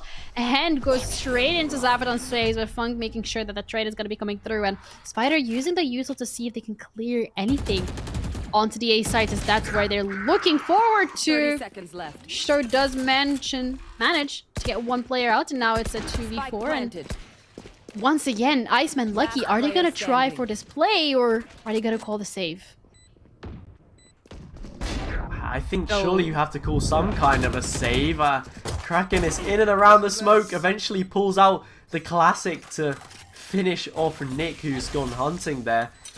That shot dart, though, will be a cruel reminder of how low Kraken is on HP right now. They'll have to back away from this recon dart, can't afford to get pinged in this situation, and just like that, a clip of the shoulder is exactly enough to take them out the game. Stoenjoyer will be glad to see them gone in that situation. And now, half as many rounds, but doubled up if you're on the side of the real red. 6 on the board. It's not a bad situation to be in, because they're growing in confidence. They're looking better and better as this matchup continues to drag on. And, well, yeah, I mean, it has to be said, the way that they're playing this is really interesting. Great combination of utility, but it's always Hend and Nick. You know, the head and the foot of the scoreboard, at least on their side of the table. But the combination of utility and aggression has been absolutely fantastic so far. Yeah, and once again, Show starting it off really strong. And that's the Breach util, the Rolling Thunder, something that you literally cannot deal with. You're just gonna have to back off and give them the respect, give them the space, as the rest of the Real Red are gonna be able to get onto side. Boss even going to be spotted. I was not gonna check the corner. One enemy Show once remaining. again, the one staying behind to ensure that they don't get caught with their pants down, and everyone gunning for fun. Even gonna be wrapping right around him. That was a flawless and quick round coming through from the Real Red. And if I'm being honest here, Haza, do you think the last map loss, they took it a little personally? Yeah, maybe it was a bit of a flash in the pan. Certainly this has been a great response the last 5 rounds in a row, specifically from the Real Red here, to put themselves back in this situation, because they're vying for that spot in the grand final up against Team Alexa, who already secured their spot. But it must be said, it was so much more of a dominant fashion than what we've seen here. So you have to worry just that little bit as this tag keeps on coming through. Bots isn't dealing with the recon dart, and they've got to try and make their way across. They will eventually, but yeah, worrying signs here as Hend just decapitates another one. So much confidence in them right now, and that's something important as well to note. They have confidence, finally. Something that they lacked so much on Icebox is eventually flowing back through them once more, and as long as the Real Reds team have confidence right now, they're looking like they get absolutely unbeatable, as Hend finds another one onto bots and surely stretches that advantage even further. Yeah, Hend has been doing crazy things so far, and Kraken can to kind of hold on for as long as they possibly can. Doesn't want to give them too much of an advantage, and even the rest going to be coming through from IML. So in terms of that advantage in numbers, that is now secured. All they have to do is try and play this post plan, and that's something we've said time and time again. The Real Red haven't been the best at. Gonna be pushing 2 up garages. It is planted for long, but that smoke is gonna be making it a bit more difficult if anyone does decide to go for that defuse. And Hent, just a little overzealous, gets absolutely punished right away. And now it's only Red left standing, and as the smoke drops, he's revealed, giving Iceman Lucky that opportunity to get the defuse through. And the Real Red, you know, we said it time and time again, like, they're looking alive right now, but there are still a couple of mistakes that Iceman have had the opportunity to punish. Definitely, and I think you hit the nail on the head. While they are looking strong in areas, there are still these, you know, fundamental issues, and, well, their strong suit certainly hasn't been these post-plant situations. We've seen it time and time again that they fumbled significant advantages. You see, 3 out of the 4 rounds that Iceman Lucky have picked up have been defusals, so that's certainly something to address. If, you know, they can't make it out of this matchup, then Iceman Lucky will be deservedly in the grand finals. But not only that, they'll then have to address those issues if they get there. Hend, though, is taking things head on. Finds a couple early on, surely makes it a triple as they swing around the back. It'll be Spider that gets it instead onto Kraken, but this is a lot better from them. Straightforward stuff, gets into the site. It's a 4 versus 2 already. Now they've just got to hold firm. I think they've had a lot more success, at least towards A, holding this one down, C, being a bit more open. The way that it plays out, not as easy to try and navigate. That recon will tail away as the 2 players probably look to try and save it. Yeah, they're going to be going up Heaven maybe getting a couple of picks, but it looks like a save is a right call to make. IML does get one, and it looks like they're going to be pushing out of the smoke, but Zavatan gets punished for that, and so does IML. And now it looks like the Real Red are walking away with that lead, 8-4, looking quite strong. And what can I say? Sides are going to be switched, and this time, however, the Real Red are going to be on that defensive side. And it's one of those areas where the Real Red have truly excelled at. And it's going to be a little worrying because at the end of the day, it is Haven, so I'm not entirely sure how comfortable they will be on it. But let's just have a moment to appreciate Hend. 18-6. Sto right on his back, 13-7. These players are incredible. Certainly. I mean, 18-6, that's a 3 KD with nearly 20 kills on the board at this point in time. So certainly a very, very special player in this tournament so far. Something I'm expecting to see come out here is a bit of aggression. I think we see the fault line come through, followed up by a push from Hend on the defensive side, already up towards Garden. The execute, though, will be coming in towards the site, and bots could soon lose their life here to the aftershock. Will only get halved, and they do have a tailwind to make their way out. It is a 5 versus 5, but there is a flank to worry about. They will be alerted to it. And Spider's caught with the pants down. Not going to matter, though, because, well, I mean, these attackers are just cleaning up right now. Red is also doing damage, but Stowe looks to get on the spike, eventually has to peel off. It's so back and forth. It's absolute calamity right now. And, well, in and amongst the chaos is Iceman Lucky that come out on top. A big round to be winning as they look to close that gap. Yeah, the pistol round so far going in favor of Iceman Lucky, so they will be able to get better guns going into the next round. And that one specifically, that's exactly how the Real Red executed their first round on the attacking side. They ran onto B, they put the plant down, they just backed off, and they waited and just let everybody come to them rather than trying to force it up. So it looks like they're learning and adapting as to how the Real Red are performing and are executing their playstyle. But that does bring the question of how are they going to be, whichever team wins here, how will they be doing against Alexa? One of those teams that has been really good at just strategizing and changing, so you can never really read where they want to go for. Ashtar here with the right click, making sure that whoever does decide to get into this site is taken care of right away. And that 2v2 situation that they're now in with the spike still in the hands of Iceman Lucky. HP advantage secured as well, and Zavatan is now that last player standing. Ashtar is the last player standing, as it looks like A site is where they want to go for that plan. And one of those issues that you always have when you're in a clutch situation like this is the amount of ground that you simply have to cover to get to this site in the first place. It means there's plenty of room for Iceman Lucky to try and move around where they want to set up. So this post plant is going to be as good as they want to get it. With that being said, Stowe on the spike already, tries to at least get it halved, but Shavitan meets them with a peek, and just like that, it will be the anti-eco confirmed. I mean, it wasn't the cleanest of rounds, it must be said. Stowe doing good work in the corner here. Eventually, at the third time of asking, finds Fonk. Hen chipping in as well as they have done time and time again. 2 rounds between them right now, and it just really could go either way. This round, though, is a must pick up for Real Red. If they can't convert this round when they have the advantage, at least in terms of rifles, it's a really worrying sign. Shavitan, once again, with these lineups every single time, always adds something else to the dynamic that should be landing towards mid, and it does.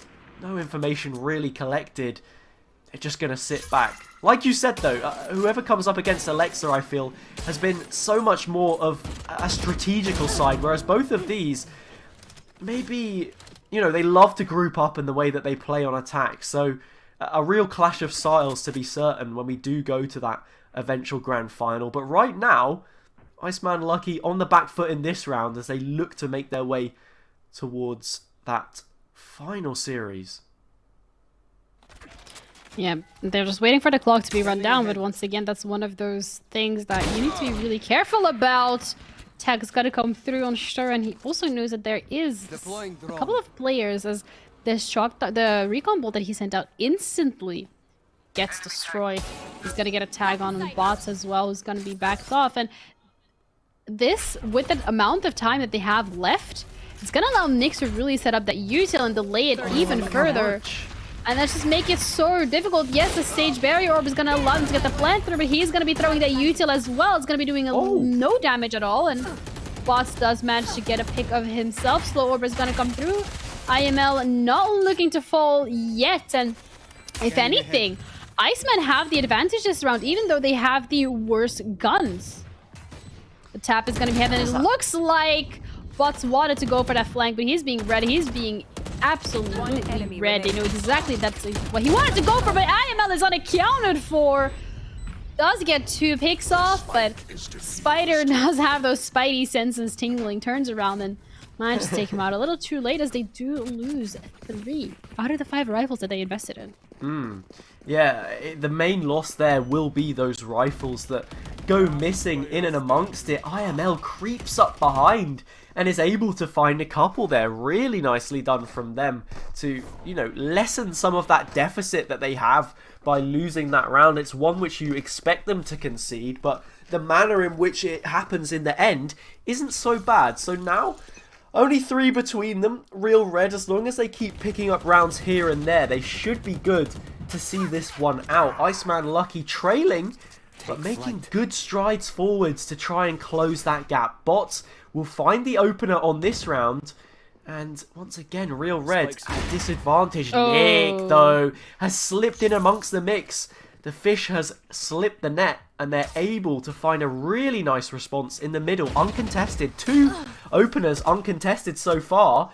And well, Hen is going to find an additional kill that also doesn't look like there's a trade for it. Ooh, he actually gets that another pick coming through in Red, making sure that his friend is safe as Hen survives and lives to see another day. The Real Red in double digits. It's looking scary for Iceman Lucky though, because that round specifically, it looked very disorganized, and I think this timeout is absolutely what they need. They kind of just ran everywhere, didn't really check their corners. No util was coming through to allow them to go for those peaks. It was all just dry peaks, and it looked like Hend and the rest of the team were absolutely ready for it. And that's a little scary, because when you start making those mistakes, those are quite big mistakes that you're making, and I feel like it does speak a little to the mental state that the members of Iceman Lucky are in at the moment, because they started off not the greatest. They then really get that momentum going, and they win round after round. If anything, they were 4-5 in a row, actually. And it's 3 in a row. It's a little scary after that. They win the pistol round, they win the bonus, and then it starts slipping again. So if you're allowing your opponent to get to those double digits, you need to sit back and kind of figure out where is it going wrong, and are you guys in the mental, space to really be dealing with this? Not only that, they don't really have sufficient credits to be buying into this next round. No matter how much planning has gone into it, they're not in a position where it's going to favour them in any regard. So while they do have a res available to try and work with, there's twice as many ults in the hands of Real Red, and they can maybe try and push for an early advantage with this Hunter's Fury or Tour de Force to try and find some sort of a pick. And well, right now, it would be them conceding 11 rounds. With that being said, Bots able to find an opener once again against the run of play, and this is great for IML, but it's the late round, the mid round that we've been worried about on their side, and it's something that they've got to improve on. On the previous, we saw they left gaps which went punished, and well, let's hope that it's not the same this time around. 5 players all grouped up towards A main means that they won't be left with someone out there not to trade them. And it will be damage dealt, but no picks just yet. And Real Red's still at a disadvantage. Yeah, the final on the floor that has been dropped. It looks like Iceman Lucky wanted to try and go collect it, and they get a little too greedy for it. Funk does get punished right away, but as that occurs, the rest of the team's already rotating and B-side is left unattended. There is some chamber util down, so it might alert them once they do decide to go for that push. They have to go now or never, because it's only 30 seconds left on the clock, and they still need to check all of their corners. Spider is going to be able to spot out a couple of them. Going to send out the Paranoia just to deter them a little bit, but Kroken with the Headhunter is too cracked. Sto, however, does manage to get 2 of his own. Still alive. He's going to be able to get the tag out. Red comes through in the back. Gets another pick. Zavatan with the Sheriff makes this a 1v1, but the clock is ticking. He has to go down for this plant right away. And if he does, he has that Hunter's Fury that's going to be coming online. Hunter's Fury invested a little too early by Sto. Isn't going to find anything. And now he's in a bit of a peculiar position, as HP advantage is there for the side of Zavatan. Hunter's Fury coming out as well. Sto does manage to jump around it, and it looks like they're going to be passing each other. They're going to be walking right in. Vandal against Sheriff. 7 HP for Zavatan, looking to close this out. Is going to be able to get that. Vandal's going to try to get them destroyed. And Sto manages to pick him off as he gets a little distracted with the recon bolt. The fuse is gonna come through, and now it's 11-6.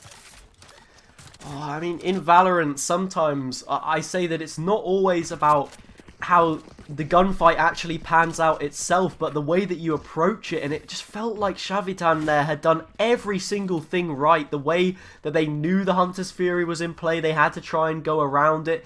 That was navigated nicely. A recon towards spawn, a Hunter's Fury of their own to maybe try and find a pick. Also, the thought that the player could be in garage was well noted, but they just got that little bit extra ground on them, which meant that they lost out in that first initial engagement. And with such little HP, they were on the back foot for the remainder of it. Huge clutch to be winning out there for the side of the Real Red. And now Hend looks to increase that even further. They're chasing this match point. Iceman Lucky, they're down on their luck. They're looking beaten and downtrodden at this point in time. They will get control of the C site relatively uncontested. That barrier orb leaves a gap which Potts looks to try and exploit, but it's Hend on the case once again to shut things down. And in the 5 versus 3, this is another tough situation which Iceman Lucky have to try and find their way through. Yeah, the tag is gonna keep continuing, so they know that Frank actually decides to get back in the cubby. Even the shock darts are gonna be trying to do some damage to them as they know they're lower in that HP. Zavatan sending out his own. Actually, Link does get 2 picks with that util. Tour de Force is gonna be coming out, but Nick has been pushed up so aggressively. Gets a 3k of his own, and that's the beauty of the Real Red. Every single member, when they decide to show up to the plate, they know exactly what they want to do. And the util, that's the Rolling Thunder online for that final round if they decide to use it. And Haven, if we're being completely honest, these spike sites are quite small, so the Rolling Thunder is going to find quite a lot of util. Yeah, I mean, not only that, bringing Breach forward to the table offers so much. I think C Long is a specific area of the map which tailors so well to the kit that they have at their disposal. Those fault lines playing so nicely and aftershocks into the pocket. They have it readied up here, but it's just going to be a simple trade between the two players that both peek out. And right now, no notable advantage. I suppose it sits with Iceman Lucky. There's going to be less defenders for them to worry about, so it means they could go for a push towards one side of the map or the other, but they don't want to leave themselves too short-handed. Kraken has a potential idea as to where Nick is, and well, there's no way for them to get out here. No escape plan whatsoever, but there's a Rolling Thunder coming through. If you can't escape on the back lines, you could certainly bring it to the front lines. That's a couple of kills straight away to put things back into their advantage. That Resurrect gets no value out of it. And with the trade of ults, Real Red, once more, looking the stronger of the two. That spike yet to be collected, coming down to about the 30-second mark. I think we might even see a rotate come through here as well. There's a From the Shadows, so they can keep posted towards the other side of the map. But, oh, this is a huge gamble, Ginny. They've gone for the spike by itself. Yeah, they're looking to go towards Seaside, which, to be completely honest, hasn't been left attended from the side of the Real Red. And they are gonna most likely be able to get that plan down, as they know that the majority of the two It's only 15 left. seconds. Yeah, they're gonna have to go here. Tour de Force is gonna be available, though. They have their recon bolt as well, so they're gonna be able to get a scan out, and they know that it's free. They're gonna get that plan down, and if anything, it might have been the correct call to make, because 2 of the 4 players were on that A site, and they so far have been absolutely unbreakable. So maybe you get the better chance on the C side, and that's exactly what they did. They're gonna be spotting out one player. Paranoia is gonna come out, but it's not gonna affect Kraken, as him and Fink get 1 each. Zavatan joining the party. Now it's only 1 player left. Spider against the Kraken. Ooh. Which one wins? And Spider seems to be coming out on top, but not if Zavatan has a say on it. And that gives a lifeline to Iceman Lucky, the one that they so desperately need to stay in this game. That one got so close, Ginny. I mean, I don't think it should have been that close with Kraken bearing down on that tour de force, but wow, I mean, they're just about able to get it over the line. Iceman Lucky keep themselves in it, and now they find themselves in the same position that Real Red were on Icebox. 5 rounds between them.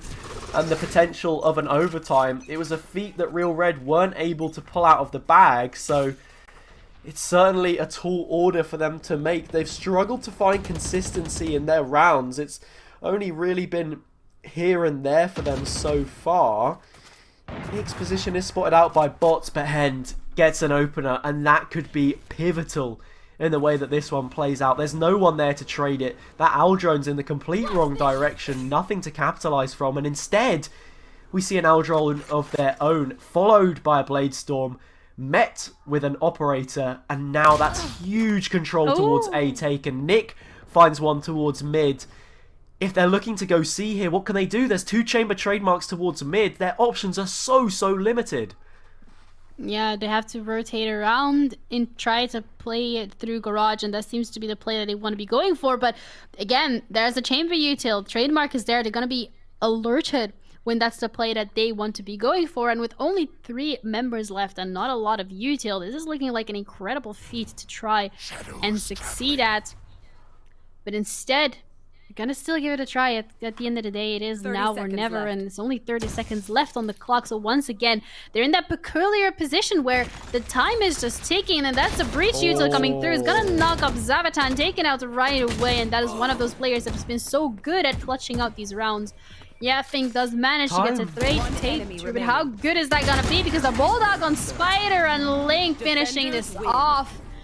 And that was a beautiful performance coming through from the Real Red. Maybe not as strong as we saw in the first map, but they do, however, secure that space in the grand finals against Alexa. Haza, how are you feeling about their performance this game specifically? And do you think that they've stepped up to the plate, or do you think they were still a little wonky?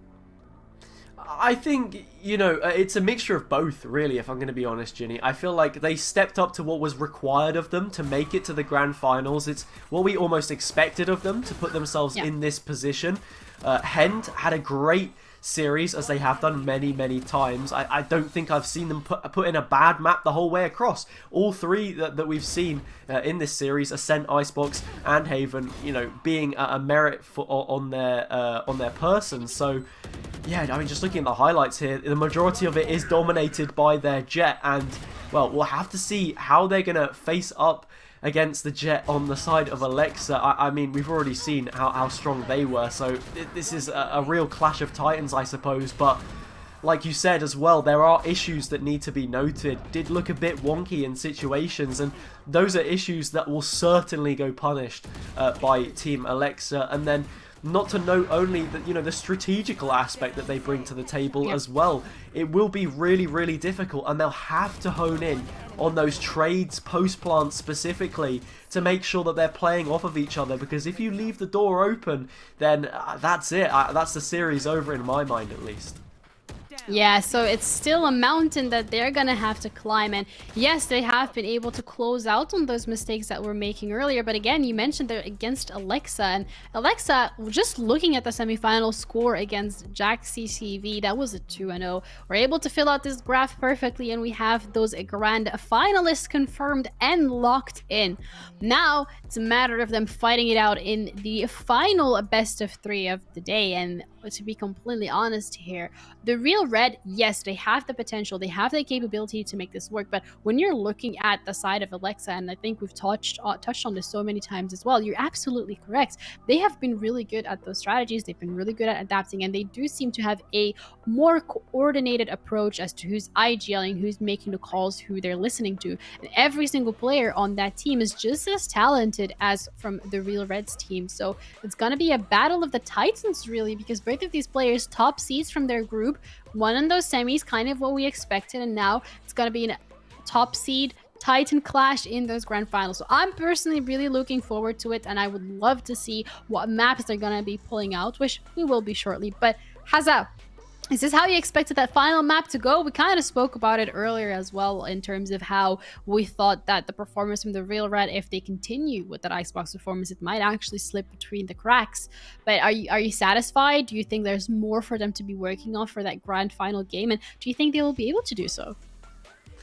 Yeah, I mean, I would say that I'm satisfied. I mean, any game of Valorant's a good game of Valorant in my mind, I suppose. And between those two teams, it was a pretty good matchup. There was plenty of entertainment. It certainly looked like it could be a lot closer than it ended up being coming out of that first half. Unfortunately, Iceman Lucky weren't able to quite keep it together and really make some kind of a charge to close that gap as we, went from one side to another. But yeah, it's sort of the comp as well that Real Red brought to the table. Yeah. They look so much better when they're being aggressive and trying to sort of set that pace, go and push to try and find these kills. And maybe Icebox, the way that you set up, you can't quite do that on the defender's side as much as you wanted to. There's no set plays of aggression that you can really hone into too much. So questions have to potentially be raised why that was their map pick, but I guess that is one that we'll maybe have answered at some point. But for now, we just have to look towards that third, well, not that third map, that third series of the day, the grand finals between Team Alexa and Team The Real Red. So I can't wait for it either. It really is anyone's game, but I think Alexa do have that inherent advantage on the strategical side. But if The Real Red stick to what they're good at, they keep that aggression, they set the pace, then they have just as much a chance as any as coming away with it and going to the LAN. Yeah, so before we head into that final grand finals game, we're just going to be going to a quick break so that we can all take a well-deserved rest. We'll be back with you shortly, so don't go anywhere.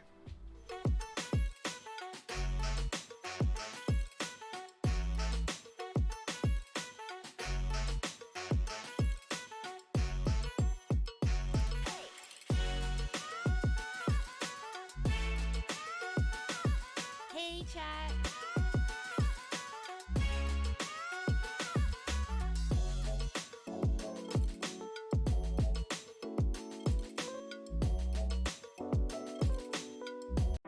We promised that Wrocław would wait for you, and we would meet again soon. We always keep our promises. The time has just come.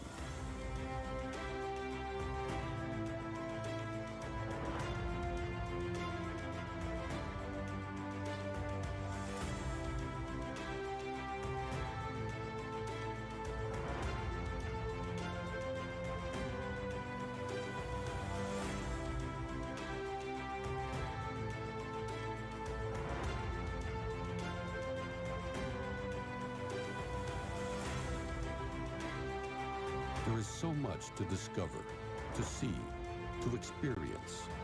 Make good use of your time. It would be great to see you again. We are waiting for you whenever you are ready. Let's meet in Wrocław.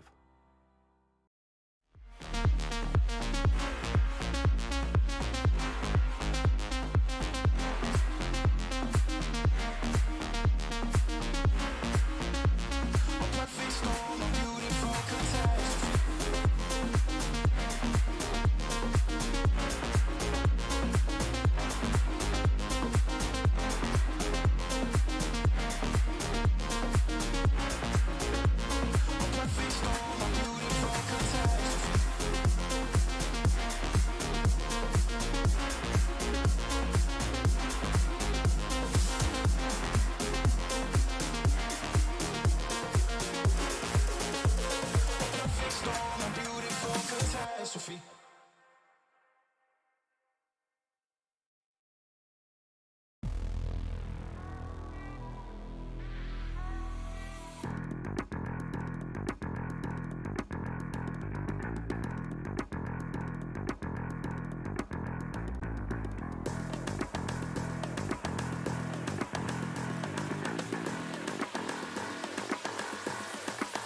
to beat. And make it wild, wild, make it wild, wild, wild, make it wild, wild, wild, make it wild. Make it wild, wild, wild, make it wild. Break it wild, wild, wild, make it wild. Break it wild. Make it wild, wild, wild, make it wild. Make it wild, wild, wild, make it wild. Make it wild, wild, wild, make it wild.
Good evening or good afternoon, wherever you are in the world, and welcome back to the grand finals. It's gonna be a best of 3 between Team Alexa and the Real Red, who just managed to secure their win on the first time, really, where the best of 3 went the full 3 maps way. Hazza, how you feeling about this one? I mean, this is the grand final. They're looking to book their space at that LAN and get in with that huge prize pool, 30,000 euros on the line, potentially to be stacking up. So really looking forward to how this one plays out. Team Alexa obviously versus the Team Real Red. Alexa probably the favorite coming into this one. Real Red, you know, I mean, it would be easy to simply say that because more maps were played in their best of 3 series, they struggled more, but that was the case. Whether it was a more difficult team or not, they presented some issues in the way that they played, which left them more vulnerable. However, there was still a lot of positives to take away from their performance, and obviously they're here on merit, so either side will be vying for that place, and well, I wouldn't be surprised if this one went the distance of 3 maps as well. Yeah, that genuinely wouldn't shock me either, but kind of hinted at it earlier on as well, a little bit how much the team of Alexa was focusing a lot on their strategies, and we're going to be having a look at the map picks. We got Breeze coming through, that's the Real Red's pick, followed by Haven, which is going to be Alexa's pick, and the decider map, if we do decide to go that way, is Fracture. Now, I am so excited to be casting Fracture because we actually haven't seen Fracture at all so far, neither Breeze, to be completely honest. So the fact that Breeze is going to be the first map that we're going to be casting, really looking forward to it. What about you, Hazza? I mean, yeah, looking at the maps that we've got here, these are 3 very expansive maps. Breeze and Fracture most notably have so many long sight lines on them, but I mean, Haven also does kind of fall into that style of play as well. Interesting that this is the map that Alexa have picked as well. Haven, no real surprises there, I suppose.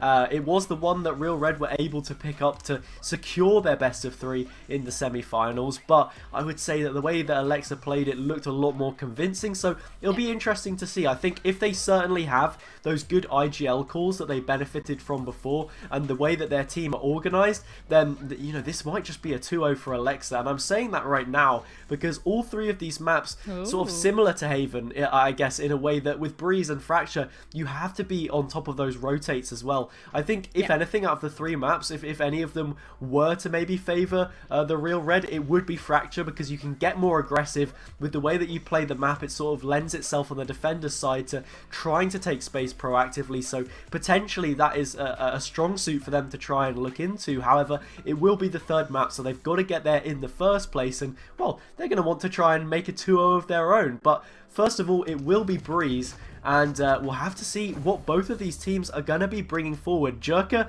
on the Jet, no real surprises there, and Alexa on the Sage as well, but there's a little bit of a difference in Sentinels between the 2 sides. Pop will be on the Cypher, as we have seen them time and time again, but Spider will be picking up that Chamber instead, and we've got a double duelist as well for the attacking side of the Real Red here.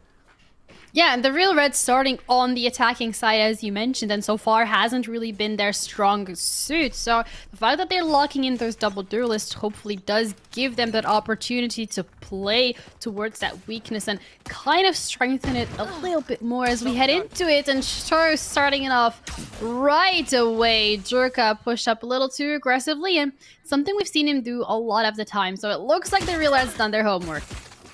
Ooh, that's a huge headshot onto Jave early on. They'll be able to get healed back up from Alexa, and there are 3 players here to defend the A site. However, it's a tough situation early on. They've already lost 1 player, and not only that, it's Jerka, that player that we've seen do so much work for them on the previous series. It was a key instrumental factor to the reason they're here in the first place, so not a loss that you want to be taking early on. Hender's going to just hang around to see what they can potentially find. They're on the Sheriff. They're feeling themselves. Can they maybe spot out ahead? Doesn't look like anyone is looking to peek at this point in time. Look at the rotation. And yeah, the rotate from the rest of their team is going to come through, but it's into a Viper and a Cypher looking to lock things down. They're going to do exactly that. Slick already finds a triple, and with a sliver of HP on Stowe, they're going to have to regroup here with Hend and see if they can't salvage anything from what's looking like a pretty miserable round. They only got that 30 seconds left on the clock as well, so 20 actually. So they really have to make this work like right now. However, you know, from their side, every single member from the side of Alexa rotated towards that D side. So unfortunately for Alexa, but fortunately for the Real Red, they will be able to get that plan down.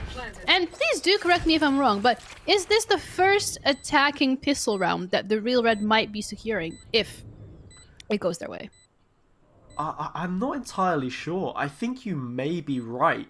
I know that Team Alexa were able to win pretty much all of the pistol rounds in their games. They may have lost one of them here and there, but well, Hend is lending an advantage to their side early on. Snow will combine to find that one, and now it's just Jave. It has flipped on its head from a 3 versus 2 to a 2 versus nothing. Really nice shot there as the camera pans past both of those players, jumping up and down in unison, and well, that's pretty much the image that we saw of the previous round, working really nicely together to secure that one. And yeah, the pistol round will go the way of the Real Red. Yeah, Slick doing so much that round, but unfortunately it wasn't enough as the 2 members that were left standing actually did manage to secure that win. Now, when we're looking at the bike, I mean, there's actually a Vandal in the mix from the side of Red, and this is something we've seen the Real Red do time and time again, where they have that hero rifle in the second round, specifically on that Vandal, and Hend has picked up the Marshall and picked up Pop on the way, but Jerka gets rid of that Vandal straight away and is even gonna go to pick it up. Is gonna feel more than confident enough to get this site just back under control, because what was that? That was a clean tap, and it's actually taking the Vandal out of the hands of the Real Red, and something they've relied on time and time again. And the Marshall isn't going to be enough coming through from him. Does it equalize in terms of players? Spider does make sure that from double doors he's being a thorn in their side, but that Vandal is doing so much work. Jerka really trying his best, but that is a lot of damage to the economy of the Real Red. Gonna be able to pick that Vandal back up, but my oh my, that was way too close for comfort. I mean, in the end, that Vandal's been passed around more than a trading card on a school playground at that point in time. I mean, it doesn't really, it's gone from player to player, and eventually it's the only thing that the Real Red have to take out of that round. Their economy has somewhat collapsed. It will be a pretty even gun round for both sides, but they're not able to hold on to as many credits, or nearly anywhere near as many credits as they would have wanted to coming out of that. With a couple of spike plants though, they will get a little bit extra to soften the blow, but yeah, not ideal, not the cleanest of rounds, and just really showing that either of these teams are so capable in this first matchup. Yeah, the Viper wall is gonna delay them a little, as well as a Cypher util being stuck onto the A site. It looks like, however, the Real Red are more than comfortable going for the A site, and as Alexa gets a little distracted with that door, that does get taken out right away. Now Pop is the only one left standing, but they've already come from every single angle possible. Jerka trying to save it from the double door angle as much as he possibly can, but there's so much for him to do, and Nick takes him out, so leaving Slick all by himself, it's not enough. It's a flawless round coming through from the Real Red, and they're walking away with that bonus round, 3-0. Yeah, I mean, I guess, I'm not even sure if you could call it a bonus round, maybe, considering that both teams had a pretty even set of weapons between them. However, just the fact that they're able to find 3 rounds in a row is the bigger thing alone, right? Because now we're in a situation where that money's not looking good for Alexa once again, so they can look to just kick on and keep grinding out these rounds. The longer they can go without a response, the better it's going to be for them, because it means that it doesn't give Alexa any of that confidence that they need. And right now, with Real Red all guns blazing, they've gone back to exactly being the kind of unit that we expected to see from them coming into this.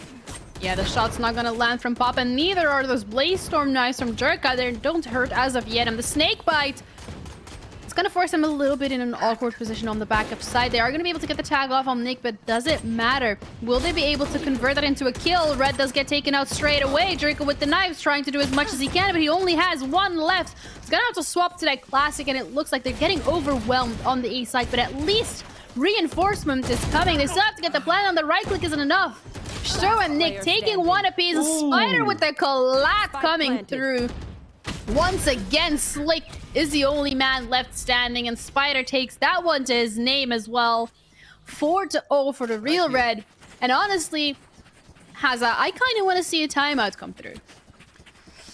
I think it would be a fairly smart idea. I mean, right now, it's just some of those players that we expect to see more from. Pop, Alexa, Jave, yet to register any kind of a kill impact in the game so far. There's a couple of assists between them, but no eliminations, nothing concrete at this point in time. In binary terms, they're a 0 instead of a 1. There's no values there to be noted. And yeah, the Real Red looking so strong right now. I'm just loving this play from them. It's that triple threat. They've got a Reyna, a Jet, and a Chamber in the composition. No need for a Sage anywhere in the mix because, you know, on Breeze, sometimes you get that mixed amount of utility, really, that the slows and that wall can bring to the table. It's not the same as Icebox. It doesn't deliver equal kind of value. And, well, we're seeing that right now. Pop will eventually be able to find Hend, and that opens their account in this grand final. But yeah, 4 versus 4 with that Viper's Pit going down. It's going to be a difficult one to try and retake. Red have just got to be better in the post plant. That's exactly what we wanted to see, and we're going to get it. Yeah, they've absolutely been so good at not giving those isolated 1v1s and actually giving them the respect that the team deserves. And Alexa, on the other hand, they're scrambling. They just came off of the back of an eco. They get the full buy-in. They still don't manage to get any of those picks. They don't hold on to any of their rifles either. So now, you know, the timeout being called here as once again their economy is in a dire condition, and it's 5-0. We've seen these kind of head starts a lot from the teams throughout the tournament, and usually it's a team that gets this big of a head start that actually walks away with the win. Jerka really trying to make it work here with those 5 kills, but it feels like the rest of the team is falling behind quite quickly, and it's just they're not winning those gunfights. So even if the util is in place to hold the opposing team back, it's just not enough. It certainly seems that way at this point in time. It's going to be a pivotal couple of rounds off the back of this timeout. We see the money's not really there for them at this point in time, so any kind of a thrifty would do absolute wonders. However, it's going to be that gun round that we see after this one, the following round, that will carry a little bit more weight in the narrative. Real Red will still be able to collect momentum, I guess, from the one that we're about to see. So in that regard, they'll still be feeling pretty good about themselves, I'm sure. But yeah, we're seeing a heavy stack towards B to try and make this one work. But unfortunately for them, I think the read is completely wrong. The Real Red, well, they've read Alexa like a book, I suppose, because they're going to be going over towards A, completely uncontested. It's just going to be a case of that retake. How do they try and play it? Will it be a situation where you've got loads of people on a flank that they've got to try and worry about? We will have to see, but right now, the Owl Drone will clear things out. The spike will be in the hands of that Sova player, so they're going to have to wait just a moment before they can get it deployed. But 5 versus 5 retake coming up, making a 4 versus 5 actually. Jerka oversteps and loses their life. It's a tough one to come back from. Yeah, and Hen finds the 2 initial shots. Pop with the Marshall, though, doing some of that work, but now he's the last player standing, and that's a very quick turnaround coming through from the rest of the team. And it's something that we've kind of praised Alexa's team on time and time again, and that was how they were able to strategize, how they were able to adapt, how they were able to change the paces of things. And you come into this game, we're expecting them to be able to do the same, but it feels like every single time on that defensive angle, they haven't really been able to find the way they want to execute things. They are playing either too aggressive or too far laid back when it comes to holding the side. There's absolutely no mid control. They're completely open to flanks, whether it's from tube, whether it's from mid, it's just left unattended, and that is a really worrying situation to be in. Yeah, right now we're seeing a bit of a split setup. I think Jerka's going to want to try and push towards mid, but they reconsider. Pop right now is certainly feeling themselves. Nick tries to get a tag with the Hunter's Fury, but it won't be too much. Really low HP on the attacking side here, and well, Real Red, they opted not to bring a Sage into the mix, but they might be regretting it, at least on this round, because there's no way to heal all of that damage dealt. Spider will lose their life, but they're a player that was on full HP, so yet again, that disadvantage still remains. And well, Jade is just cutting them down where they stand. Finds a couple headshots already. Searching to try and find that final one. It might be Alexa that gets it instead. Trying to fight against Red. Captain v Captain, and she comes out on top that time. And it's a flawless response. So that's exactly what we wanted to see out of Team Alexa.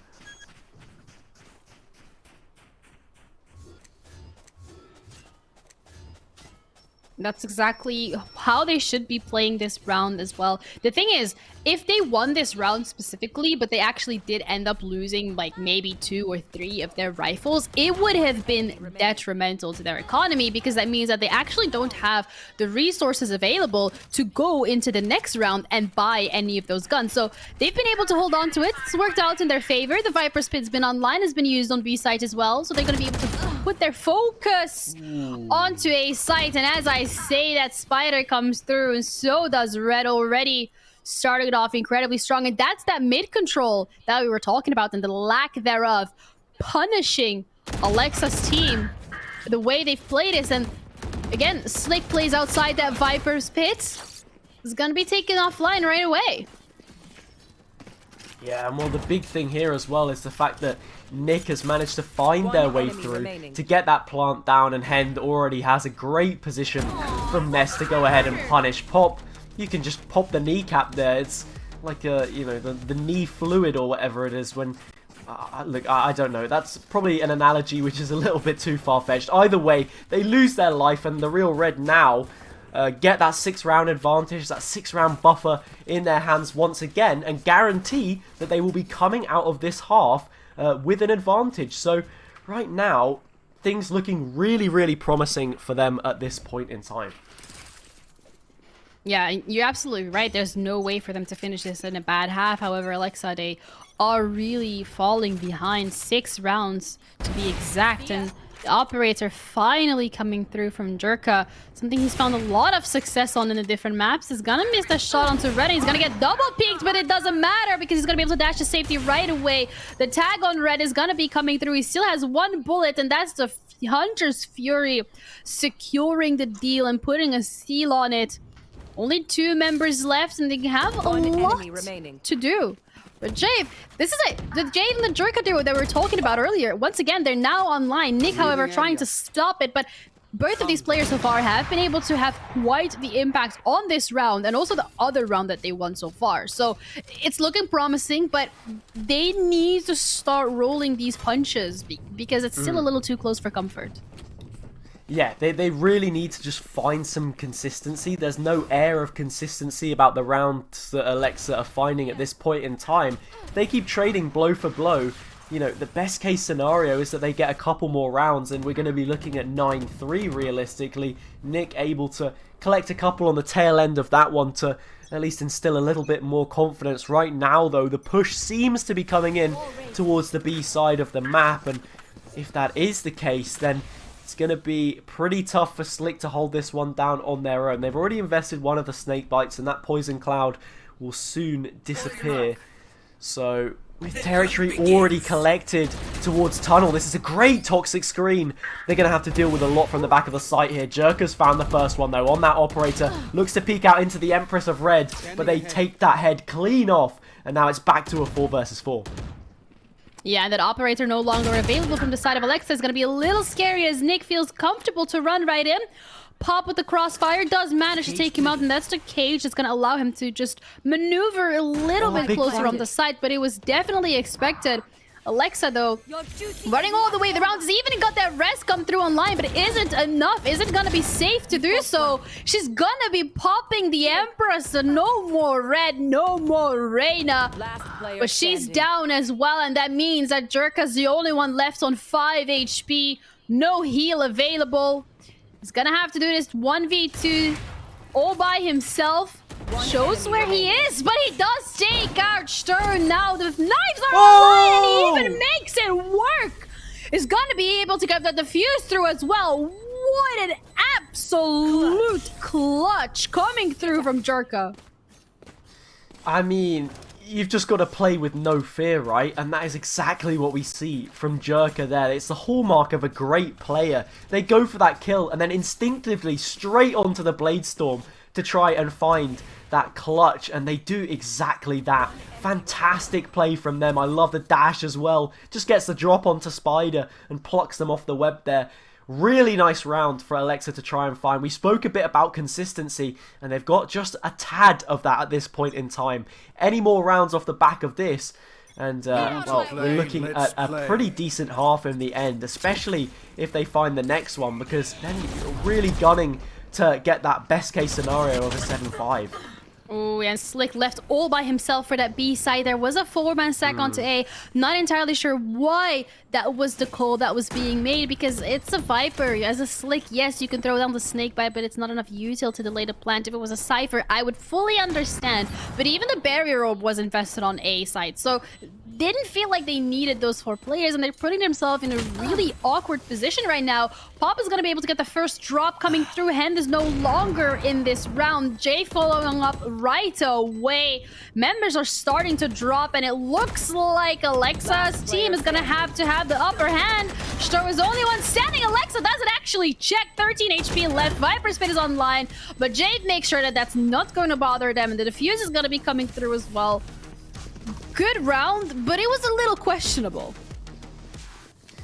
Yeah, it certainly was, but these are worrying signs for the Real Red. I mean, on the attacking side, the side which I would argue is maybe their slightly stronger one, or at least Alexa on defense hasn't looked as good when they're not able to really pull the strings against their opposition. 7-5 is where it looks like we're heading at this point in time. I mean, there will be a buy-in play. There will be 5 rifles on the board for the Real Red to try and work with. But even if it goes to 8-4, from having that 7-1 advantage, they've really squandered that lead that they had available to them. And it seems like the Aldrone's going to clear out Slick here once again. Yeah, questions raised about the way that Alexa have been working this defense, but when it swaps over to the attack, you have to worry for them just a little bit. Yeah, again, you're absolutely right. We raised this issue before, and I will raise it again, and that's the fact that you don't need 4 members on one side, leaving the Viper all by themselves without the Viper pit available, and then you invest the barrier orb onto A side. I think that is something that I don't think should be working, but neither should that, but it works for Jerka anyway. He lands right in. Neural Theft is going to come through, so they know exactly where every single member from the side of the Violet is hiding. However, Jerka with the Chuki coming through, he cleans everybody up, and it's only Stow left. However, he does drop to Jerk, and now it's only Pop. He's gonna have to make this work, but the time is ticking. There isn't enough, and Stow manages to clutch this one out. Jerka, so incredible. But oh my goodness.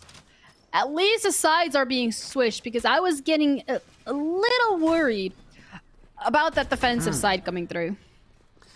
And I mean, you've got to worry now. What happens when Jerka is completely let off the hook, right? Given complete freedom. Look at that 4K.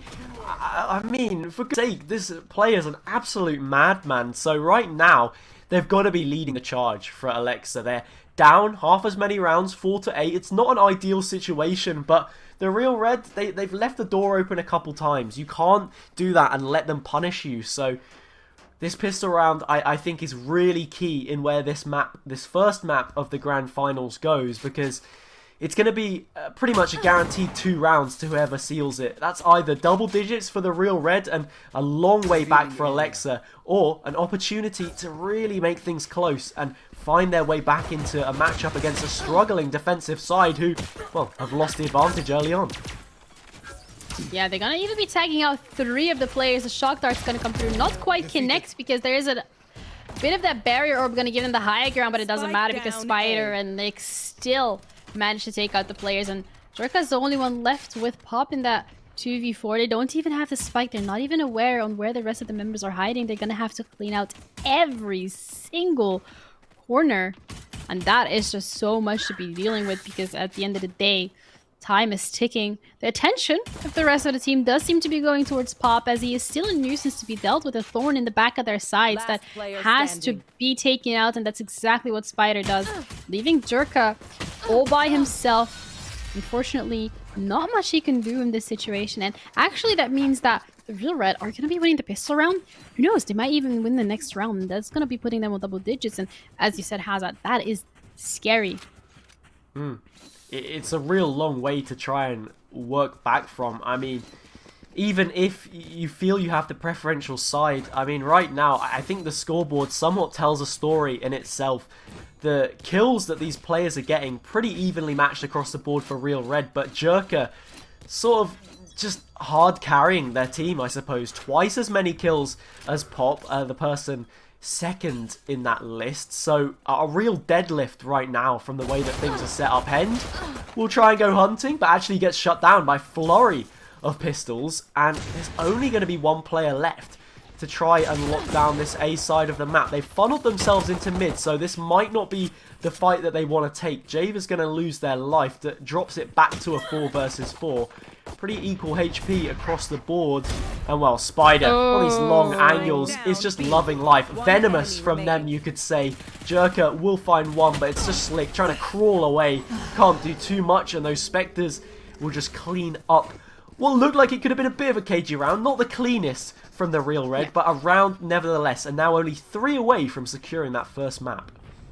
Yeah, and that's exactly what matters, just being able to get those wins on the board, but also, you know, get that economy on the reps. Fortunately, Alexa didn't buy last round, so they're going to be able to get a couple of things come through, but I'm just a little worried about the fact that there is going to be light shields on Jerka. The man leading the charge, 17 and 11. He's been doing so much, but it's not quite enough to be able to fully get the team into shape. And now this is that round, right, Haza? If they lose this, then I'm going to be incredibly concerned for them. And they actually haven't won that bonus round, so to say, last half, but starting it off strong with Hend, and then Stir getting one each. It's just a meat grinder. They're being run down.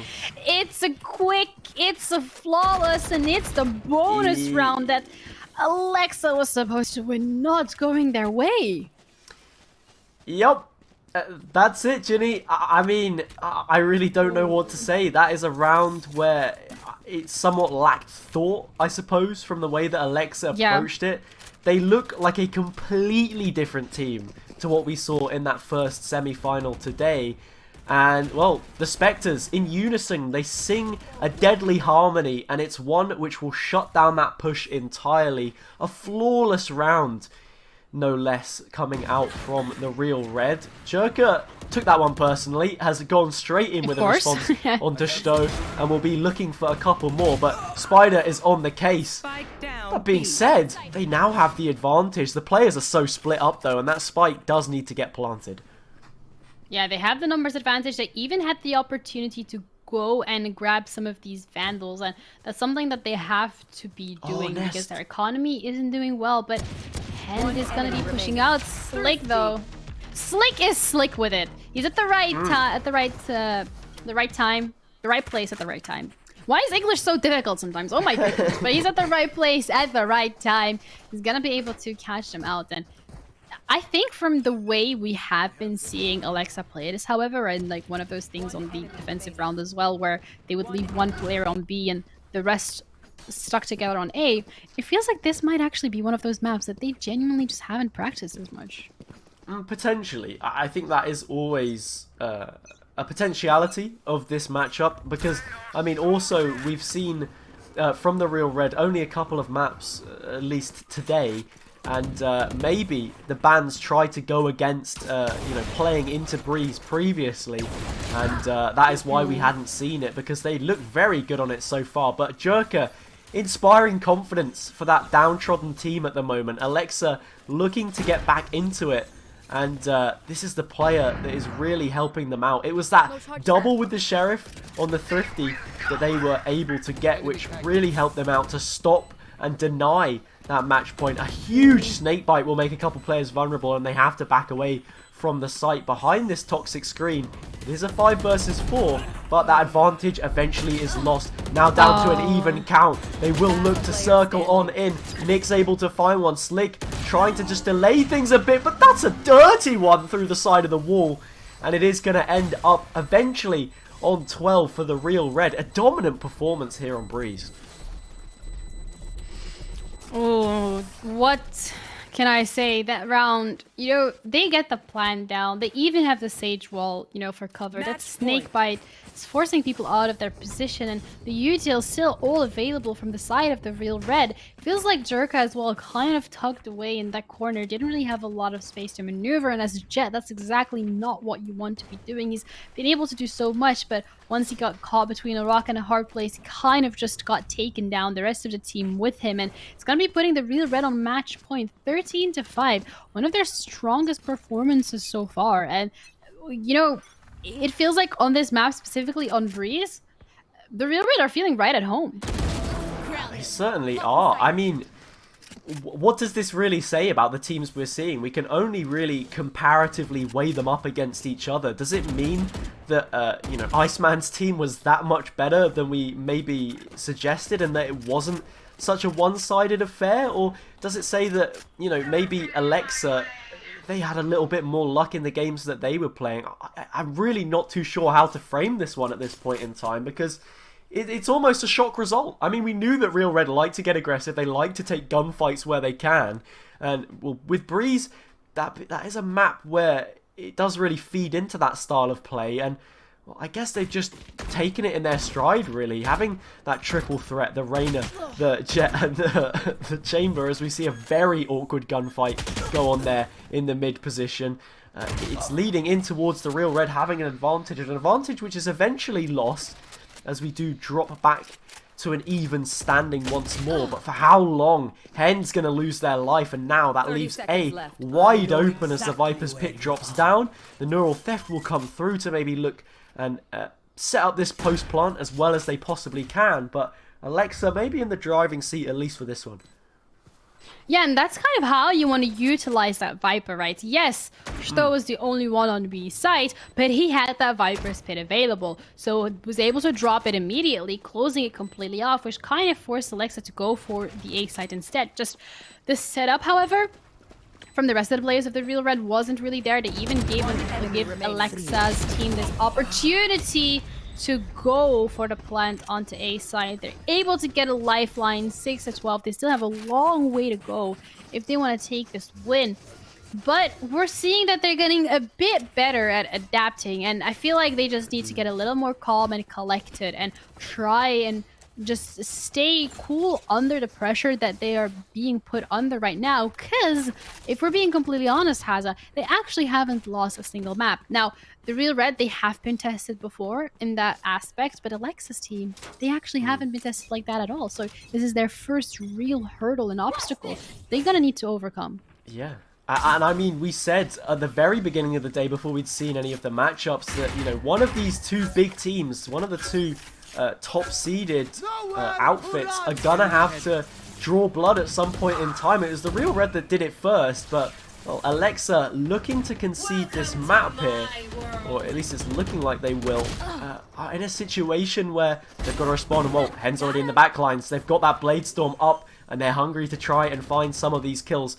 There's a pseudo flank, I suppose you could call it, coming in from the mid doors position, maybe left unchecked, and well, Pop's able to find Spider from it, but it is a 3 versus 2, and they've got to find their way inside of this ult. No kills just yet. Oh, the right click from the Blade Storm comes through though, and Hender's going to find Slick just like that. It collapses, and the first map will be going to the Real Red.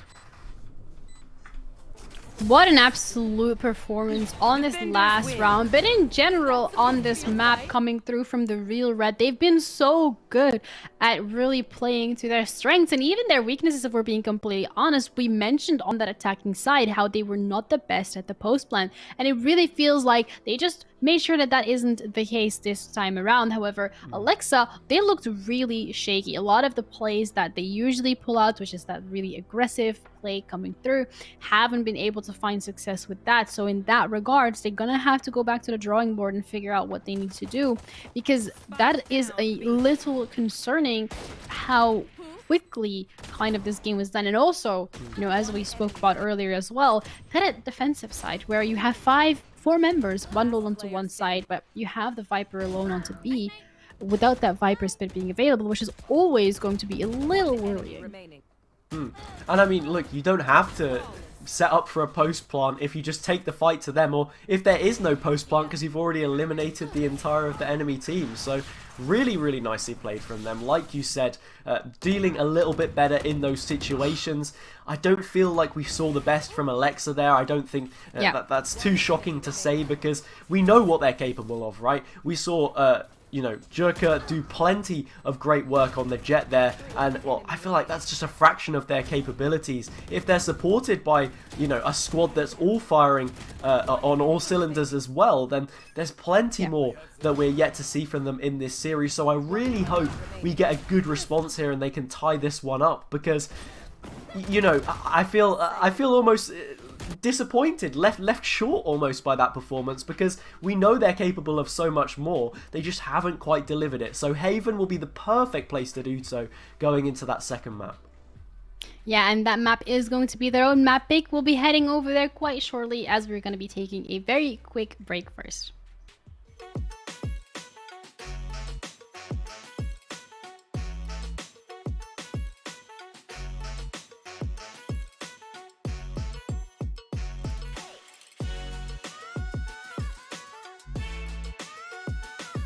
Hey, chat.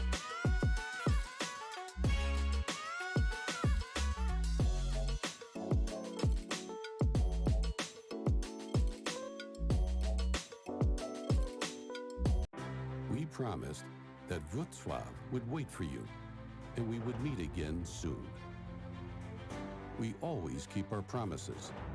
The time has just come.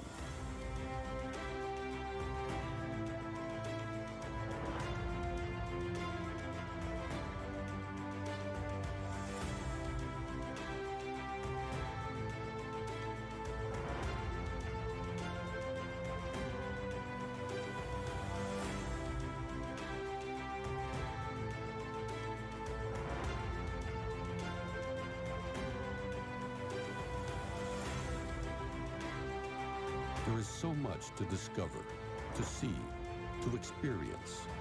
Make good use of your time. It would be great to see you again. We are waiting for you whenever you are ready. Let's meet in Wrocław.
Hello, hello. We just saw the first map of the grand finals, and my, what a dominant performance coming through from the Real Red. They absolutely took that breeze map like a breeze. That was easy breezy for them. They did not have any issues there. And Alexa looking a little shaky. We're gonna be heading into the next map here, Hazard. It's gonna be Haven specifically.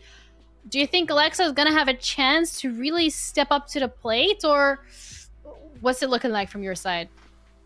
I think they definitely have a chance. Yeah, they're here on merit. We saw them on Haven before. It was the first game of the day, and well, we spoke about dominance a little bit on a bunch of different teams throughout this tournament. But yeah, that is certainly the definition down to a T, I suppose. They played those rotates so well, as we saw in that first map. So on this one, yeah, coming out of Breeze, the first map of the Grand Finals instead.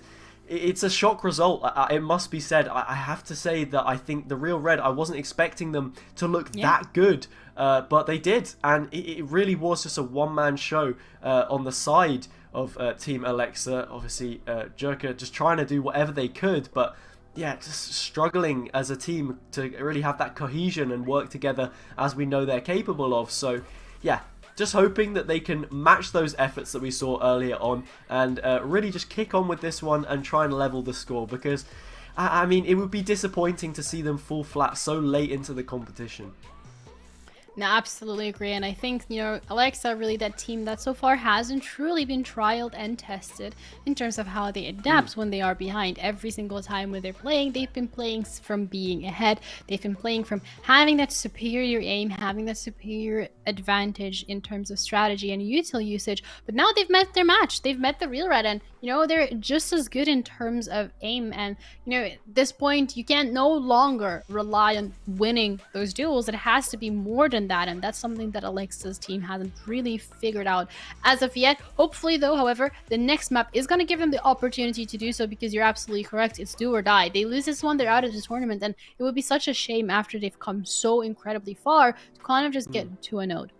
The Real Red, however, on the other hand, in the semifinals, really, that was kind of where they got tested. That's where they lost a map, and that's kind of the experience that you do need to be able to get back into your own headspace and to figure out how to play from behind. So hopefully, you know, Alexa's going to have that experience now on their hands as well, and they're going to be starting it off on the attacking side, to be completely honest, here in Haven, which let's give them a little bit of an advantage, maybe. Yeah, I mean, I guess you could call it character building, Ginny, right? Iceman Lucky taught them a couple lessons, and now they've got to see what they can do with them. It's going to be Team Alexa starting out on that attack, and, well, we saw what they were capable of with this setup before, and we'll just have to see what the Real Red do to respond to it. We know that they're capable of winning on this map, but to what extent against such a strong, well-drilled team? So, right now, it's going to be a pretty standard execute, and no one other than Jerka to just lead the charge here, and in the corner, won't get spotted out, and just like that, they found the advantage early on. Spider chimes in with a couple of their own. There's trades here to be made, and just like that, it's a 3 versus 2. Yeah, and Pop is going to be spotted out as well with that util from the chamber, as he does take out the rendezvous garage, so he's going to have to come through with a complete wraparound. That's something that they do seem to be expecting. Nick going for that orb, and he's a little distracted with it. There is a Cypher tripwire, however, available if they do decide to push him out. The camera is not going to reveal anyone, and it looks like they're looking to chase down Pop. He's in that 1v3 scenario. Doesn't even have the spike. If he wants to get to it, that's a feat on its own. Nick finds him first.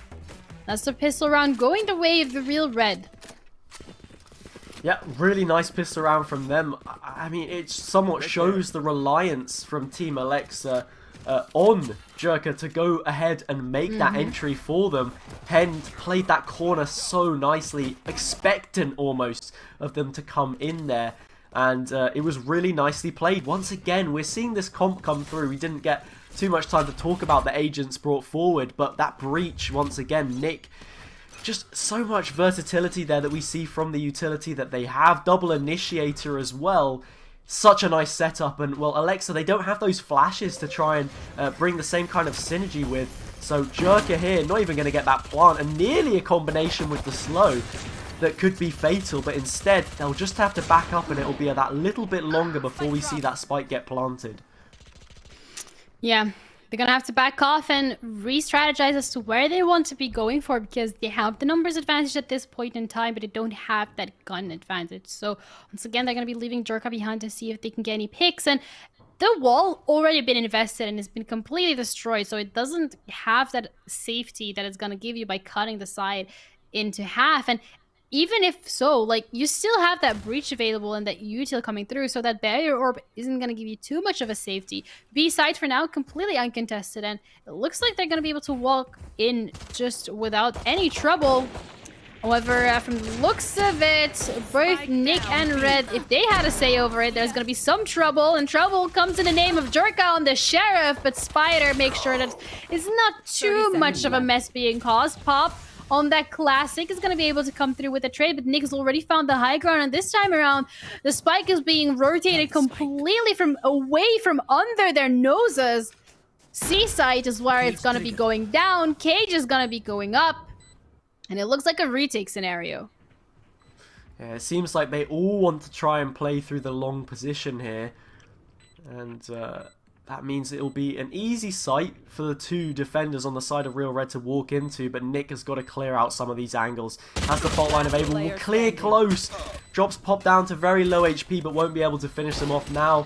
It's a Spectre at range against the Marshal. This should be an easy one to find, and just like that, all three of them pop out.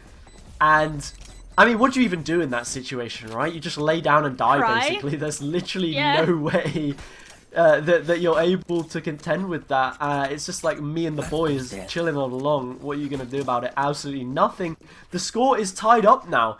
And off what looked like it was going to be a bit of a shady round at the start, trying to get in towards mid and really struggling to have that spike plant early on. The fights go back and forth. They reposition towards C and eventually find it. A thrifty response, and not what you want early on for the Real Red. Could potentially be a hit to the confidence as, well, Alexa, I don't know if they're mystic or something, but these mind reads have always been so great. They're going to find themselves onto an A site, and it's completely left open. Yeah, and that's what they're going to be able to play. This is what they need, right? They need to be able to get a lead and extend it a little bit so they don't fall in that pitfall of having a terrible economy, because from the looks of it, last game specifically, they don't have the resources and figured out as of yet how to play when you're behind. Fighter has figured out exactly how he wants to play with that Sheriff, with Pop and Slick are quick to make sure that the trades are going to be coming through. Just want to make sure that there's no advantage being gained, and one player is going to drop. Alexa is going to take him out, and that's only Hen left, little HP. And that Sliver is taken out right away. Alexa coming through with another round on the board, and hopefully this time around, the Real Red are going to have a chance to get their economy on the wrap. Yeah, I feel right now, the Real Reds, this is one where this round is so important to the mental of these players, because you've just picked up the pistol round, you then lose the following one, which really you should be finding 9 times out of 10. So you want to make sure that you're keeping your hands on the reins, you're in control of this matchup, and it's not something that's just able to run away from them. Hen, early on, taking a fight against Jerka, and doing really nice damage to Slick through the side of the wall, but it's Red that will finish off the Jet this time around. And that's a great early advantage to be finding in such a pivotal round. Yeah, and as of yet, still haven't fully decided what site they want to be going to, but from the positioning of the spike, it looks more like a garage or B angle, and that is completely under lock and key. And the fact that you have that duelist taken out of the picture, you don't have anyone to dash onto site for you, you don't really have anyone to get that space that you need. And sure, you have the Sova, but what can they do besides, you know, using the util to get a couple of tags, maybe a bit of information? And yes, Jave has been really good at utilizing that Sova, but look, that's just a 4-man tag. They've all been revealed. They know exactly where they are. It's gonna be able to go back to safety. Some of that brimstone smoke's gonna cut off those lines of sight, but as of now, it's looking incredibly scary, especially with the Rolling Thunder being invested in this round. Specifically, Pop and Slick do manage to take one apiece. Molotov is going to keep Red at bay just a little longer, and as they want to go down for the plant, even more util is being thrown at their faces, and they have to make this work. Nick and Hen are on the hunt as every single member is dropped, and that means the defuse is going to comfortably be coming through for the Real Red. Yeah, important round to win, but it must be said it was not the cleanest that we saw there from the Real Red. Those trades back and forth and the slow firing weapons from the back of that Rolling Thunder stunned players. still able to find a couple of kills. Pop and Slick combined. It must be said, their names, they sound like rapper names, to be honest. Pop and Slick. Absolute ballers. But anyway, all of that jokes aside, it's a big round to be winning, right? Hend plays a part in that as well. And Nick, once again, leading the way in terms of utility and doing a great job to assist their team. Nice aggression here that I think we're going to see coming out towards A. That fault line is followed by a recon dart, and then it pushes Hend up into the cubby so they can forget about A now and focus their efforts elsewhere. The only problem is Spike looks to be going down towards B, but it hasn't just yet. And once again, we're at a stalemate in this part of the map. Yeah, and once again, that barrier orb that has been put up initially, it's gone. It's not going to give you that safety that you need to be going down for the plant, and even the dash has been coming through from Jerka. So the initial plan is get it onto site, dash out, back to safety, play from window, try and kill anyone who's trying to go for that defuse, right? But that plan right now, that is what's out of the window, as that's no longer available due to the util that's being invested already taken out. And it's looking like a garage push might be what they want to go for, but you're going to be running into a judge and jury. Not really the executioner, as this time Slick does manage to take it off of their hands, and Jave right back on that as well. 3 members still left, and Pop, he's popping out of everywhere. You never know where this man is coming from. Spike planted. Ooh, Sto takes a lot of chip from those stray bullets there that come through the cyber cage. End is going to break that tripwire, and now they know about them in the back line. It's a pincer maneuver, but how effective will it be? Not very effective at all. Both players shut down immediately, and Alexa are able to regain that lead that they had in this game. They've got a few ults to work with as well. There are some on the side of Real Red, but yeah, nice tools to be using in the post plant there. That orbital strike, having a res as well to increase the man count, and neural theft to, you know, try and work this map a little bit better than the maybe lack of success they've been finding in the early stages. But yeah, it must be said, Team Alexa right now, as I believe there's a slight error there, yeah, maybe not being as successful as they would have hoped early on, but they're starting to find a few rounds now. Yeah, and that's all they need. A couple of rounds making sure that you can stitch them together, and both teams so far very close. You know, it's really a back and forth, back-to-back rounds, win or losses for these teams. And Pop, however, this time is going to be coming on top. Jericho's going to be dashing on side, but Hen and Spider shutting down that initiative right away. Start joining the party, and now it's only Jave left all by himself, as even the Blade Storm has been coming through. Gonna be tagged, but they're gonna be able to remove it. The shock dart is gonna be doing something, but is it going to be enough? He's now only in that 1v1. He's been doing so much already. This is something that might work, but he needs to go for the spike, and it looks like both of these players have the exact same idea. And it's Nick that comes out on top. Really nicely played there from 17 Nick. Yeah, I don't know what it was. Maybe some kind of gravitational pull between them. Two star-crossed lovers make their way towards the A main position, and then, well, there we have it. It's Nick that wins it out. I think Jerk is actually changing their crosshair right now. You can see that on the stream, but yeah, maybe just not feeling too comfortable with the setup. That's why we see them scrolling through the different options, but no, the utility that we've seen come out from the breach here has been absolutely fantastic. And on that thrifty round, may I add, that they were able to pick up, it was a really nice setup that we saw. It was the Blade Storm pushed into the corner from Hend, baited out by the Headhunter coming through from Red. So it just allowed them to play off of one another, get those all-important trades, and win out a round with the odds stacked against their favour. So right now, it's just going to be another A execute. Once again, they will try and see what they can find here. Sto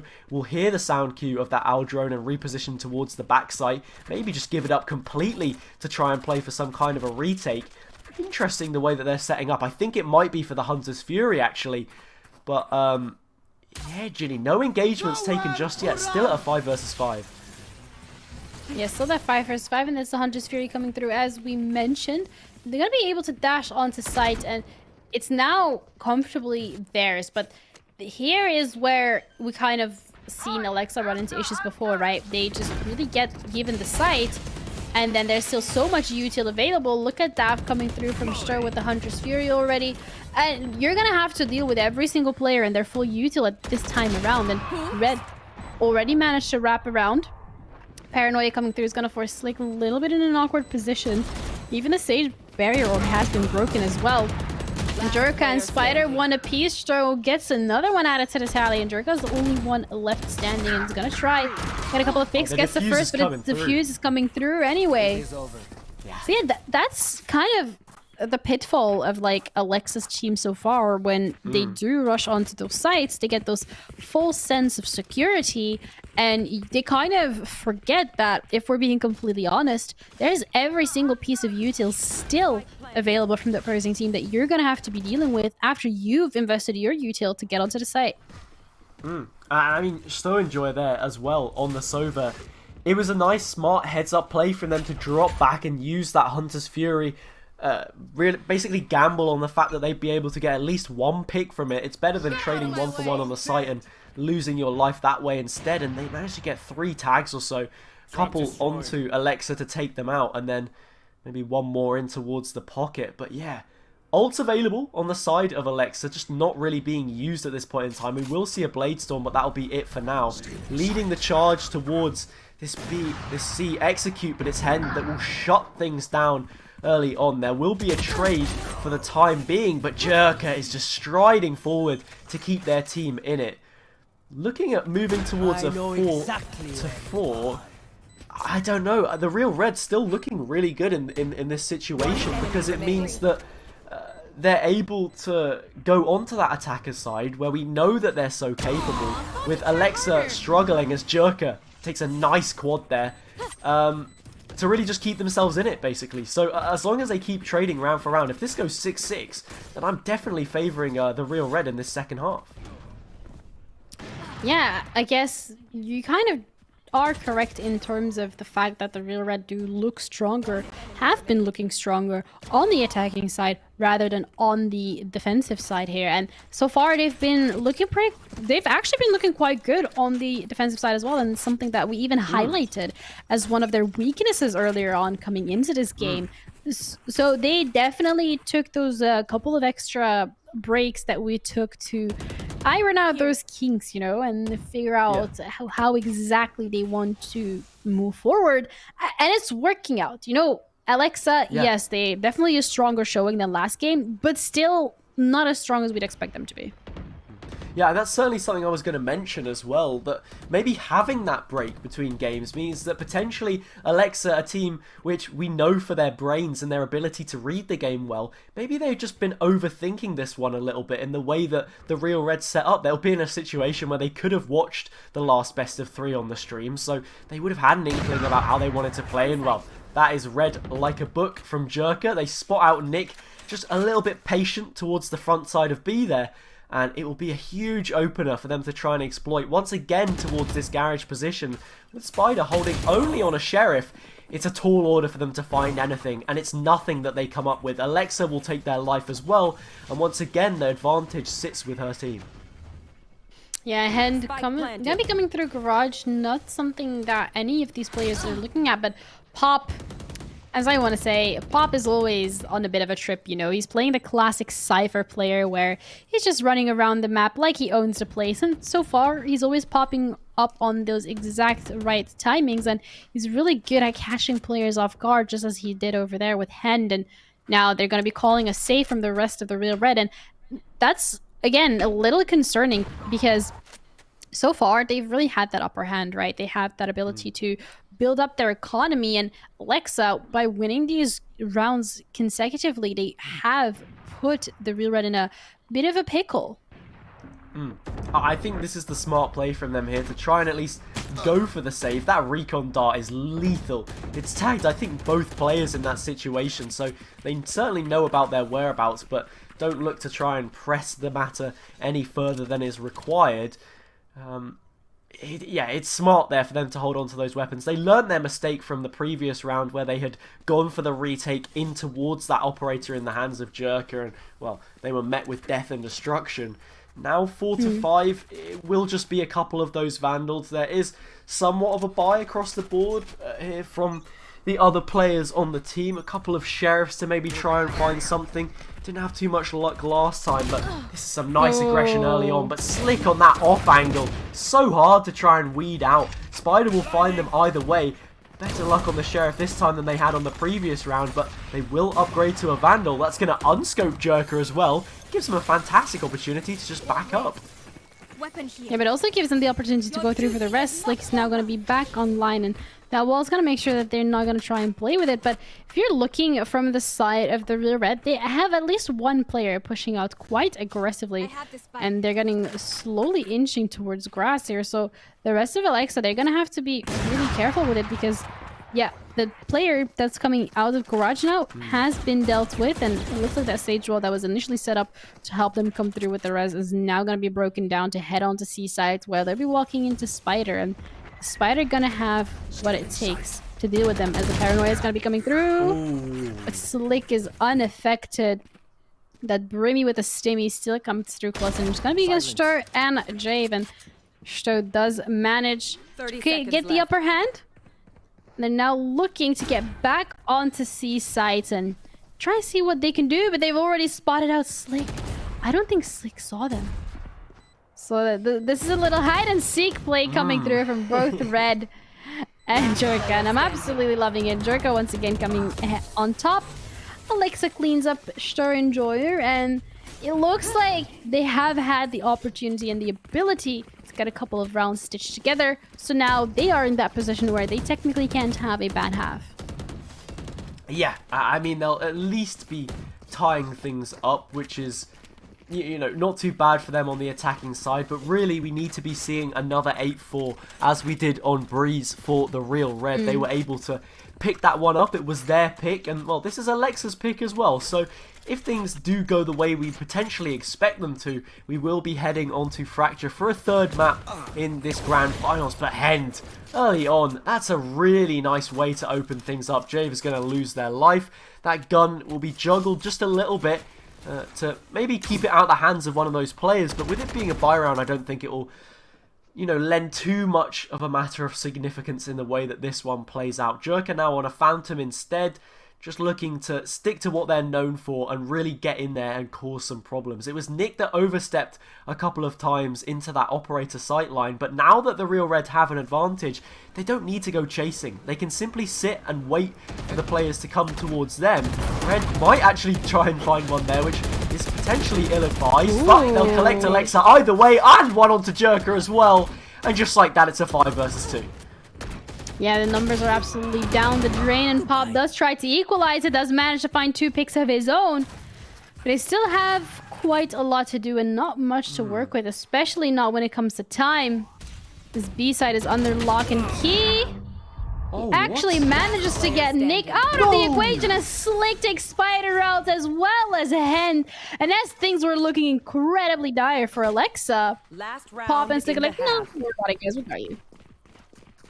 I mean, I wish you could see my face right now. I'm disappointed, but maybe not surprised from what we just saw from the real red. I mean, that is a round which they should be winning. Like, there is no way that they are losing that round. It's a 5 versus 2. Red has already got, you know, plenty of impact on that round. They found a couple of kills towards mid. You don't need to push that any further. You sit back, you play with the numbers that you have, and you call it a day. That is your round every day of the week. But now, they're forced onto that lower weaponry. It will be a rolling thunder to try and remedy those issues as they look to push in, but I don't think it's one they can even capitalize off of. There's space to be gained, and that is the main thing to note. But that previous round, it lingers on the mind because that's a real missed opportunity. Yeah, and even if they do decide to push out aggressively, the Cypher tripwire has already been set up and the rest of the team is already gone towards Seaside. So now you're just against that 1v1 with Jerka. The Spectre and the Vandal, who shall prevail? Will it be? I guess we'll find out in the next episode as the Cloudburst is going to be coming through, and Jerka's going to decide to book it. The safer call to make here, as the team still needs an entry fragger if they want to get onto C, or even onto B, or even onto Garage. You know, Jerka's presence is always going to be needed as he is that jet player. They do look to be the tip of the spear at this point in time. Wherever they point, the rest of the team goes. And, well, that heal will actually give away a sound cue. And I think that Nick might be able to call this one early. They're not going to. Instead, they take the fight, just peeling away. And eventually 3 players peek and they have to deal with it. But there will be players on the site. 3 of them, in fact, to try and shut things down. That shock dart will chip away a little bit of damage, but it's Red that's trying to work here. Instead, it's Jave that comes up with a triple.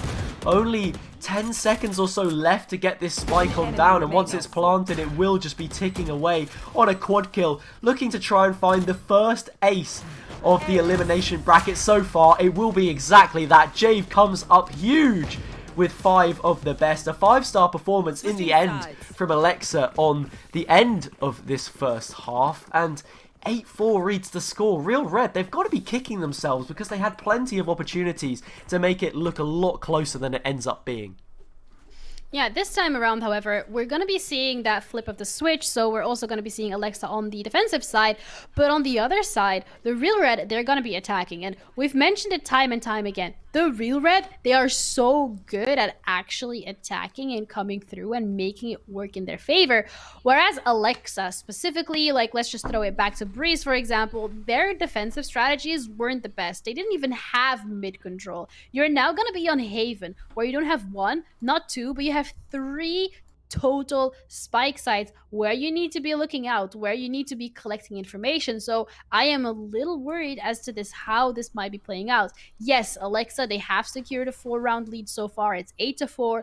But if they win, the pistol round goes into favor of the Real Red, they're going to be very quickly and very easily having that opportunity to close down that gap and to just make sure that it's an equal 8-8, and then you're in a bit of a pickle, because if that's going to be the case, then Alexa might actually not be able to take this win. So when it comes to the side of Alexa, they really have to focus on their strategy in this defensive side of the map, because that's going to make or break this game. Yeah, I mean, this pistol round carries a lot of weight, as it did the last time around. We sort of posted that ultimatum on Breeze as to whether we would be looking at a potential double digits or anything of the sort, where Real Red are able to get back into this one. But on this map, the pistol round, they won it, but still weren't able to do much off the back of it because it was a thrifty. And now we've got a crazy one-way cage from Pop. I've never seen that one before, but they're just clicking at toes right now. And only good for 1 at this point in time, but we'll see if they can't search for a couple more. Nice early advantage for Team Alexa. And with support here, it's going to have to be some kind of a rotate from Real Red, because they are locked out of this one.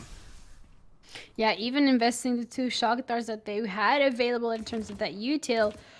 But even so, just if they decide to go for B, that's under lock. They decide to go for Garage. Again, there is a Cypher Tripwire. Alexa's holding it. They decide to go for A. There's going to be Jerka. So, and I think one of the things that we really have to take into consideration as well is just the fact that the time is ticking. Sound key is going to be given that it's looking more like that Garage push. So the rest of the members from Alexa's team will be hovering slowly towards that side, as once again, that's the over rotations that you don't want to cause. You want to make sure that it's all well calculated. 30 seconds left. Yeah, and that rotation will be coming through. Alexa, look to try and read it. Jerka is already on the scene, and that will be a huge one to open things up. Spider does have a response, and these players pushed back towards CT are going to struggle now to find that retake. It is a 3 versus 4, so they have the advantage. They'll heal off some of that damage expended as well, so Real Red are still on the back foot. It's going to be how they play this post plant. It's been their Achilles heel at times, but they still have the opportunity to do so. When will that retake come in? It's quite staggered, taking its time, and Spider actually finds the head there. As Chateau is able to get one as well, and now it's down to a 2 versus 2. That time is ticking. They've got to get that spike defused, but there's no opportunity to do so. A triple from Spider will shut down Slick, and they find that all-important pistol.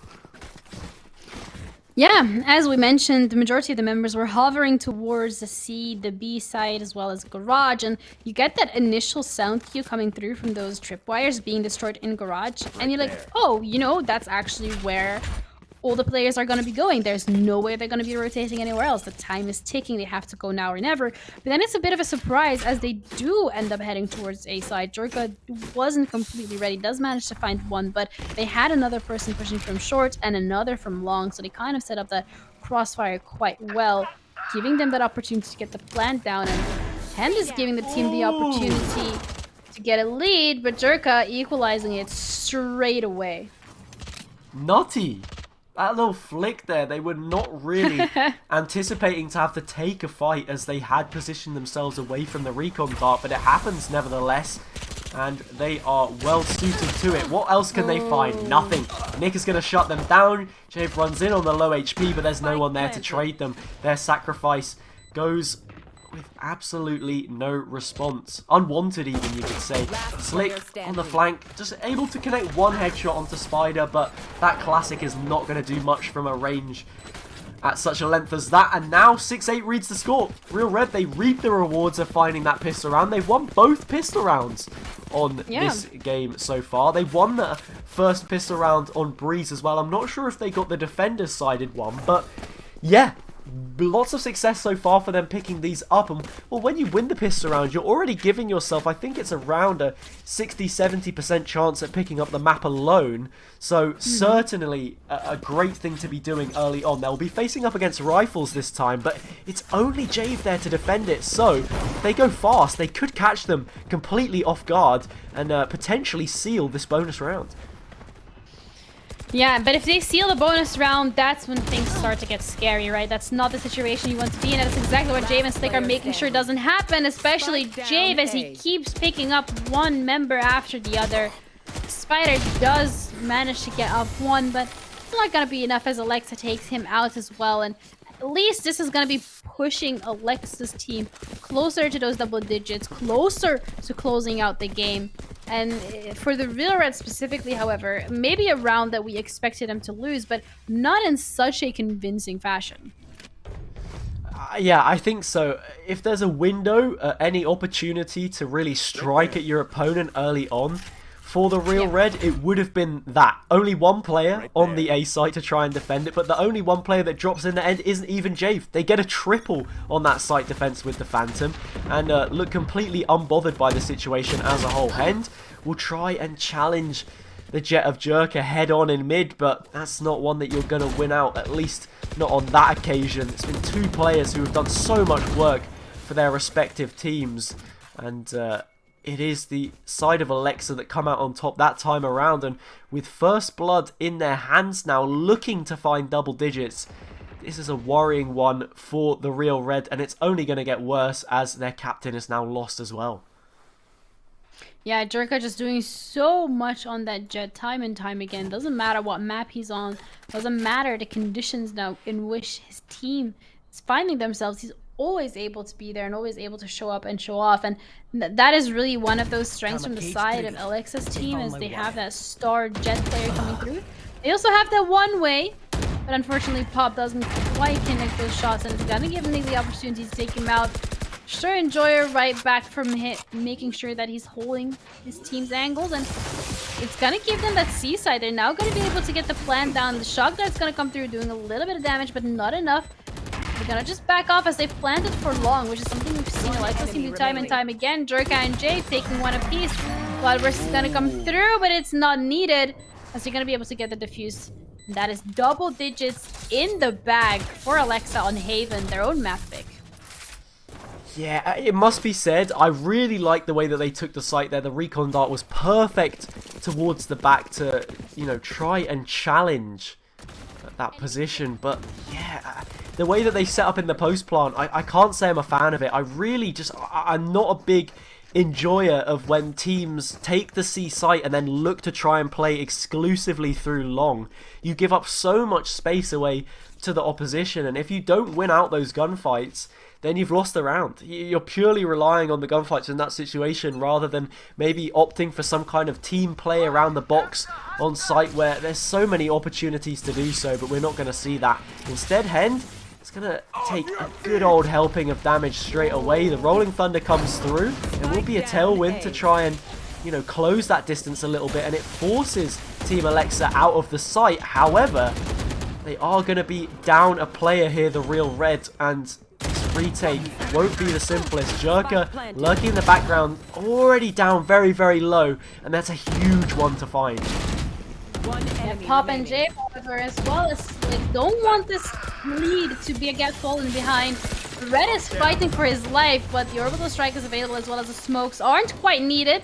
As Alexa takes out the team captain in a poetic manner, making this 11-6. And Alexa, they're running away with the lead. They I think certainly initially. are. Oh, Do you want to go? no, we're seeing some flying around. I'm all good. Okay, cool. No, I was just gonna say, yeah, I mean, it feels so weird. I feel like, you know, the Real Red, they've sold us for fools. They've pent up our expectations of what we could have maybe wanted to see from them on this map, and then they've been shattered almost, because it was such a promising performance on that first map of Breeze, and now coming into this one, yeah, just not quite bringing the same amount of explosivity to the table, and Alexa looking much the better outfit on this occasion. Yeah, I guess that's exactly why this is the map pick coming through from Alexa. This is what they felt comfortable playing for a reason. And Pop already starting it off quite strong, but the rest of the team does Spike clap down, back. C. Slick, however, also making sure that the lead doesn't get too far extended in terms of players. Jerka with the operator finally got his hands on it.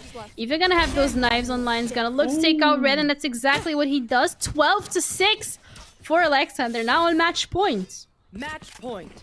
Yeah, and it's going to be 2 games of an equal destruction, I suppose. I think the first map was 13-7 to the Real Red, if I'm not mistaken, or maybe it was around 13-6. Either way, a dominant performance put in by them, met with another dominant performance on Alexa's map pick. So it will be going all the way down to the wire, most likely. We will be going to Fracture, that final map, and that really is anybody's game. I mean, there are certain aspects of it that play into the way that Alexa want to set up and how they play that little bit slower. They try and look for the openings, but at the same time, Real Red, they love to get aggressive where they can, and it's a map that favours that on the defender's side, which isn't something we see too often. So a real big question mark there at this point in time, but we're going to be seeing a bit of a weird retake as there are guns being thrown left, right and centre. They eventually make their way in. The recon will come through. None of the knives connect. Spider will mow down 2 though. There is somewhat of a response. And in the end, it will be a 2 versus 1 for the defenders of Alexa. Charging on down is Jerka to try and find Chateau Enjoyer. But it will be that mirror matchup of Jave, the opposite number, that finds them eventually. A triple for them, and that second map, which will be taking us to a third of Defenders Fracture. win. Yeah, that is such a good game coming through from Alexa. We were kind of a little worried really after we saw their performance on the first map on Breeze. We were mentioning how they might not have practiced that map, that maybe they didn't really have the strategies in place, that their offensive side wasn't looking as good. Their defensive side also was really lackluster in that one specifically. But then you come into this game, you come into the Haven, it's their map pick, they choose that offensive, the attacking side first of all to start off things with, and they are able to build up quite a solid lead that once they move into the defensive side of the half, they're still able to have some wiggle room in terms of the amount of rounds they lose. And yeah, as you said yourself earlier on as well, Haza, like both of these games, they kind of like won or lost, really, however you want to put it, in an equal manner. Yeah, I feel like almost this matchup kind of has a strong sense of it being similar to the semi-final that we saw between Iceman Lucky and the Real Red, because what it was that first map where, well, I mean, it was the opposite way round, because in that that instance they both won their opposition map pick, but in this case it's them winning their own pick, but in a dominant fashion where it's almost in reverse order. I don't think we were expecting Real Red to look that good on the first map, so it maybe threw us off just a little bit. Then there's sort of that return to normalcy that we see with Alexa finding this one. Going into the third map, is it maybe that quality once again that we expect to see from Alexa to shut this one out? Or, you know, is there still an opportunity for the Real Red to go back into it? I don't know. My mind is so split right now, it really could shift either way. Yeah, both of these teams have just done absolutely incredible today, and they've really shown us what they're capable of. But now we're going to be heading into Fracture. Not really anyone's pick specifically, but it's more just like the decider map. And we'll be heading into that right after the break, so don't go anywhere. We'll be back shortly.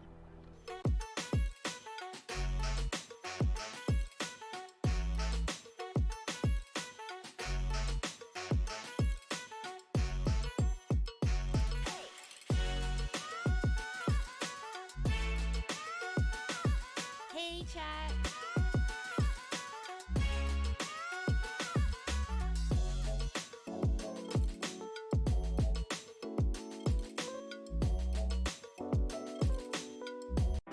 We promised that Wrocław would wait for you, and we would meet again soon. We always keep our promises. The time has just come.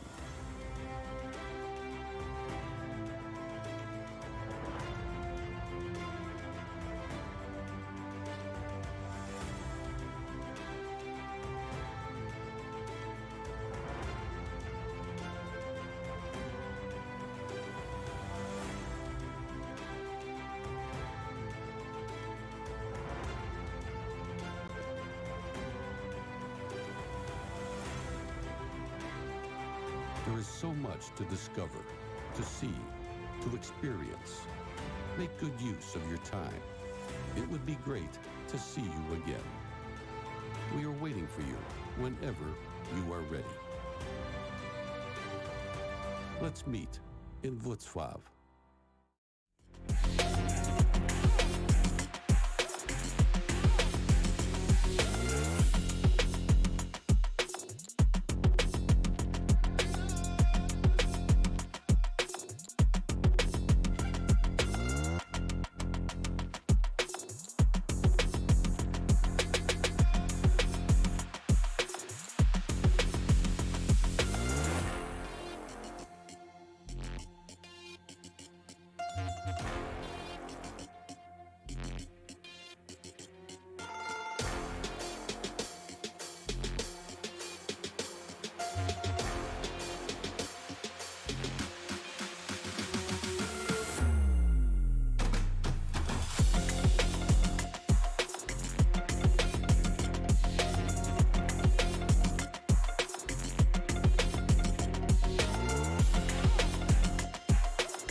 with the final game of the grand finals here for Streamers League Valorant to find out which Romanian streamer is going to be crowned the winner and is going to be heading over to LAN.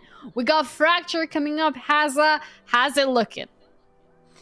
I mean, that is the question to be asked, really. I mean, we spoke about it a little bit coming out of that second map, but it's just throwing a spanner into the works. I felt like that one should have been closer than maybe it was, especially after what we saw on the first map, which was a shock in its own.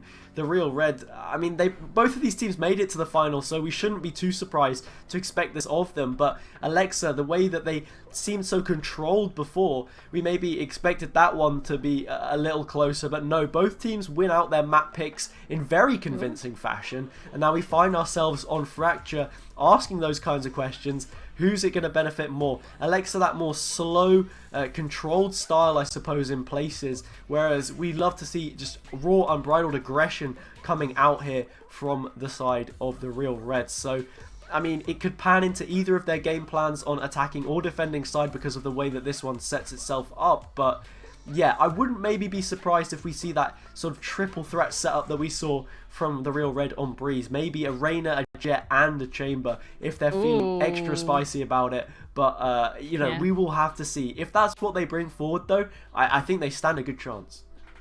Yeah, but also I think you're absolutely correct in terms of that aggression coming through from the Real Red. Yes, every single one of their players actually does feel comfortable doing so, but it also feels like that's the only thing that they're comfortable doing. I feel like a lot of times it was not the best case scenario. They weren't really like pull back and just play it a little bit more patiently. They're just like go head straight, run W key, and it would backfire on them sometimes. Whereas when you're looking at the side of Alexa, we got a player like Jerka specifically who is more than comfortable playing the Raze, but also playing the Jet and coming through with that calculated aggression. No Raze is going to be locked in here, but for the rest of the comps, Real Red going to be starting off on the attacking side. And any surprises coming through here? For me personally, it's the lack of the Raze in terms of those pain shells to clear out Arcade, for example. But other than that, I think, you know, pretty standard comp.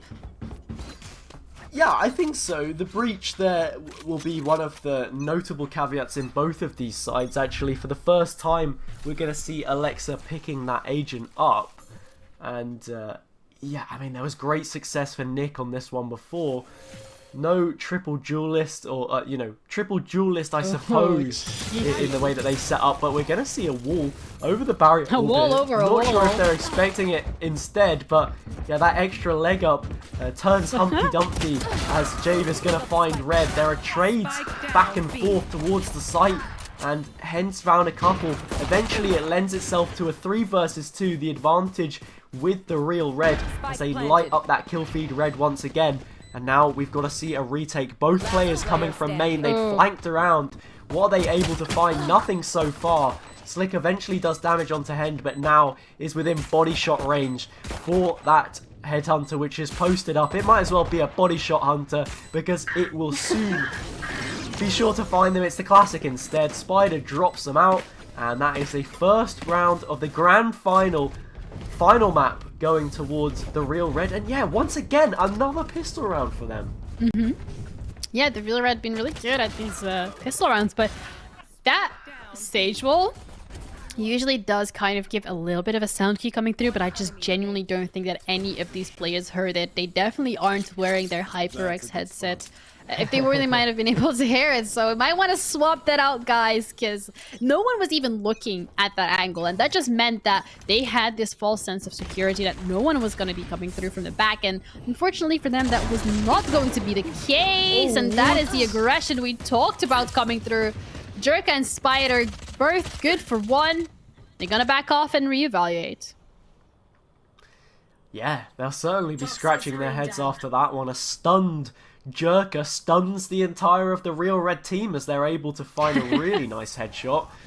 Looks like they're just going to be re-aggressing though, and Spider will open things up. There are players in towards the site in the form of Slick to maybe slow things down a bit, but that Sheriff doesn't shoot the same when it's in their hands, unfortunately. And now twice as many players left standing with little of a response so far. Those classics will try and go poking, but what can they find? Chances are it's not going to be too much. Spider will triple up on this round as they did the previous. Stowe will end things off. It's a very comfortable round in the end for the Real Red after losing that initial fight. And yeah, a nice adjustment, it must be said. And that is... the second round actually picked up for them. They weren't able to do that initially on Haven, but this time the ship is steadied a little bit when the troubled waters come around. Yeah, and you're absolutely right, you know, with that paraphrasing. I'm not even going to try and re-say what you just said, but they kept their cool, right? They lose that first member. They're a little like, you know, the Pikachu shocked face. Everyone like, oh, but wasn't he like actually like distorted? Wasn't there like a stun coming through? But okay, still gets to kill. And they just fall back a little. They recalculate how they want to approach it, and it works out for them. We haven't seen them do this as of yet so efficiently in terms of the couple of maps so far, but it looks like the Real Red are improving with every single game as they get along, and looks like Alexa's starting it off strongly, but they're doing the exact same thing as before. This time, however, Jave is ready, gets the 2K coming through, hands one of his own, but Jerka is already on his tail. Now it's only one player left from the side of the Real Red. These guns coming in clutch. Slick. Oh, and a little spam through the smoke before his own teammates, but ooh, Stur does find Jerka is also going to be able to pick up that spike. 30 HP left, almost putting an end to his run. But now it's that 2v3. Slick and Pop against Stur Enjoyer, who is going to prevail. Find out on this episode. He's tagged, so he's gonna have to get rid of that one, and all they need to do is buy out as much time as possible. As 30 seconds is all that's left, and they seem to be going for that double peak. That's what they feel comfortable with, and Pop pops that final player. They lose 3 rifles in the process though, so that's gonna look a little painful. It must be said, we're somewhat lucky as casters to have players like Pop in the lobby, because it makes that wordplay just a little bit easier. And yeah, I mean, Pop is the exact way to describe what we saw there. 2 players swing out, and it's simple as that. A round in the bag. And coming into this one, it looks like a really mixed buy across the board. Hend will be opting for that Blade Storm. There's 4 rifles on the rest of their team, but it's not a fully bought up one from Alexa after finding the bonus. There will be a Spectre in play. Jerka almost gets out alive, but Nick, in the nick of time, will take them down.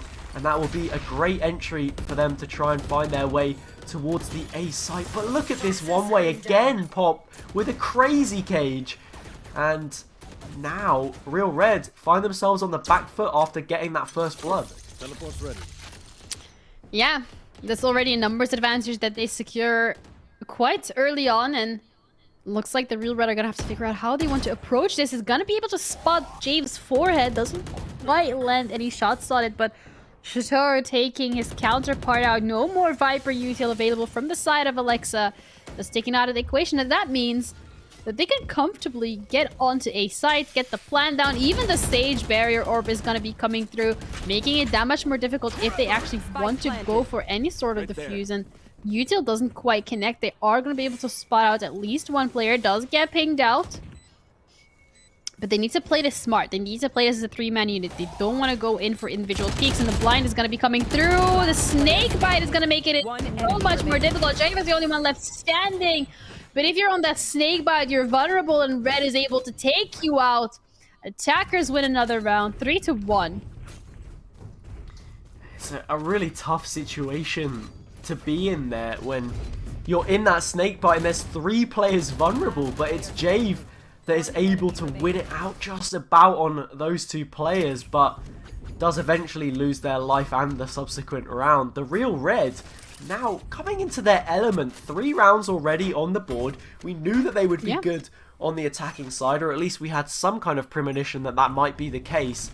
It's just that question of how this is going to reflect on their defensive half if they maintain that aggression. For now, though, up against an eco, they have to be aware. And what? Spider with a spam finds Slick through the side of the box. That is a very nice way to start things off. Jave also going to lose their life as they try to peek out through the toxic screen. And only 3 left standing. There is a res available if they want to try and gonna get a bit funky with it, but realistically, this is another round lost and another round picked up for Real Red. Last player standing. Yeah, but also it means that the economy is in absolute shambles. We even saw Jerka coming through with that Vandal. He's gonna be able to get one shot landing it, but he's gonna have to dash back to safety. Trying to go for that reload as well. He's so low, and at this point, they're just toying with him. They're gonna have to eventually put him out of the misery, but it's a little concerning because you have that Vandal right available on Jerka, but the rest of the team, they decided to go for the save. So exactly how is he going to be playing the next round? He does have the knives available. This is something that is good to know. A lot of ults in general available from the side of Alexa. So the question here is, Haza, do they want to throw everything, all their util, their firepower at this round and win it? Or is that something they're not quite comfortable with, considering that Jerka is going to be on that classic and only have the knives available? I'm not too sure. We know what Jerka is capable of, right? So I don't think there's any ruling them out in this round and what they're able to do. Already on the hunt, moving towards the dish position, clearing out each angle meticulously, searching to see if they can't find one. Spider posted up on the off angle. Will they account for it? I'm not too sure. They won't eventually. The head turns just at the wrong time, and this could be a turning tide for a round which Alexa really need to pick up. They're struggling. They're on the back foot at this point in time. It's also forced a bit of a rotate to come through. These players left guessing as to where the execute might come in from. Another dash across from Hend means that sight control is now completely theirs. The barrier orb also shuts out any form of finding a stray shot on the retake, and a 5 versus 3. We spoke a little bit about ults before this round. What will we see out of them? But I think any use of them now probably would be a bit ridiculous. You're going to have to throw everything at it to have a chance. Jave will, you know, give them a slight opportunity, but still might just be looking to pin in some exit frags. Yeah. This time, though, however, from the side of Alexa, it seems like this was the only buy that they had, right? When the creds coming into this round, it was literally at 0 for every single one of the players because they all sunk and invested in themselves, which, by the way, chat, you should always be investing in yourself. That's a good thing to do, of course, but unfortunately, this time around, didn't really work out for Alexa. They're gonna be holding on to 3 rifles, and if I'm correct, there is going to also be a buy coming through from Jerka. He did have around 1.8 last round. So, you know, Matt's obviously not going to be my strong suit. I'm not even going to attempt it, but I'm just going to assume that's a Vandal coming through. So they do have 4 rifles. But again, if they lose this round, it's going to be really scary. They're either going to have to call for that save just to make sure that our economy doesn't completely dwindle, or they're going to try and go for that, and which means they're going to be giving up another round, or they're going to try and contest it, run into the potential of losing out on all those guns. And that's a really scary situation to be in.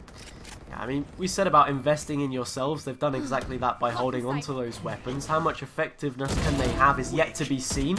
Hend is going to lose their life early on, so Jave has already somewhat repaid the debt that they left by vying out of anything in the previous round. Red is also going to lose their head there as well. And Jave is just jucking and jiving right now to see what they can find. The aftershock will eventually flush them out, and Jerka will trade that one. So it is a 4 versus 2, and Alexa looking in a much better situation at this stage in the round than they were on the previous. Those weapons, I mean, just alone, Jave there carries the round for them and puts them in a great situation now to be finding a second, which, so you know, we've had quite a few rounds already, so at this kind of a deficit early on, it's never ideal as things look to be leaning the way of the Real Red, but if they can stop the rot early on, there's every chance that they can fight their way back in this one. Yeah, there's 30 always seconds going to be left. that opportunity. And again, this is Fracture, right? One of those maps that really does reward that early aggression coming through. And so far on that defensive side, Alexa's team hasn't been going for that early aggression. Sure, however, Player standing. does go for the aggression of himself. This does put them in this 1v1 scenario. It's going to be Jerka against Nick, and the util available. He's actually going to spot him.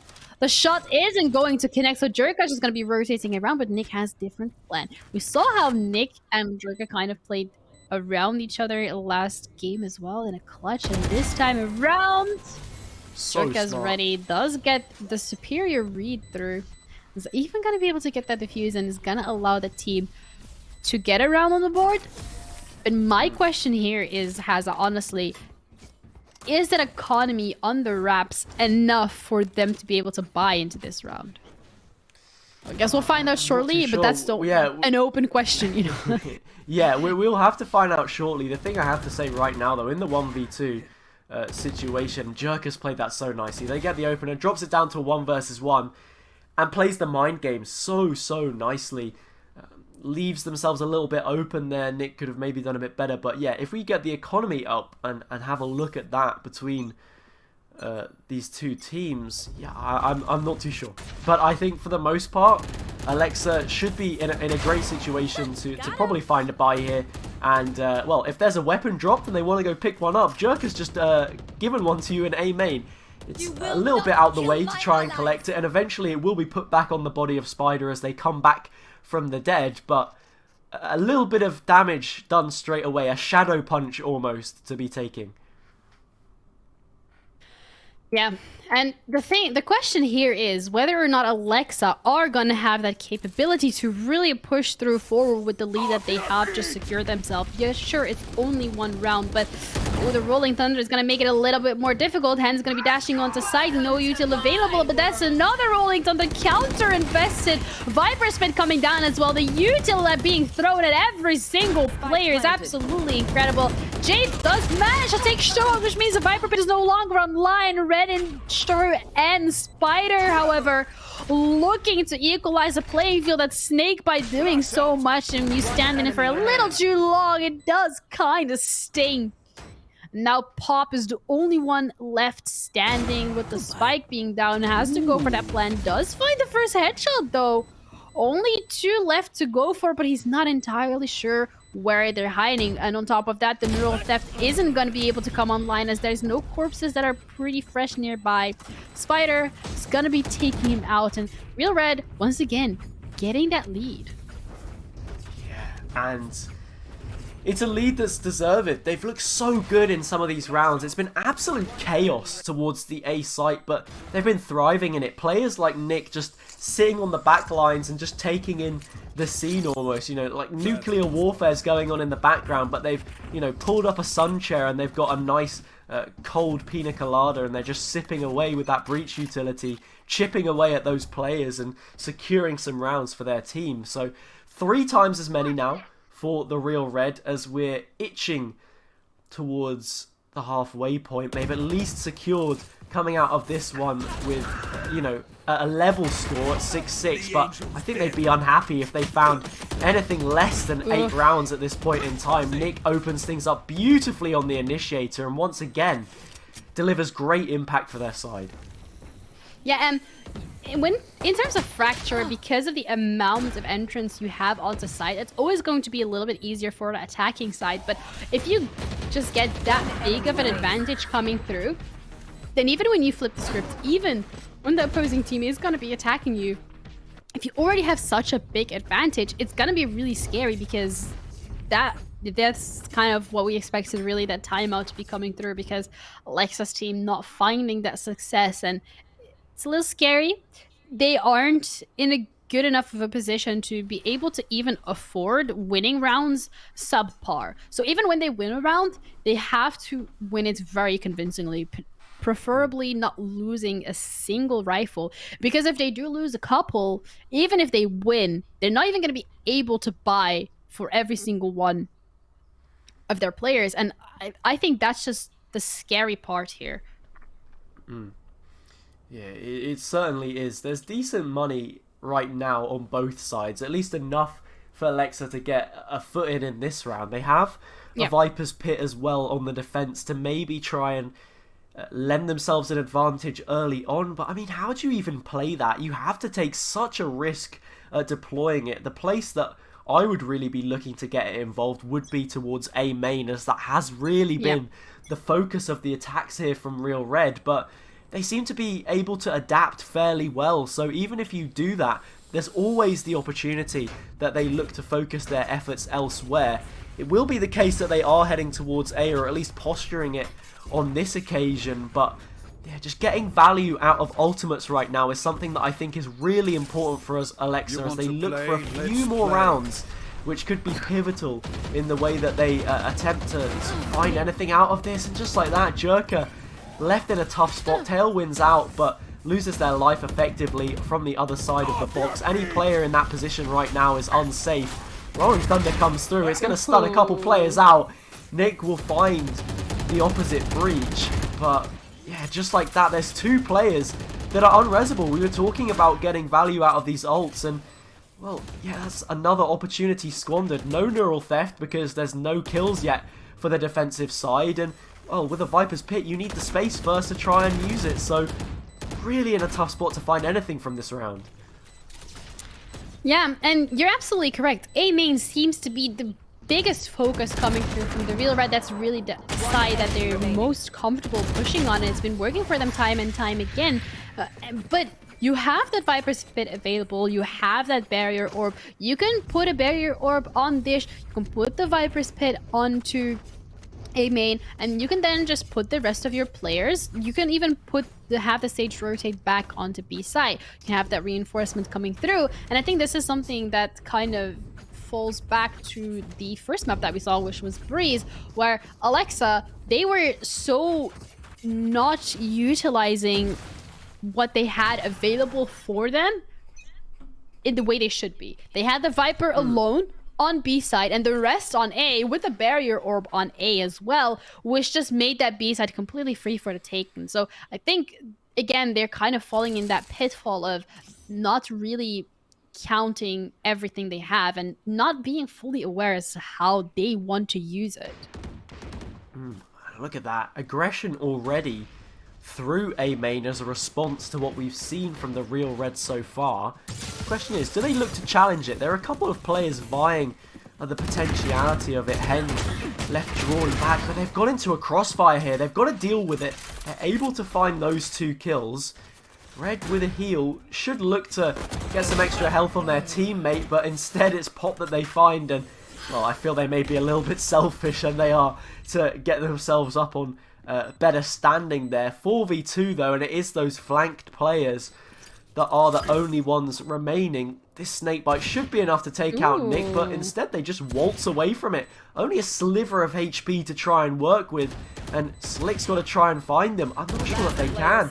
And yeah, that's exactly the case. Nick will take them out. Jave has already made their way in towards the tower position, looking to cause as much damage as they can and become a nuisance, but they're shut down like that. Spider sticks them to the wall, and it will be 9-2. I mean, 9 rounds already on this half. That is huge from the Real Red.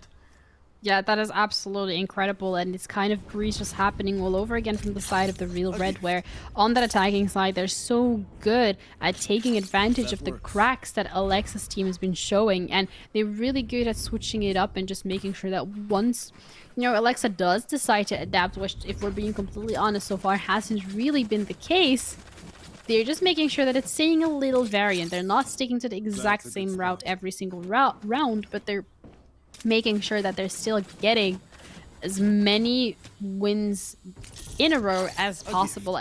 And that's what's concerning, right? Like, Alexa, we even mentioned it at the start of the day, like, their team was so good at coming through with the strategy. So my question here is, what happened?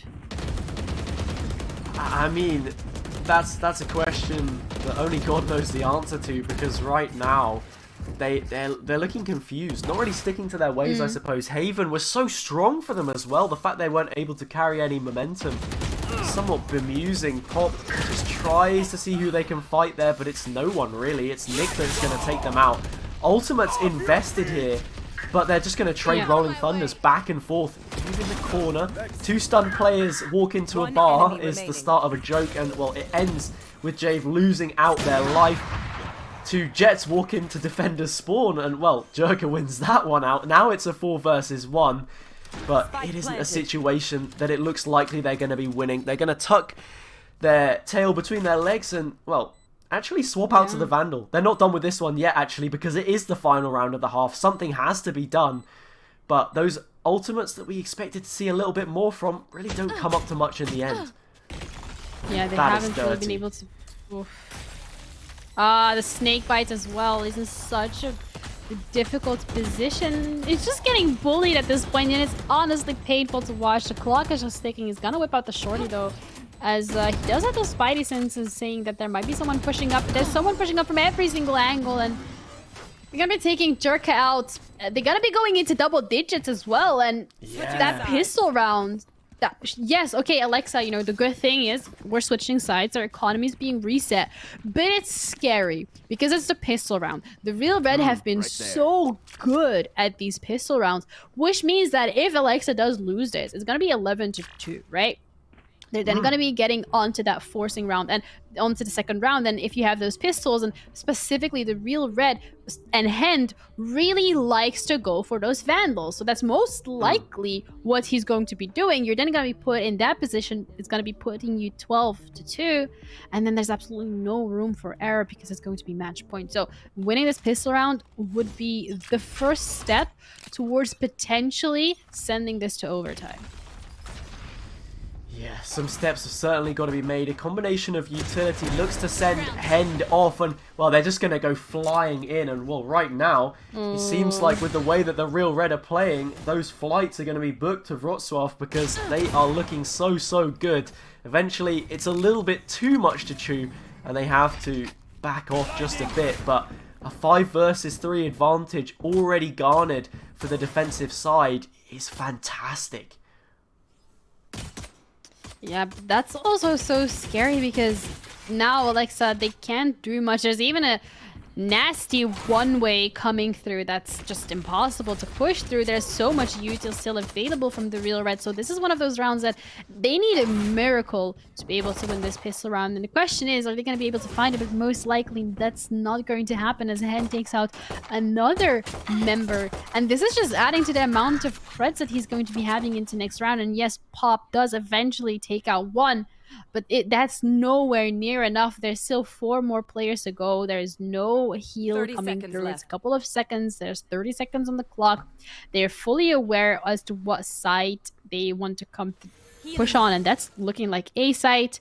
Sure, a couple of players rotate to B, but it's just so difficult right now. It's like a mountain and a half, really, that they're gonna have to climb. The wall is gonna be coming up, and Hand and Nick find one apiece. Once again, just holding these sides down so incredibly well.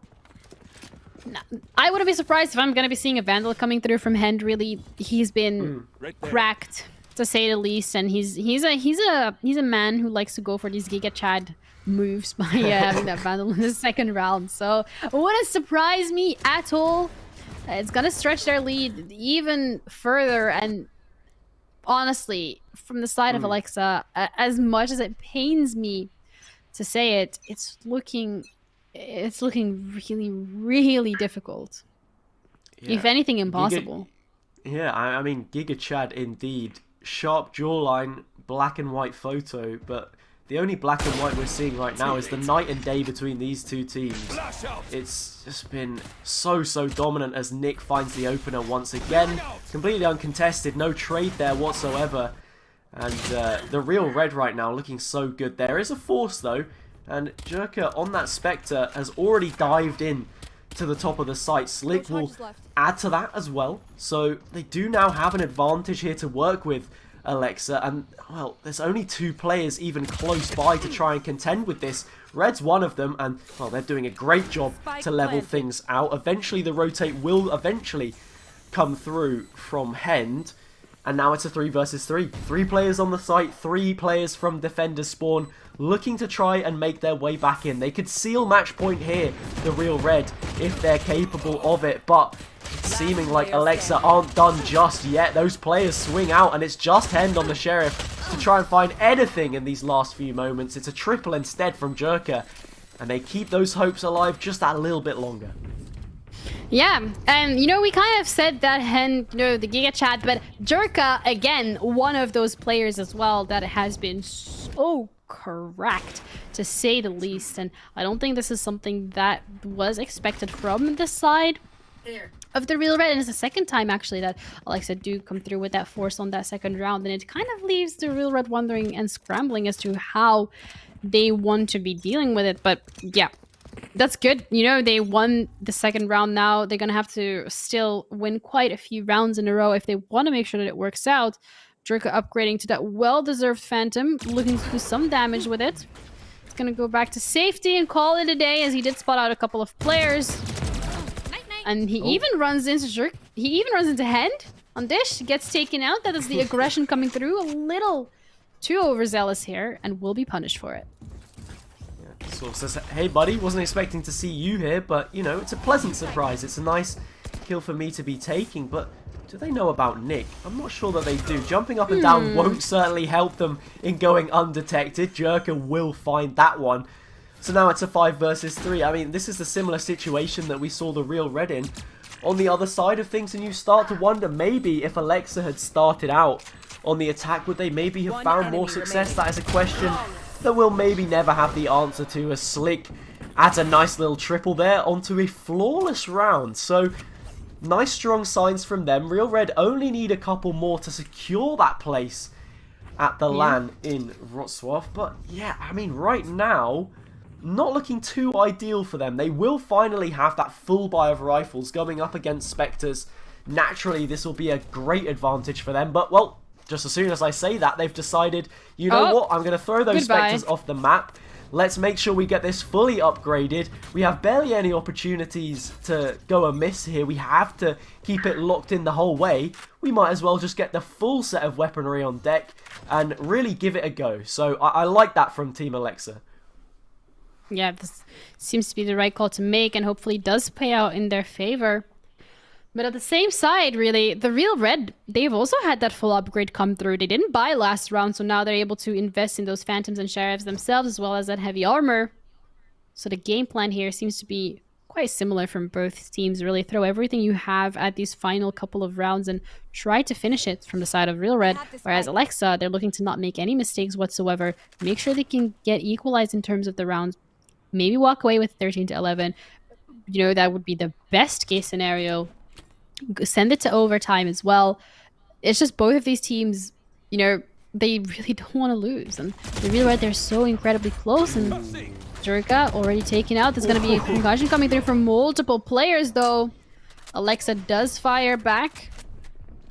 And that's a equal trade coming through. But that's Jerka for Nick. And Jerka has been so incredibly important at getting these rounds for them. Look at this. There's a one-way up. They're going to have to reposition. They go towards Sand outside of the door. Slick's able to find that first one onto Hen, but there's barely any time. Chateau is tucked away in the site here, and they're just looking to deny things. They're running into the chopping block. Spider will creep in as well to find something. There's a Viper's Pit in play to potentially be used. That time is ticking down, but as both players swing out, it will be match point confirmed for the Real Red. They are one step closer now to securing their place in the LAN finals. And well, it's a deserved place, it must be said. Maybe a few too many doubts in our minds raised about the quality of this team, because they've been looking so good. It's almost night and day. Sometimes there are real issues, and I'm sure there are issues that will need to be rectified before they make their way to the LAN stages, but for the most part, looking very strong in all areas. Yeah, you're absolutely correct. You know, now they're on that match point. They even have that Viper Spit that's going to be coming through, making it impossible to get onto A side. But it looks like Hand got a little too eager for that win, wants to close it out as quickly as possible. But that's also one of those things, right? If you're getting a bit too eager and you really just want to make it end, you might be making a couple of mistakes that you will be punished for. Oh, yeah. Which is something that we just saw right away. Red, though, is not going to be able to connect with Jorka, but there is going to be an alarm bot that's going to be activated, and it does give some information, but that's another Viper Pit coming online, and this time, you know, Alexa, they really need to not play outside of it. Yeah, and like you said, I think you hit the nail on the head. The more they rush to try and get this finished, the longer it's going to end up taking, I think. And well, the Rolling Thunder goes through there, but that Snake Bite just burns away at the health of Spider. It means that they're not able to push in at all. But eventually we will see that come through. Alexa, caught out in the middle of the smoke, eventually loses their life. Pop in towards the corner. They're going to have to go out for a breath of air here. Snow Enjoyer just hunting for them. And now it's a 2 versus 1. That decay is ticking on through. Spider loses their life. That's, you know, an ult invested with no real reward. The only reward left here is just to secure that all-important final round. But Yeah. they've got to keep their wits about them and not get too carried away with themselves, because, you know, I want to chalk this up to what it is. It is looking very, very likely that Real Red will end up winning this series, but the more mistakes they make and the more opportunities that they throw away, it could start to become a problem for them. Yeah, that's absolutely right. And they have to just slow down, look at what they have available, play off of that, rather than just try and rush it out aggressively. Again, they're rushing out aggressively, they're pushing away from Dish, but as that's happening, B is completely unattended, and there's already so much space being gained from the side of Alexa. They're comfortably gonna move the spike onto the side. They know there's a worse spike coming through from the Real Red, so they feel more than comfortable doing so. Pop getting the spike going down as we speak. And now, once again, post plant coming through. And the rest of the Real Red, they have to play retake, and they don't even have the correct weaponry to do so. I think that's half the reason they're in this situation. They went for a gamble to try and stack one of the sites, but unfortunately, doesn't look like it's going to pay dividends. We have a nice aftershock coming through to maybe flush out player in the corner in the form of Pop, but it's just a flawless round instead. The deficit now halved, 6 rounds for Alexa, and, well, they're still vying for that place in the LAN final. I mean, if you look at it, 6 rounds alone doesn't really seem like too much, and they just need to try and play this one at a time. Look at that. The timing is absolutely ridiculous. They go in and out of that toxic screen almost in complete sync, and, well, when they eventually meet, they will be losing out on that one. But it seems like we're going to see another fun boost coming out here from Jerker, actually, on top of that barrier orb, and it's a very slow play this time. Yeah, but maybe that slow play is exactly what they need, but it seems like Jerka's operator was what Alexa needed, but it's not going to be alive for long. He's been taken out by Nick. Nick as well, this map specifically on the breach, he has been doing so much for the team. He has really been making sure that that early aggression that is usually coming through from Jerka is kind of held at bay and just not being pushed too much into their faces. And I think that is such a solid performance from this player specifically. It's just the rest of the team as well that's been doing so incredibly well. Both Jets are now out of the equation, so they can't really rely on that Jet player to come through and save the day. It's on the remaining 4 members of the team, and the clock is ticking. The spike still hasn't even been reversed specifically, but that is a Rolling Thunder coming through. Spider is going to be knocked up. Is going to have that ability to teleport out to safety. Lauren's gonna come through, and Alexa's gonna be taken down. That's already the spike down on B. They know where it's gonna be coming through. Red pushes out from tower, but Pop makes sure that he pops him right away, equalizing the amount of players available from both sides. But they have to go for that plant now. Pop, though, incredibly low. No heal available as Alexa has been taken out of the picture. The Sage not online, so no heals should be coming through. But they doesn't need the heal. Neither does Slick as he gets the 2k of his own. And look at that. Look at just how close the gap is becoming. It was 11-2. It's now 7-12. Yeah. This is incredible. I mean, statistics would say that the Real Red are due around sooner rather than later, but yeah, they're not going to have a buy now either, so we're looking at 12-8, and then if they can't find that one, it's 12-9, but before you know it, it starts to creep away from you. When you don't have those consistent buy rounds, you only have a few opportunities every now and then to funnel your resources into. You're going to be building those ults a lot slower. Things just start to snowball. Valorant's being such a momentum-based game. It's so key that they're able to just keep themselves on top of this, not lose focus, and well, look, maybe it'll even be a thrifty round that they're able to see this one out with. The fact of the matter is, they need to make sure that they're not too overconfident, and that is an absolute peach of a shot onto the head of Jave there early on. Means that they're only going to have 5 points of health to work with. You can try and heal it up, but you're only going to get to about 60 either way, so yeah, tough situation to be in, but right now, it is a total standoff between the two teams. No one wants to show their hand first. Yeah, and that's kind of the complete opposite of what we've been seeing them do in the last couple of rounds. English today is just not really, agreeing with me at all whatsoever. But the team so far, they have been pushing out quite aggressively, whether it's on the attacking or on the defensive side. They haven't really waited and just played it as passively as we've seen Alexa's team be doing over the last couple of rounds. And it seems to be working for them, but again, they're waiting for the clock to be run down. Neural Theft is gonna, however, reveal some of these players, but when you're waiting for the clock to be run down, it is a little scary because Spike planted. you don't have the luxury of cleaning out every single corner, and eventually, the red are gonna be catching up, and this time it looks like the judge from Hand is gonna be catching up. Enemy remaining. Gets the tubing himself, and now up the only one left standing. They have to go for the hunt, but he's not even close to the spike. They can even go for the defuse if he wants to, and that's not much he can do. He's gonna find the first take, he's gonna find another, but that's all, and the defuse is gonna be coming through from Hand. The thrifty round to finish off the grand finals coming through from the Real Red. They're gonna be going to Wrocław for those LAN. I mean, I said it could be a thrifty round at the end, and it was exactly that. It's one of those where all of the chess pieces sort of fall into place exactly how you would want them to. Those last few gunfights, we see the judge get some good action, really nice timing there from Hen to then peek out and find that kill onto Jave as well. They've then got the Phantom, they're pushing in. Red, even though they're stunned from their own teammates rolling thunder, may I add, are able to get that one onto the player in the corner. Pop, despite their best efforts, getting a nice double spray down there at the end.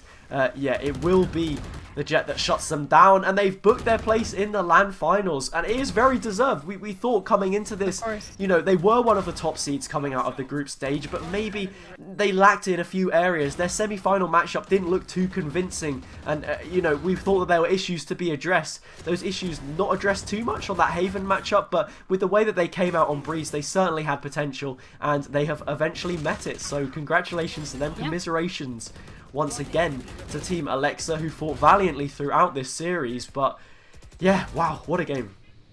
Yeah, what a game indeed. And to be ended on Fracture, one of the maps, the first time that we're going to be casting it here at Streamers League Valorant, but also it does highlight how well the Real Red is able to adapt accordingly. We kind of spoke about this earlier and said that this is kind of one of their weaknesses, and we were even really worried that they were getting a little too overzealous when it comes to how they're playing the round. But that final one, that judge was the executioner and the jury coming through from Hand, and he did so much with it, and that's going to be impacting the standings as well in the bracket, as now we have a clear and definite winner, and that is going to be Team the Real Red.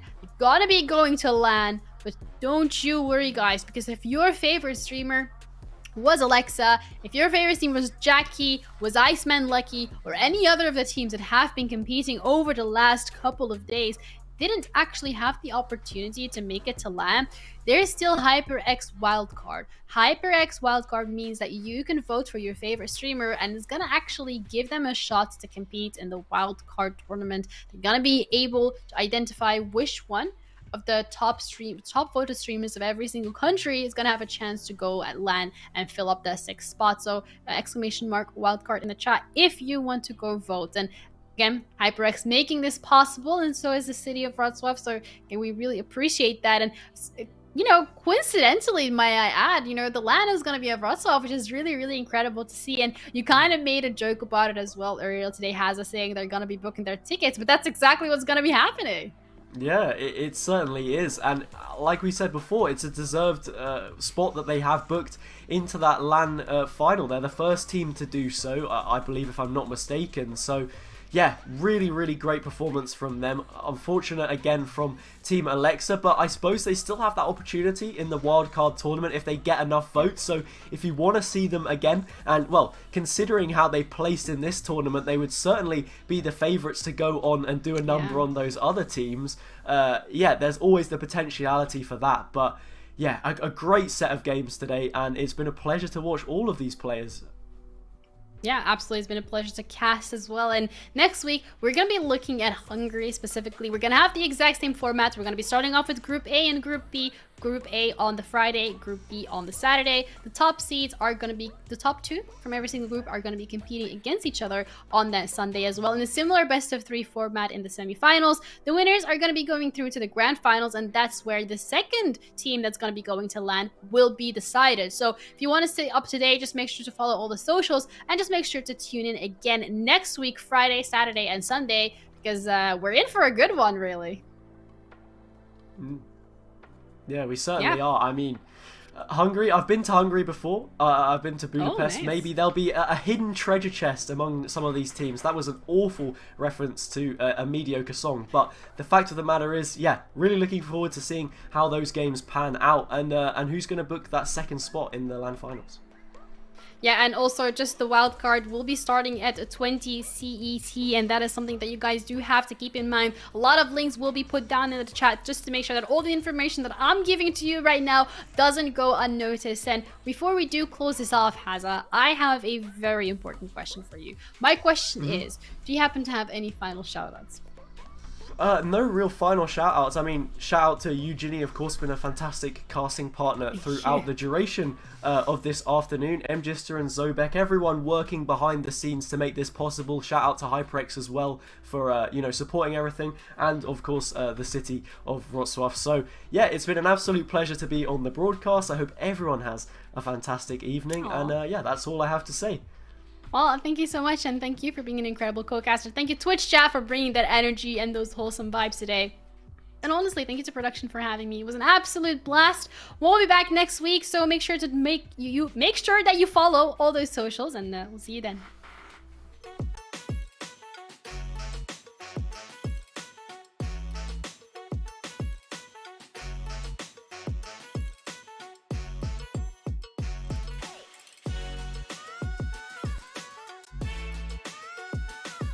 Hey, chat.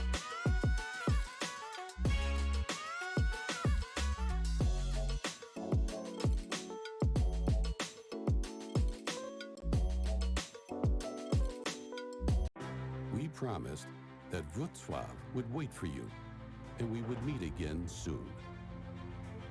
We always keep our promises. The time has just come.